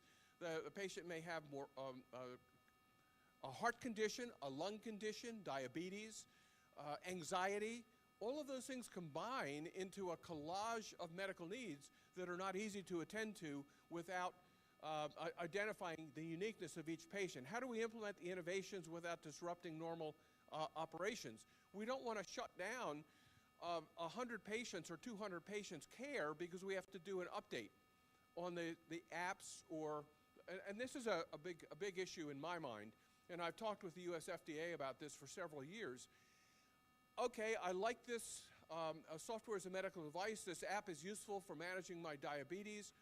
And now Apple upgrades to iOS 14 or iOS 15 or iOS 16 or 17. How do I know that that hasn't changed the safety and performance of my diabetes management system? Now, the FDA's response is, well, that's the responsibility of the vendor to track that. But they don't control what Apple does, and they don't know all the different uses of the technology and interactions. As we configure devices into subsystems and systems, how do we assure verification, validation, and safety of the entire system? When we're working with interoperable systems from many different brands and vendors, how do we make sure that as we mix them together, they work well? I don't have to go too far to remind you of what it looks like out on the road here on a busy rush hour with motorcycles, bicycles, tuk-tuks, trucks, buses, pedestrians, all somehow working together. That's kind of the world we're moving into with healthcare, with digital health. How do we deal with those interactions and have them all be safe and interoperable? Now, I've been a big proponent of interoperability. I've been in standards committees and worked with HL7 Fire and IHE. The technical part of it has really been addressed. We know how to interconnect, but we don't know how to safely interoperate and how to manage our systems of systems. And how do we optimize the systems to improve efficiency? It isn't about the devices. It isn't about the software. It's about improving patient care. And what that looks like to each patient is often different. One patient might want contact with a person. One patient may not want contact with a person. How to have the correct balance of technology and high touch, communication, feeling supported, not feeling kind of pushed off onto an iceberg in isolation is part of our challenge also. CMMS changes, so this computerized maintenance management systems changes for digital transformation. We have to track a lot of relevant parameters about the devices. MAC addresses, Wi-Fi addresses, firmware revisions, physical and network location, wired and wireless configurations, system integration, interdependencies. All of these are part of the digital world. The world we grew up in this field was unit testing. You took an infusion pump, you put it on the bench, you measured how many milliliters of liquid it delivered in 30 seconds. That allowed you to calculate milliliters per minute or milliliters per hour. When you have a medical device as part of a smart infusion system and you have 5 different simultaneous infusion pumps, now you've got a complex system to manage, especially if you're using different brands of infusion pumps and you're using yet a different brand of controller from a software company, say like Epic or Cerner. Password control at the user, device, network, and system levels. Who can configure or change the device? Short side story, I was a consultant for cybersecurity for a fairly large international medical device manufacturer, and they asked me to audit all of their devices and make recommendations for safety and security. I found out that they were using the same master password for 10 years for all of their products. They'd never changed it. And they were about to move all the products to the cloud, and they weren't going to change the master password for the cloud. And that means that everybody who's ever serviced that equipment for that 10 years has the master password for the entire global distribution of those products. Smart infusion pumps operating standalone or in concert with a system, a ballet, Madeira, the medical device interoperability reference architecture, is all about connecting these systems, subsystems, devices safely, reliably. I kind of use the example of how self-driving cars hopefully will work. But seriously, how would a self-driving car operate in downtown at rush hour here? How can a self-driving car possibly navigate with all the different erratic behaviors of pedestrians, motorcycles, and everything else? And then smart devices have to be assigned to specific patients and systems. Okay, Elliott Sloan has the following 10 devices connected to him, and those are all going into the central station. How about when Elliott Sloan is discharged and we forget to disconnect some of the devices from Elliott Sloan, move them over to Joe, and Joe is now reporting data back into Elliott Sloan's medical record, and Joe's data is not being put into the system. So the results optimization requires interoperability and standardization. Several of you talked about that during my meetings here and talking with you. And interoperability is part of the keys to success, but it's also one of the challenges. Health technology professionals have to become more competent, flexible, and responsive enough to meet the needs of interoperable medical devices. Continual education and courses need to be included in a program that properly track to ensure that health technology managers are up to date in patient care technologies. Ricardo Silva and I have been talking for several years about new clinical engineering certification that would add specialization for information technologies to be sure that people have the skills and knowledge. So a proposed new definition for CEIT is a professional who supports and advances patient care by applying engineering and managerial skills to digital and mobile technologies used for digital health interventions. Digital health interventions are the different ways in which digital and mobile technologies are used to support health system needs, and that's a WHO classification definition. And is there a way to identify subspecialization in our field so that we can identify those professionals who have the skills to properly manage this new collage and mixture of technologies for patients and health systems? In summary, digital health technologies are all sorts of platforms, connectivity, software, sensors for real patient care. Digital tools are designed to serve clients, providers, patients, and we want to make the workload easier for physicians and nurses, not harder. Also, for home care, we want to make it usable for laypersons. That's a big challenge. Digital health has the potential to reduce inefficiencies, improve access, reduce costs, increase quality, and make medicine more personalized for patients. And there are many technologies and systems required for the provision of digital health. And these are just some of a diagram of some of the challenges that we have to evolve into this world. And LMICs are facing this today. This is not just something for the US or Europe. This has become a global challenge and I think a global opportunity. Thanks very much for hearing me out, and I look forward to talking with you afterwards for those of you who are interested in this field. And thank you. We can turn over the platform to the rest of our presentations.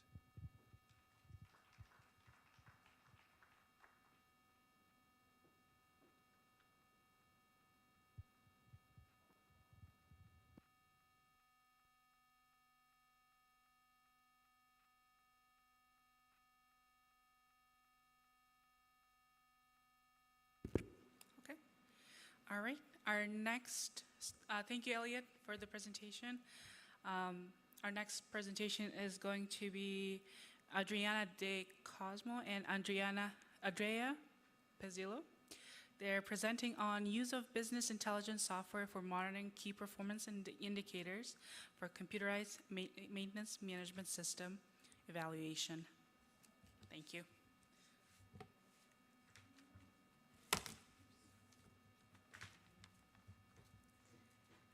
Hi everyone, and thank you for the opportunity. So today we will present our work regarding the use of business intelligence software for monitoring KPI for computerized system evaluation. So this is the work. This is our team that help us in the development of this work, and they are all clinical engineers at the Niguarda Hospital. So I want to start with a brief introduction about the clinical engineering department that has the main role of managing and the management and maintenance of the clinical equipment. So the maintenance is a fundamental action that involves administrative, technical, and economical action, and this is why it has to be subjected to performance measurement in order to assess and improve its efficacy and effectiveness. So nowadays the devices are managed through the use of ICEHTMC.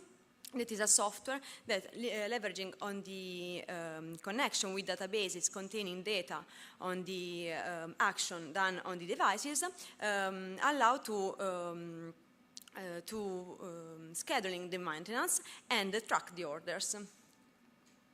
So nowadays it's becoming increasingly important to provide the clinical engineering system with in-depth and measurable knowledge of the efficiency of the maintenance service and go beyond the control system based on tabular and statistic results.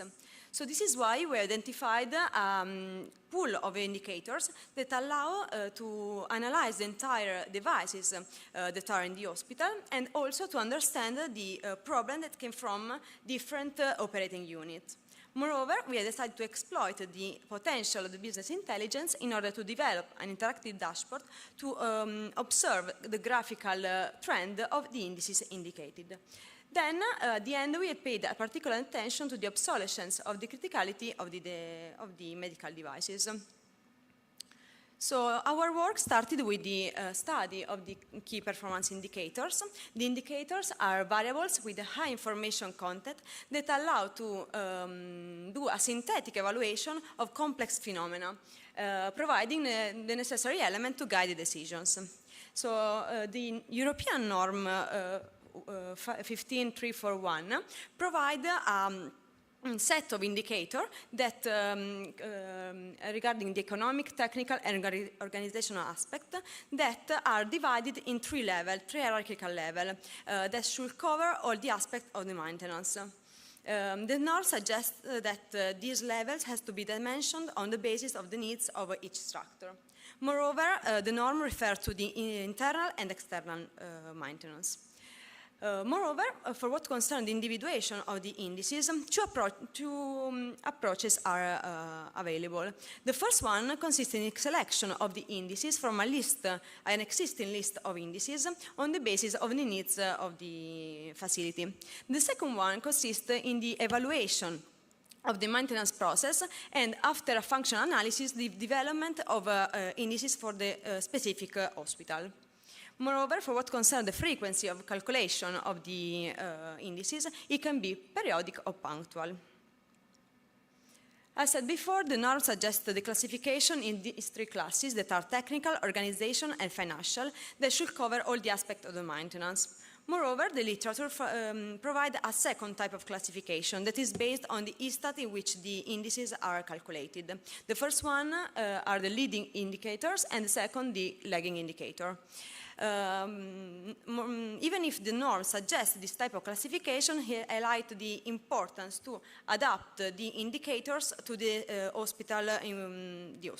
So this is why we have decided to develop 6 classes of indicators that are administrative, logistic, technical, training, quality, and equipment management, that in this case cover all the aspects of the maintenance process at Niguarda Hospital. Moreover, for each of the indices developed, we have identified if they are leading or lagging. The identification of the indices is a fundamental part of the process.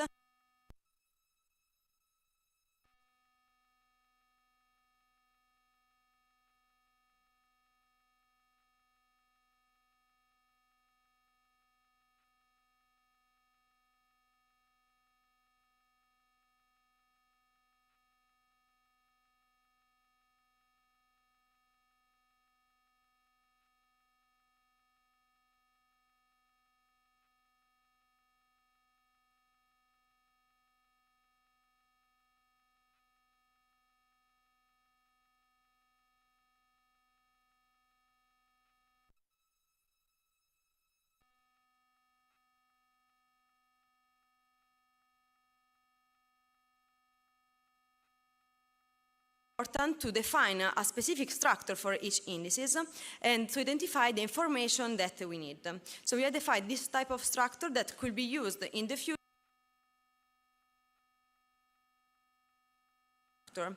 We start with the name, so standard denomination. Then there is the number and the type. It is an alphanumeric sigla that identifies the type of the class of the indices and then the number.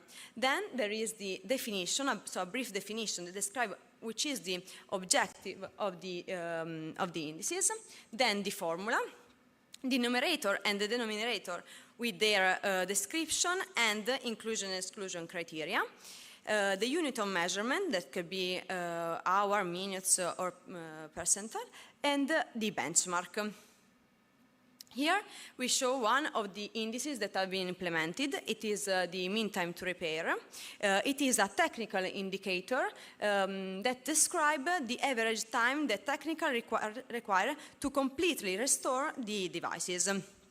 Here we have a process indicator, and it has been defined the formula, and between the formula has been defined the data that have to be extracted for the CMS that are necessary to its calculation. One of the important aspects is that to make the value of the indices as minimum as possible, it's not only important to define, to individuate the root cases at the basis of the problem, but also to identify possible action to solve the problem. So, for example, in this case, for the mean time to repair, the operating unit are provided with temporary alternative devices that in them.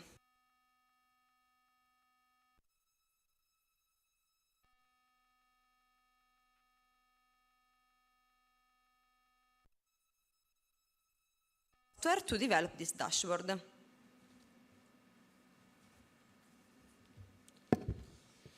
So, as we can see, business intelligence is defined as techniques, technologies, systems, practices, methodologies, and applications that analyze critical business data in order to help a company better understand its business and market and make timely corporate decisions. This strategy's methodical and rigorous approach to healthcare enables better asset management, higher return of investment, and ultimately higher quality of treatment. The primary characteristics of the business intelligence systems are depicted on the slide, on the left of the slide. Specifically, data may be transformed and analyzed while maintaining data security by generating interactive reports and dashboards. Power BI was selected to complete our project after considering the factors listed on the right, such as the using of Microsoft ecosystem, the scalability, and so on. In the next slide, we will see a video in which we explain the potentiality of our dashboard.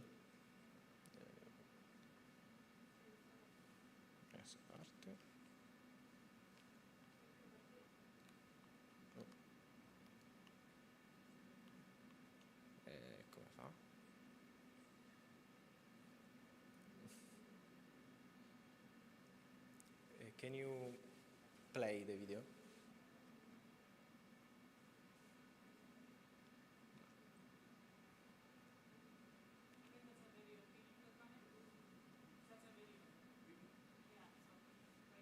Thank you.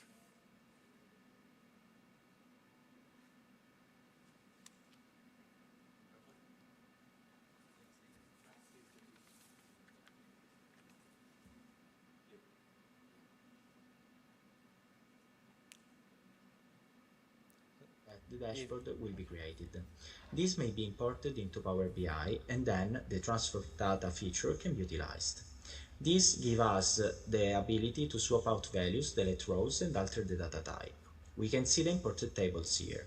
By utilizing the DAX language, new columns and measurements may be built by combining the imported data. This was the process that led to the dashboard's construction. In this section, it is possible to establish links between imported tables. The utilized tables have one-to-many connection between them. To demonstrate the possibility of the constructed system, we are now going to show you a portion of our dashboard. Columns on this page, average regex closing time, show the amount of maintenance made each month. The index trend, or the average maintenance closure time in hours, is represented by the broken line. You may see the depicted data in greater detail by moving the pointer over the graph. Furthermore, seeing the precise statistics for the chosen month is possible by clicking on a particular column. The display may be altered by enabling detailed examination by applying filters. Timely analysis is made possible by the visualization adjustable time window. Only by looking at the HEG device data, it is shown that maintenance close on average after little more than 9 days. The current change in director justifies the present spike. More insightful data may be obtained by doing a more in-depth examination of certain device classes. Navigation keys are used to navigate between pages. In this instance, the table includes the number of calls placed, the installed units count, their ratio, and the proportion of maintenance to the total for each business unit. Lastly, by selecting an operational unit, you may view a table at the bottom with a list of every device included along with the number of calls each device has produced. Proceeding on, we come upon a page that discusses the obsolescence of devices. It seems sense that the average age of the ECGs in the facility is 13.5 years, given the class of HEG equipment. The fact that this number is comparatively high makes it fascinating. Therefore, it is important to investigate the reasons behind any ideals that may be crucial in the first place.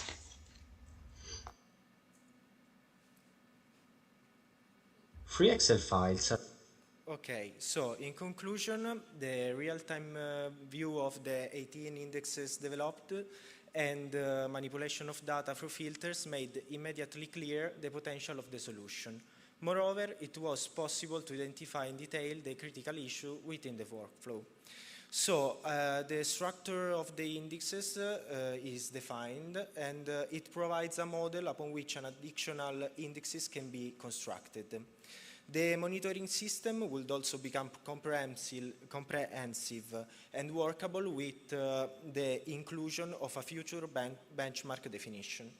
Additionally, the work assisted in locating gaps and anomalies in the CMMS data. Proposals were made to modify the management system in order to enhance data collection. This will allow the monitoring system to be developed in its full potential. So, thank you for the attention. These are our contacts.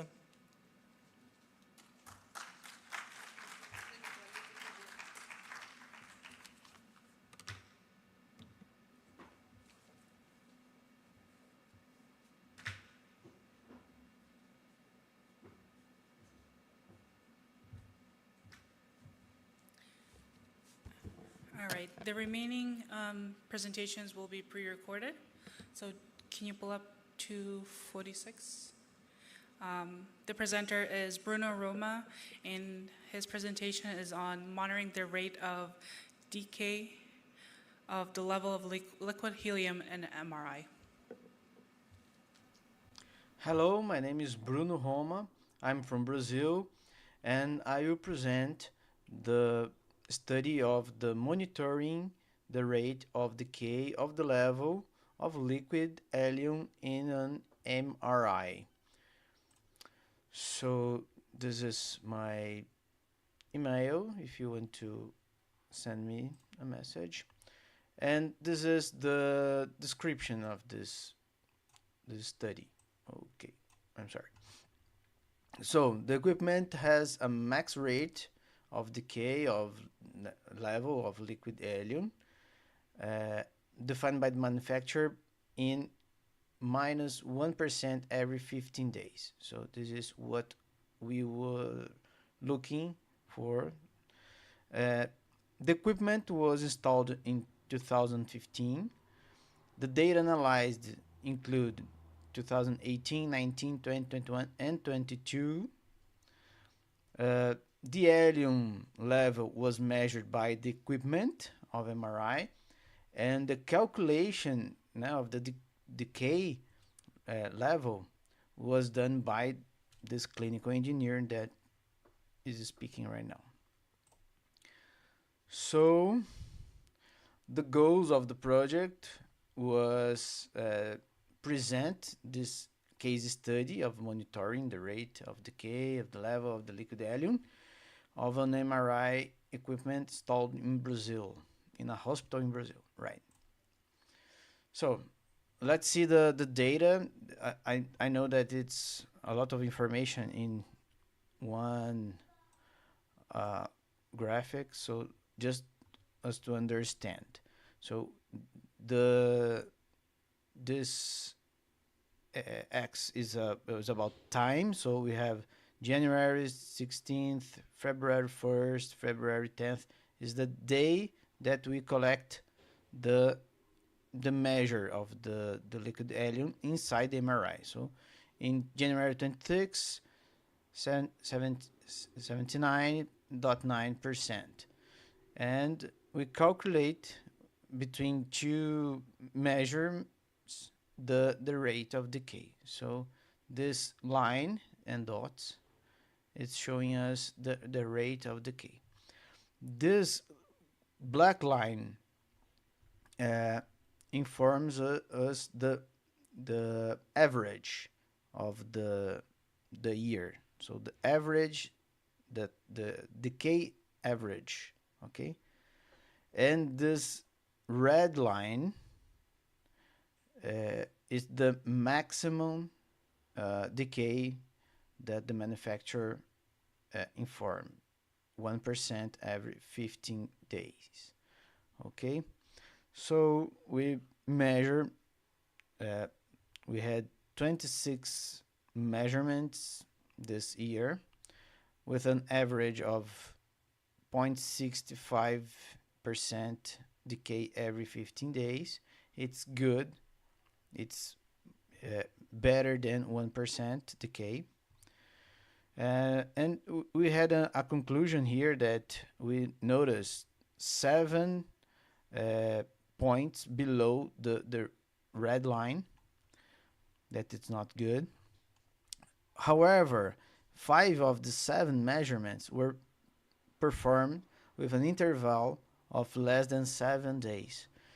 So it's possible that shorter measurement range greater than accuracy of this measurement. So it's something that we have to think about.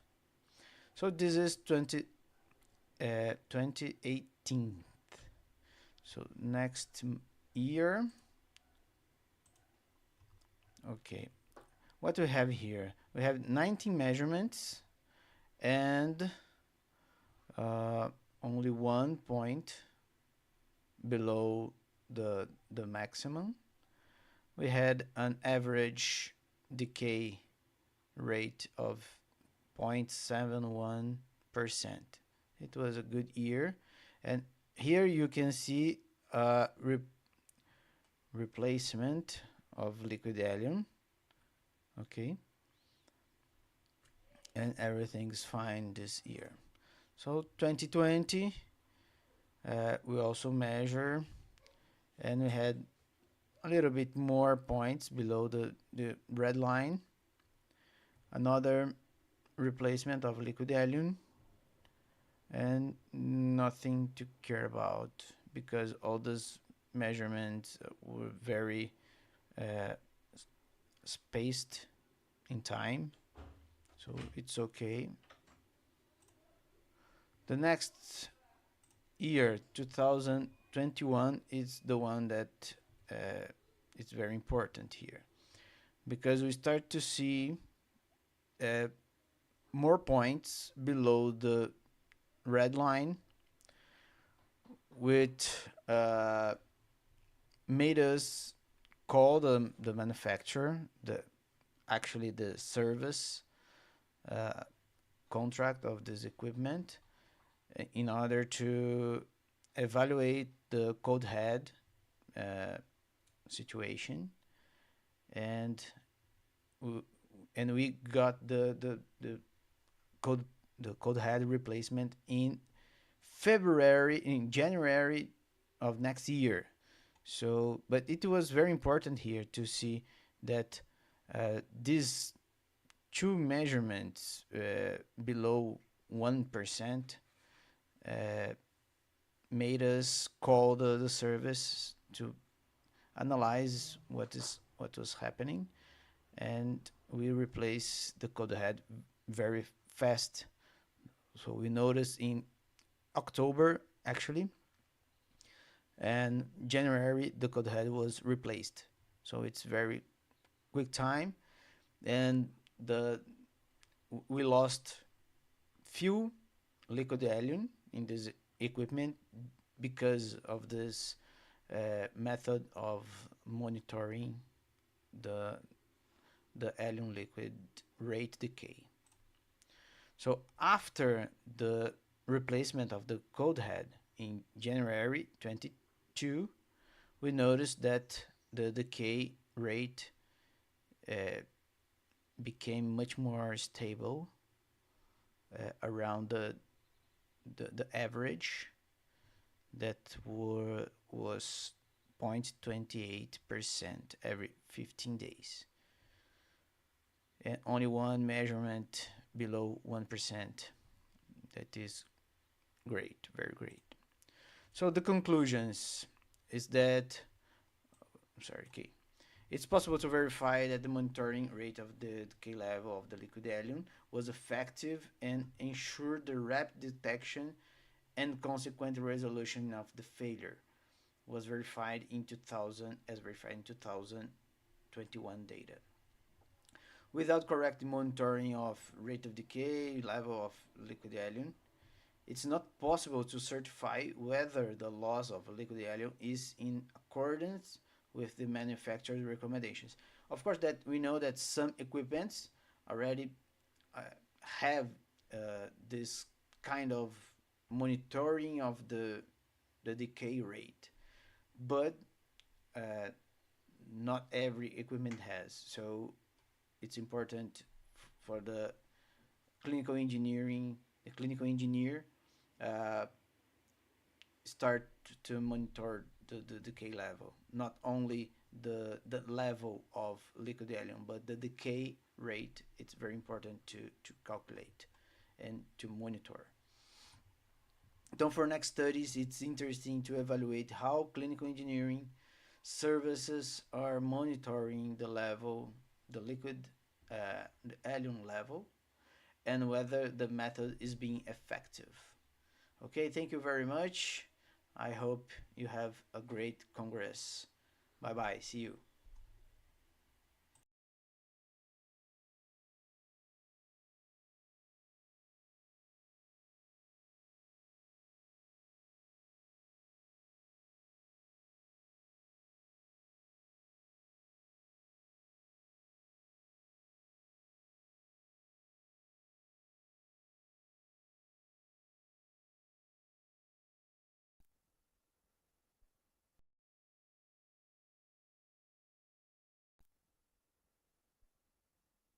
Hello everyone, it's great to be here with you, even virtually. I really wanted to be there with you, but unfortunately I couldn't be. I'm going to tell you a bit about a case study in Portugal of the implementation of clinical engineering in a public hospital carried out by our company in Portugal.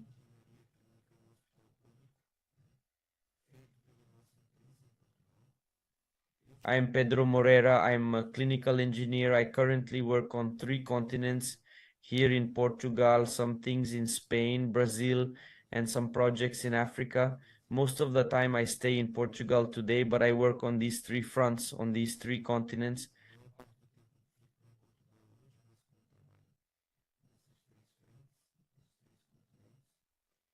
The work was carried out by me and my partner, Rogério Moreira.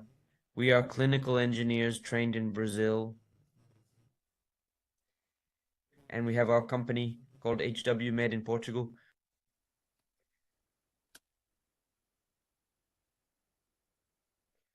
So, as I said, our work was done by our HWMed team, which is made up of biomedical engineers and clinical engineers, and we implemented the clinical engineering department in a public hospital, Senhora de Oliveira, in Guimarães, Portugal.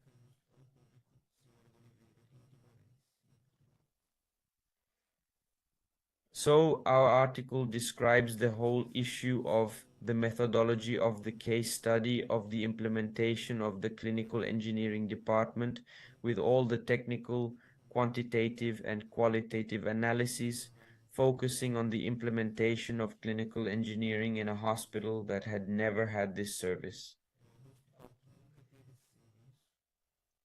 And the whole issue of medical technology management with engineering knowledge, everything that is applied within clinical engineering, and that's what we do in all the consulting processes for clinical engineering services in the countries we work in. So our aim and the benefit of this case study is to contribute to our society with field knowledge and analysis of the implementation of the clinical engineering service, but bringing the reality of Portugal, which is a little different from Brazil and some countries in Europe and America. The culture in Portugal is a little different from the clinical engineering carried out in Brazil, but what we do here is implement this culture of clinical engineering, and we have had great achievements and great brands within clinical engineering in Portugal for 5 years now.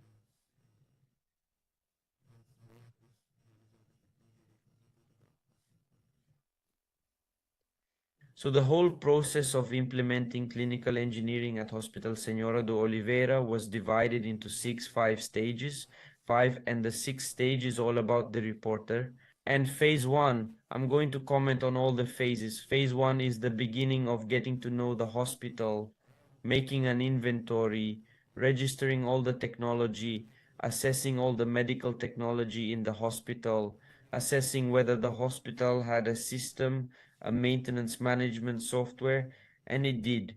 And we made some changes to this software to suit us. And the crucial thing is the initial human resources part, what we would need in order to set up a clinical engineering department at the hospital. The Senhora de Oliveira Hospital has 600 beds with medical equipment, lots of hemodynamics rooms, operating rooms of every possible complexity.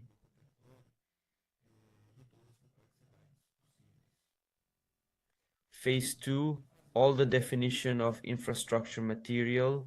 Then we defined the location for clinical engineering, as well as all the material that would be needed for it.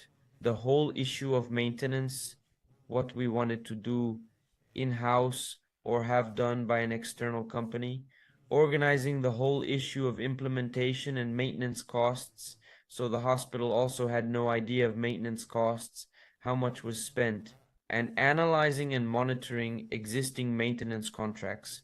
So we noticed some maintenance contracts in which the supplier didn't even go to the hospital. So we checked this out and removed some contracts as well. That in the other stages, we have other improvement implementations in relation to this as well. Phase 3, which is the whole issue of verification and creating a calibration and electrical safety laboratory and preventive maintenance within the hospital by our own clinical engineering team, evaluating existing procedures, creating new procedures. We created some procedures using the lean methodology. So we created all the procedures from the beginning of the acquisition of the equipment to disposal. So the whole life cycle of the equipment within the hospital, we have procedures for each thing. Then we calculated the size of the team that would be needed to keep the hospital running with clinical engineering every day. And we hired these people, created some indicators with weekly and monthly, half-yearly and annual reports, all for the hospital's board of directors. Stage 4, which is the whole issue of evaluating the life cycle of all the equipment in the hospital. We realized that the hospital had a lot of old equipment, so we did a study on this existing equipment and made a plan to replace it. And with this plan, we made the second point, which is the specification together with the medical and nursing staff for the new acquisitions. We also did the whole issue of evaluating and registering suppliers. So we did a quality evaluation of suppliers, even changing some suppliers because of these negative evaluations.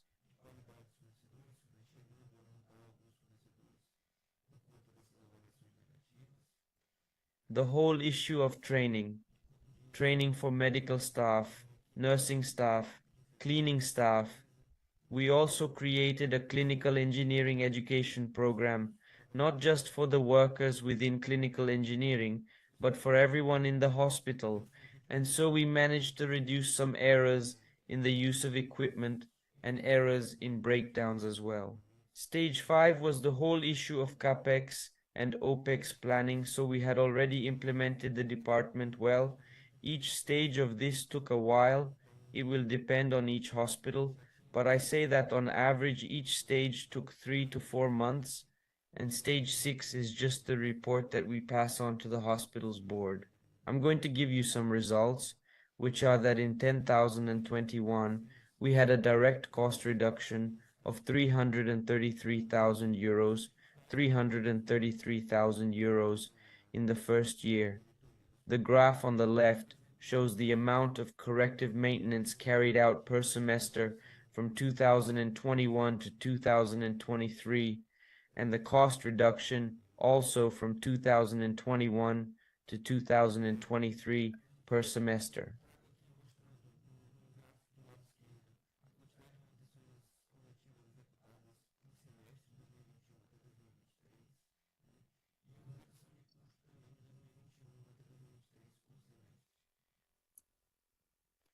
Another very interesting thing is the average repair time. When we arrived at the hospital, it had an average repair time for some suppliers of 130 days.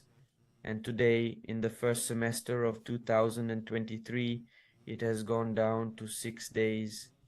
And consequently, the uptime availability of the equipment has also risen excessively. So, what we have here is a total of 2.5 years of clinical engineering implemented in this public hospital in Portugal, around 930,000 euros in direct savings, right? Some other savings we can't measure yet, which is the issue of increased equipment availability. So we're still calculating the costs of bed downtime or equipment downtime. And so we're going to have more cost reductions in relation to this.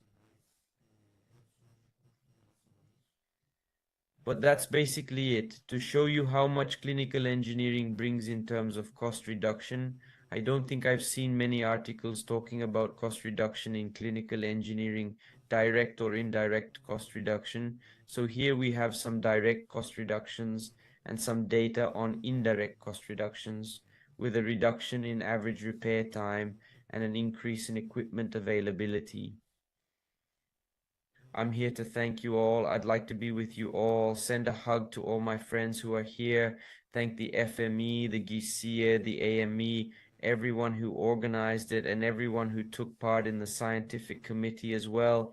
And here's a hug and a see you later, and I'll see you soon. All right, thank you. The next presenter is Rebecca Bailey, Central Equipment Library, abstract number 12. Number 12? Yeah.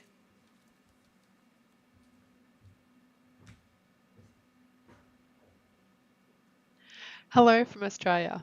I'm Rebecca Bailey, and I hope that you're enjoying the 5th International Clinical Engineering and Health Technology Management Congress. And I'm sorry that I couldn't join you in person today. However, I would like to talk to you about our Central Equipment Library and our path to success. I hope you enjoy the presentation as much as we enjoyed creating the Central Equipment Library. Project conception, from idea to action. The establishment of the Central Equipment Library had been in discussion for several years. There had previously been a bed store holding low ward and manual bariatric beds, but due to the redevelopment of local wards, it had frequently been shuffled around and it didn't really have a custom space. There had also been frustration for a very long time around the access for high-use equipment, such as large volumetric infusion pumps, and the difficulty in getting access to manual handling equipment. So when a potential space was created following the addition of some new theatres in the hospital, we were asked to put together a business case for a future equipment library and the space that we required along with the staff. This meant that we had to develop a problem statement and work out what our commitment was going to be to providing a central equipment library service. The business case included the fit out of an empty shell with a realistic capital budget and staffing, and thinking about the ongoing requirements for the operational staff.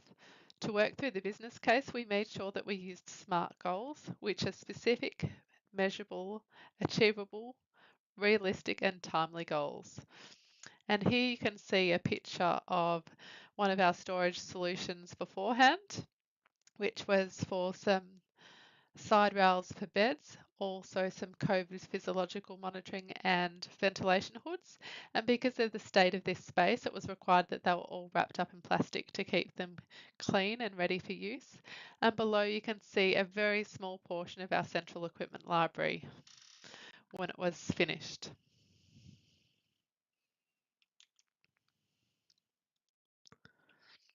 Defining the vision, what was our project scope and goals?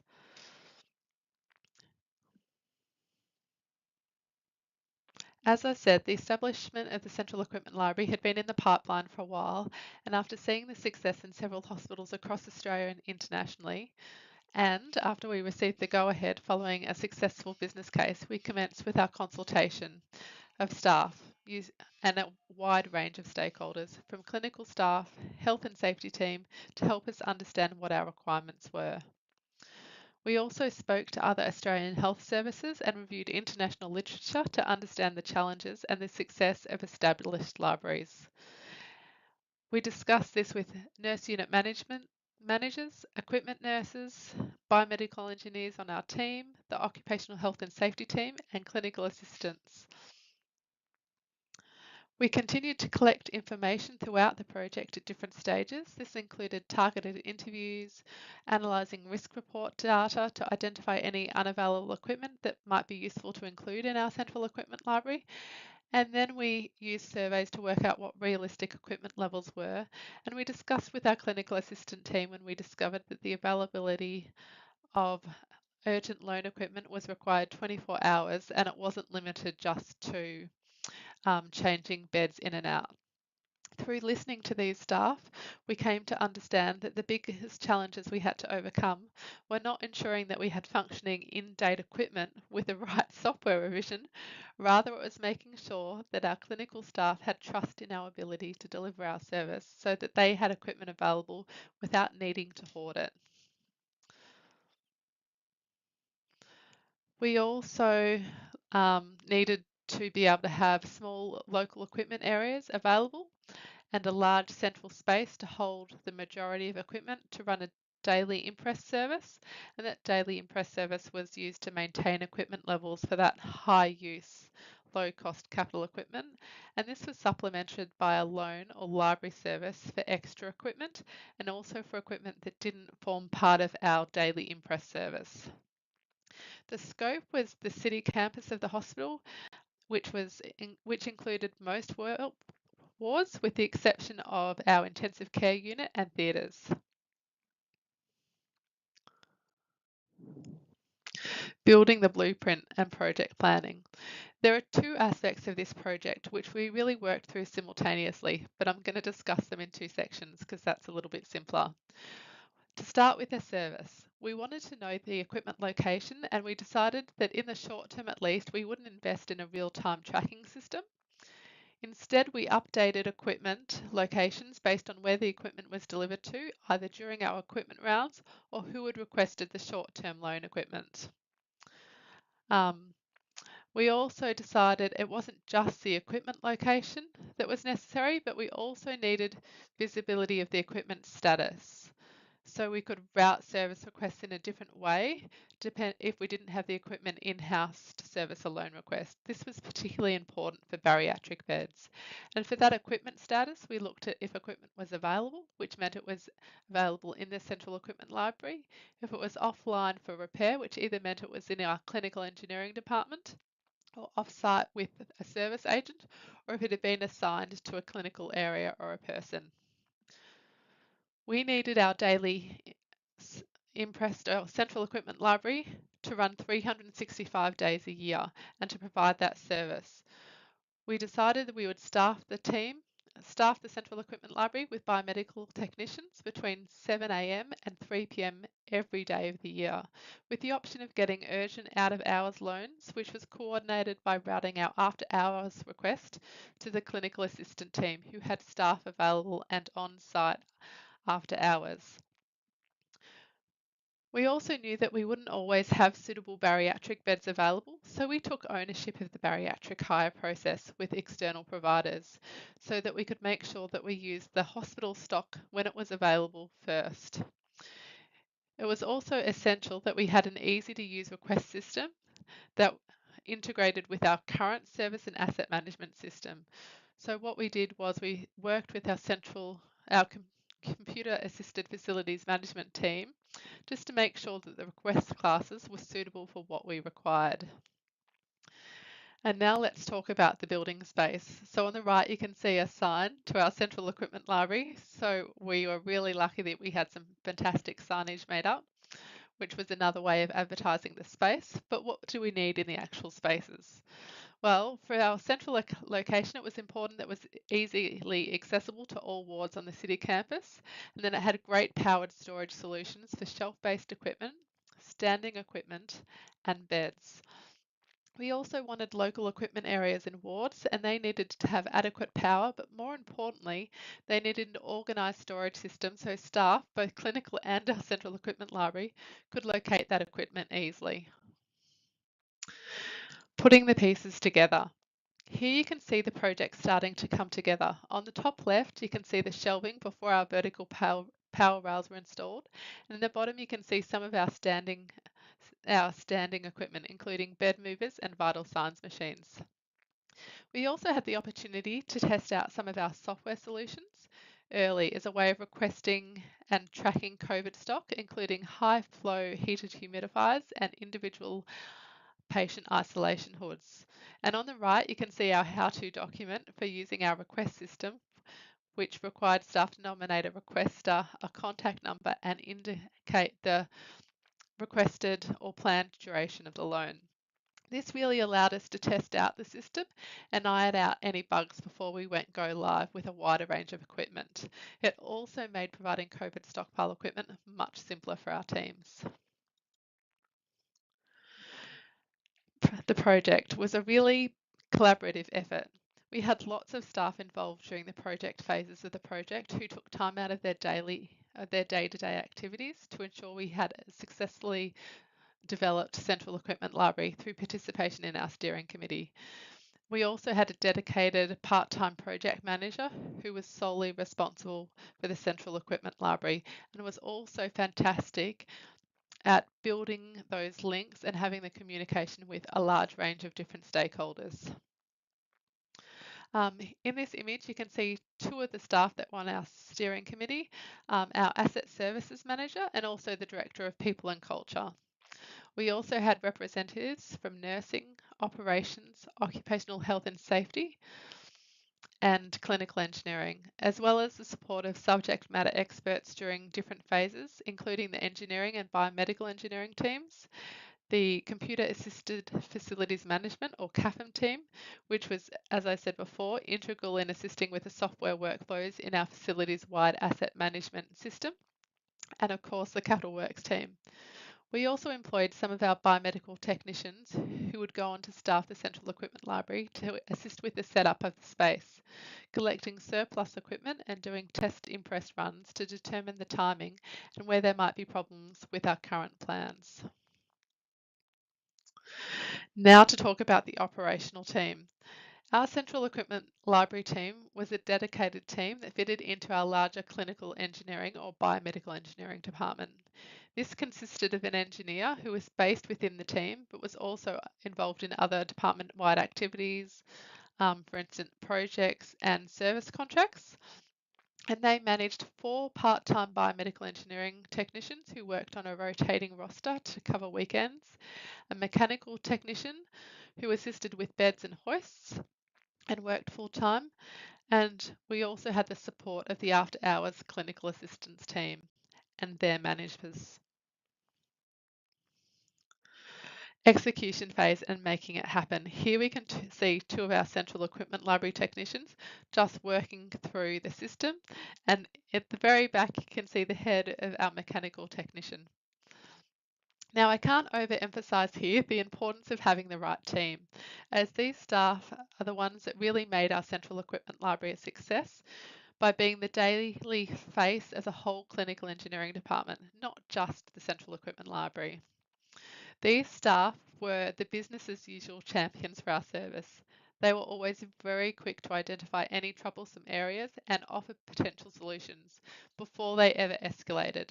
They were also very proactive in training stakeholders across all levels on how the system worked. This was both internally for the central equipment library team, for the clinical engineering team, and also for clinical assistants, ward clerks, nursing staff and admin, and they always had their finger on the pulse. Through the hard work and dedication of this team, we realised benefits of the central equipment library that we didn't expect.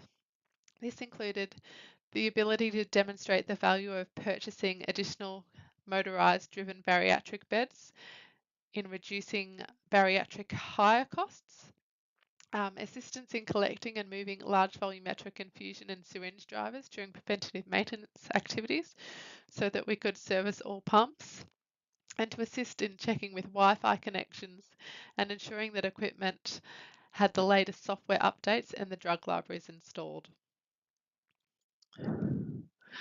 I've gotten to this point and I've spoken a lot about the space and the team and a little bit about the software, but we haven't discussed the equipment that we went live with. Our daily Impress service delivered and retrieved surplus infusion pumps, syringe drivers, enteral feed pumps based on pre-agreed levels with each ward. And also, interestingly, after a few months, we're able to reduce many of the storage levels in local equipment libraries because clinical areas felt comfortable and safe with less medical equipment on their shelves. We also offered short-term loans of bariatric, ward and low-low beds, mobile floor hoists, mobile ceiling hoists, and they're currently investigating temporary gantry hoists, along with offering motorised wheelchairs, bed movers, ECG carts, individual isolation hoods, vital signs machines and physiological monitors as part of our loan service. Challenges and adaptations and navigating obstacles. As I said, our team was very proactive in openly identifying challenges and opportunities and always came up with potential solutions. There were challenges handing work back from the after hours team who would often retrieve equipment but not necessarily close out tasks. But our in-hours team was very quick to catch up and update on any missing information. We also needed to work out handover between the in-hours part-time shifts, but the team did this all themselves, and they wrote the most lovely handover emails to one another, including a wish to have a great day. As I said earlier, the team also communicated with ward staffs on their daily rounds, and we used internal hospital media platforms to keep staff up to date with what was happening, how-to guides, along with in-person communication. We also identified champions both inside and outside of the central equipment library and found that the emergency department was a really great champion. With the provision of individual isolation hoods, we found it was important to communicate that we're not a consumable store, which was an ongoing piece of work. Also, the great calibre of our biomedical technicians, along with their understanding of the clinical wards and their relationships, meant that our biomedical technicians were often poached by the larger clinical engineering team when they become qualified with a degree and we had positions available. We also found that we had a lot of suggestions for what equipment we could build into our central equipment library as we demonstrated the success. Finalising the project with quality assurance through our task management system and taking on external bariatric loans, we found that we were very data rich and able to demonstrate high value that the central equipment library provides, both through the high use of our services, the Impress daily rounds and our short-term loans. The daily medical replenishment works really well and wards are comfortable releasing equipment. Equipment hoarding has decreased, and we found overall the project was a great success. In fact, there was a lot of positive discussion across all levels of the organisation, which leads me to the next slide. As part of the hospital's 175th celebrations, the Central Equipment Library was one of the hospital services that was picked out to demonstrate how the hospital supports patient care. And you can see here a snippet from the Sunday Age Extra Lift Out from March this year, which was a really exciting moment for the whole team, that we were actually featured and we could share a little bit about our Central Equipment Library to all of Victoria. Just wanted to thank you for your time and hope that you've enjoyed hearing a small part of our journey towards creating a central equipment library. If you have any questions, please feel free to reach out to me on LinkedIn. I'd just like to wish you all a wonderful time at the remainder of the conference and thank you for having me virtually.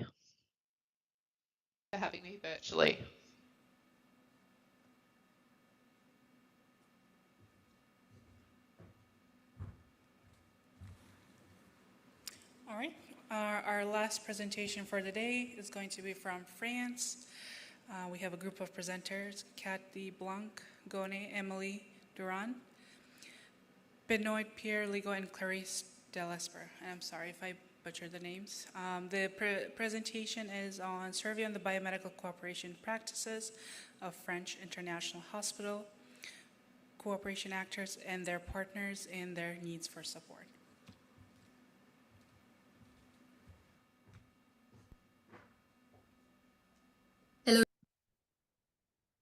Hello everyone, I'm Emily. I'm a cooperation project officer from the NGO ICEHTMC in France, and I'm presenting to you a survey on biomedical actions led by French international hospital cooperation actors and on their needs for support. So this survey was conducted by the NGO ICEHTMC team and partners from the French Association of Clinical Biomedical Engineers, AFIB, and the French Hospital Federation, FHF.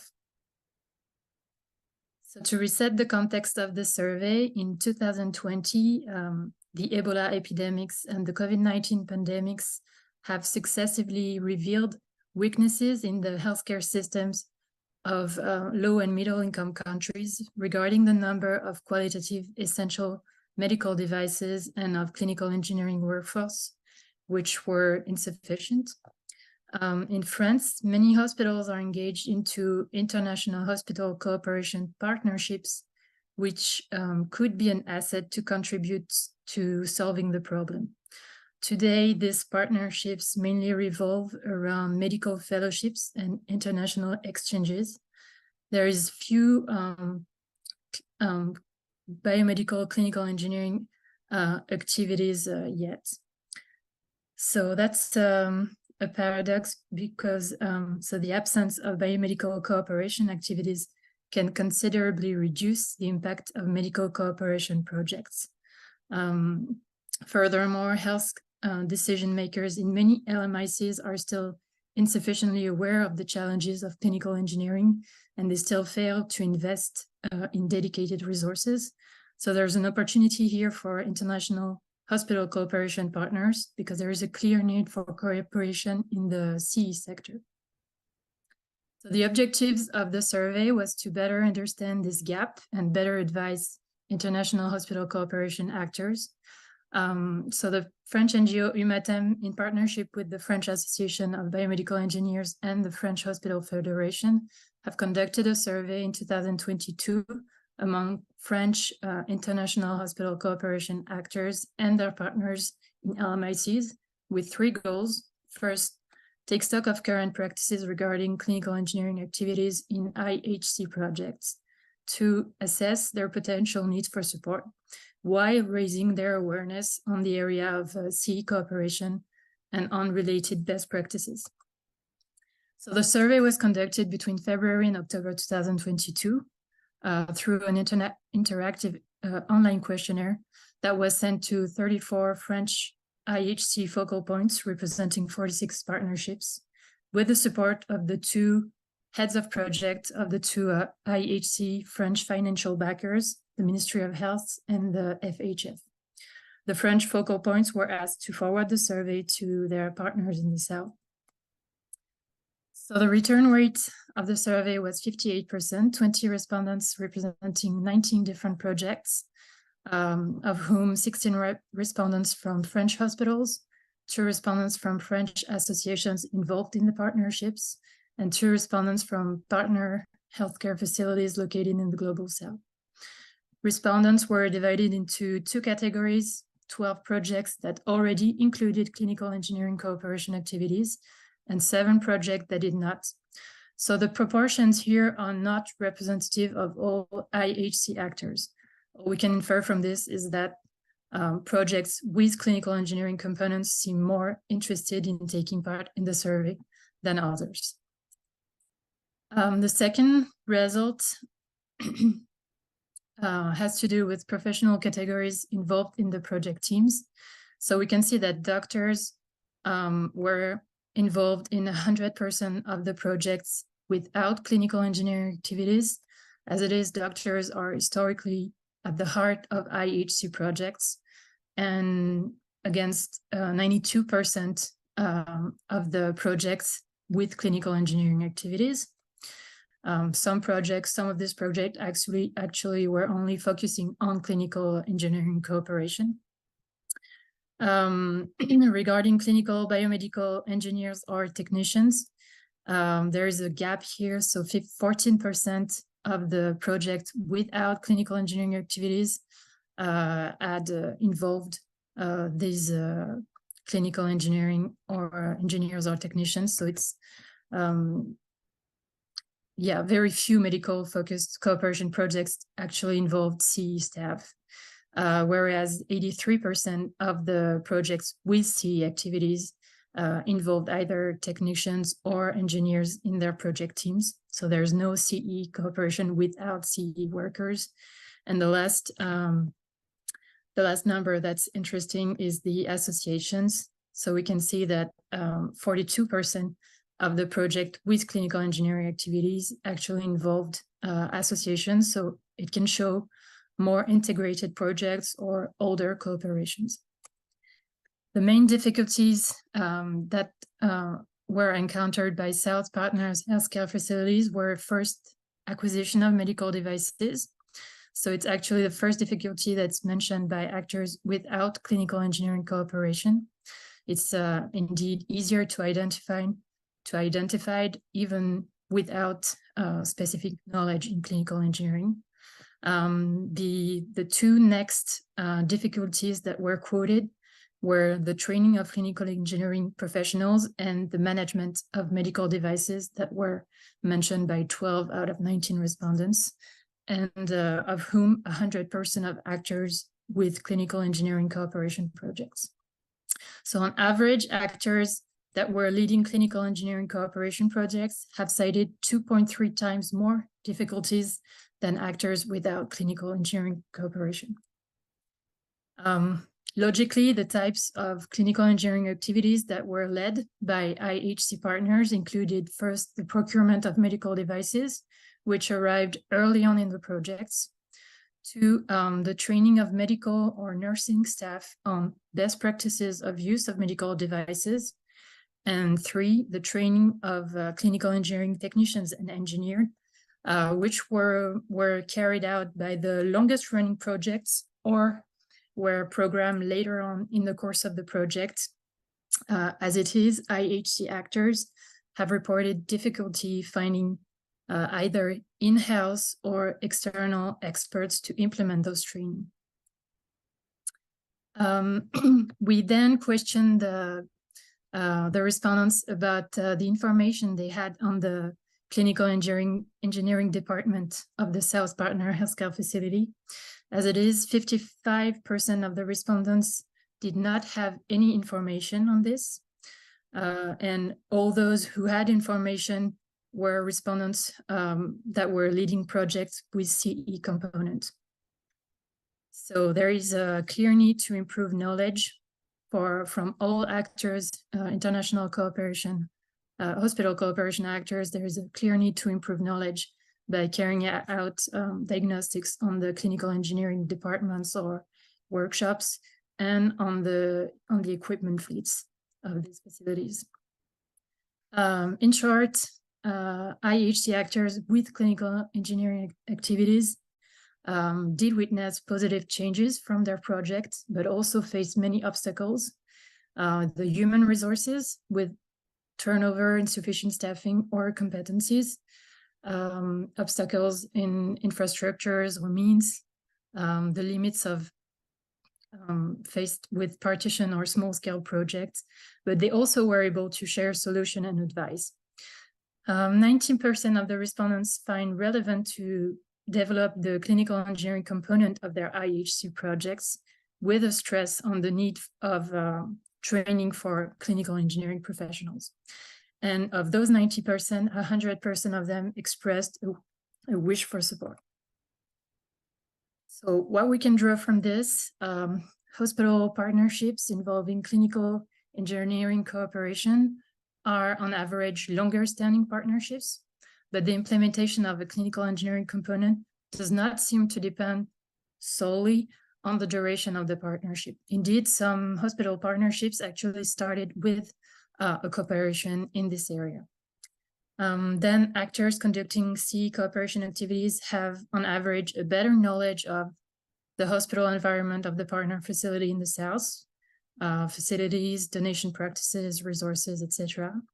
Better knowledge of the resources and capacities of the clinical engineering department, of the needs of the hospital in the South in the field of medical devices management, and they also have better knowledge of the pitfalls to avoid and the best practices to follow when donating medical equipment, for example.